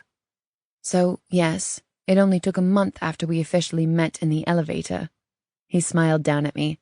And I ruined it stupidly, and you ran away from me perhaps even more stupidly. But here we are, and I love you. I felt goosebumps spread along my arms. I love you, he repeated in a whisper and kissed my earlobe. I adore you. I unfastened his belt, and he helped me push his pants down his hips far enough for him to kick them off the end of the bed. I didn't want to wait any more. I'd had this flushed, aching need to be with him, filled of him. Wherever it touched mine, his skin was warm and smooth. The soft hair on his legs brushed against my thighs, his chest pressed against my breasts as he climbed over me. You feel so good, I whispered. I know, this... He shook his head. I feel like I didn't pay enough attention the first time we were intimate like this, he admitted, kissing me. I was too focused on not freaking out. I wanted to feel every second. I reached between us, stroking him and watching his face. His mouth opened, eyes grew heavy. You're still on birth control? He asked, bending to kiss my neck. Yes. And you haven't... He paused, his breath catching as he met my eyes. You haven't been with... My heart jerked to a stop. I've barely left my apartment except for work. Is that a serious question? No, he admitted. I guess I just wanted to hear it. I've been a mess, Ruby. Thinking of you seeing someone else while we were apart, it was horribly painful. He hovered above me, blocking out all of the light in the room so the only thing I could see or feel or smell was his skin. I thought you might make love to Portia that night, I told him. And why was this conversation so much easier when I could feel the warm, thick slide of him over me, just an inch from where he could slip inside? I left your office, and it was the only thing I could imagine, that you would be with her that night. I don't think I've ever cried that hard. Ruby, it just took me a while to be able to get it out of my head, to not be mad or feel betrayed, to not worry that every time I was with you, I would need you to reassure me. He opened his mouth, but I stopped his words with a finger to his lips. I don't need you to reassure me. You had a lot of history with her, and practically no history with me. I want to move on from that night. His voice came out thin and tight. I wish I'd never gone there. Me too. He winced and bent to press his face to my neck. Ruby, fuck, sorry. I know we're talking, but I'm going to come if you don't stop stroking my cock. I let go of him immediately, barking out a laugh. Oh my God, Niall! I've been being all serious and expecting you to listen while I'm giving you a hand job and rubbing you all over my... He cut me off with a kiss that didn't even start sweet at all. It was immediately deep, searching, and the movement of his hips causing him to slide up and over my clit told me that the conversation was done. I moved my hands up his stomach, to his chest, feeling the smooth, firm skin, the muscles tensing beneath as he rubbed over me, faster, with more pressure, until I felt the hint of sweat on his chest, the telltale tightness of his breath. I'm close, he whispered, squeezing his eyes closed. Me too. He looked down between us, feeding himself slowly into me and hissing out an, "Oh, Christ. Oh, fuck," when his hips were fully pressed to my thighs. I'd forgotten how it felt, and held my hands on his waist, silently asking him to give my body a second to get used to him. "All right," he whispered, arms shaking where they were braced beside my head. "Yeah." I stretched to kiss his throat, and then rolled my hips under him, feeling my heart take off in a sprint as he pulled back and then started to move. Slow at first, and then when he could tell I was okay, when he slid so easily out and back in, he sped up, and his sounds. Oh, the sounds. His quiet grunts and exhales, fragmented words that made me feel possessed and urgent. His eyes moved over my face and down to my chest to follow the movement of my breasts with every snap of his hips. Ah, fuck, love.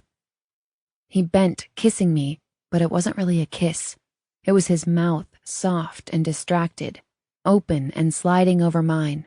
It was his breath, warm across my lips, my tongue. I love you. I was in so deep with him. I felt like I'd been destined to love Niall Stella. His hand covered my breast, squeezing gently as he bent to suck before sliding his palm down my ribs to my hip, my ass, my thigh to pull my leg higher up his waist. He was impatient, clearly lost a sensation, with eyes open but so glazed over I felt high with the power of it. I squeezed him, and his eyes rolled closed as a deep groan fell from his lips.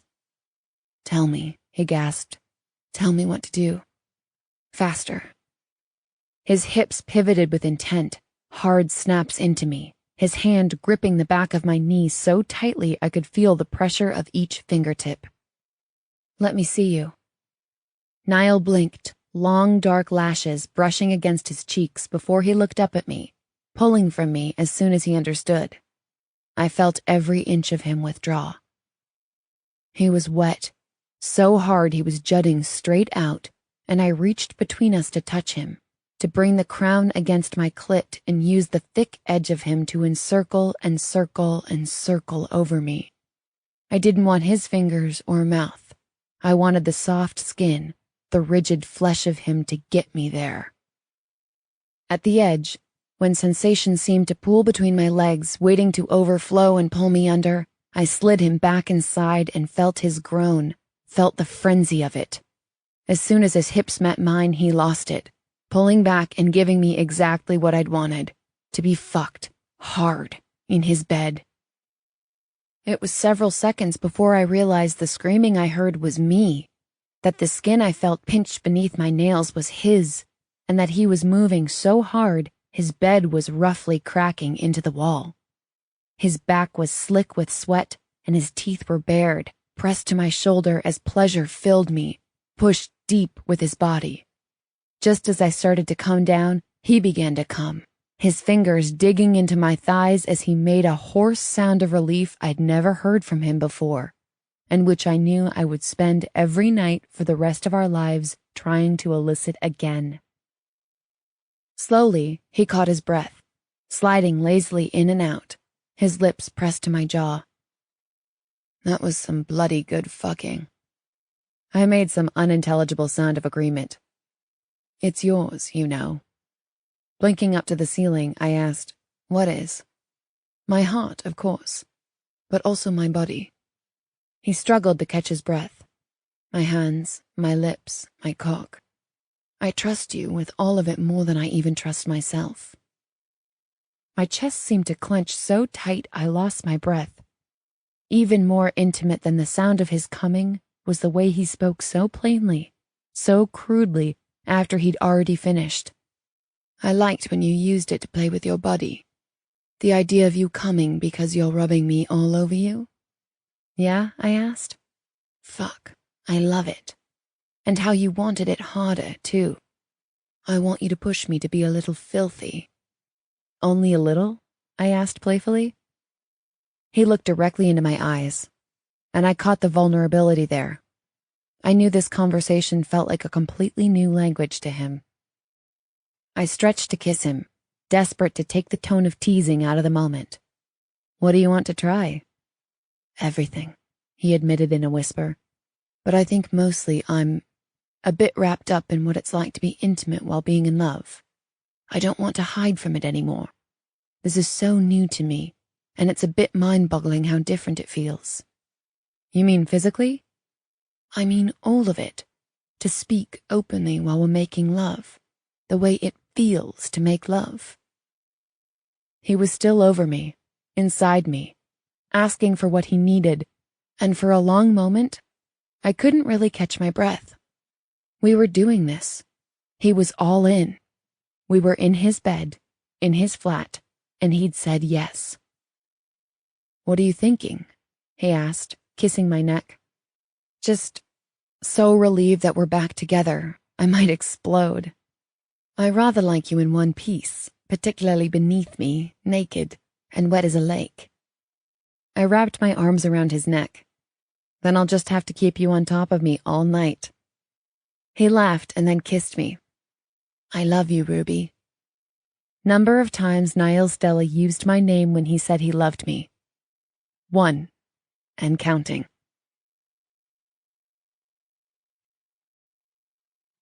Epilogue. When I woke up, it took a full 3 seconds for me to register that I was indeed in my flat, in my bed. The mattress was bare, pillows jammed between the bed frame and headboard, blankets strewn across the floor. And Ruby was nowhere to be seen. I was stiff and exhausted, far more sore than I'd ever felt, even after being on the river for hours, or playing footy all afternoon. Sitting at the edge of the bed, I waited until my back stopped protesting before getting up to find her.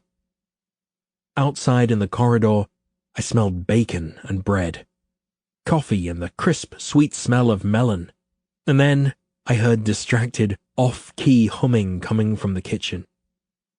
I walked slowly, quietly, eager to witness the scene without disrupting it. The feeling spreading from my chest up my throat, making it hard to breathe, was one I didn't even have time to consciously experience last night, when all I could manage was to devour Ruby in relief. It was hope, of course, hope that the woman I loved was finally here to begin with me the life that I wanted. But more than that, it was a sort of bone-deep sense of unwinding. It was the anticipation of days still ahead of us, spent reading the paper in a sun-slanted living room, sipping coffee, quietly absorbed in our own thoughts. For meals together at my now bare table, sharing some masterpiece or disaster created in my neglected kitchen.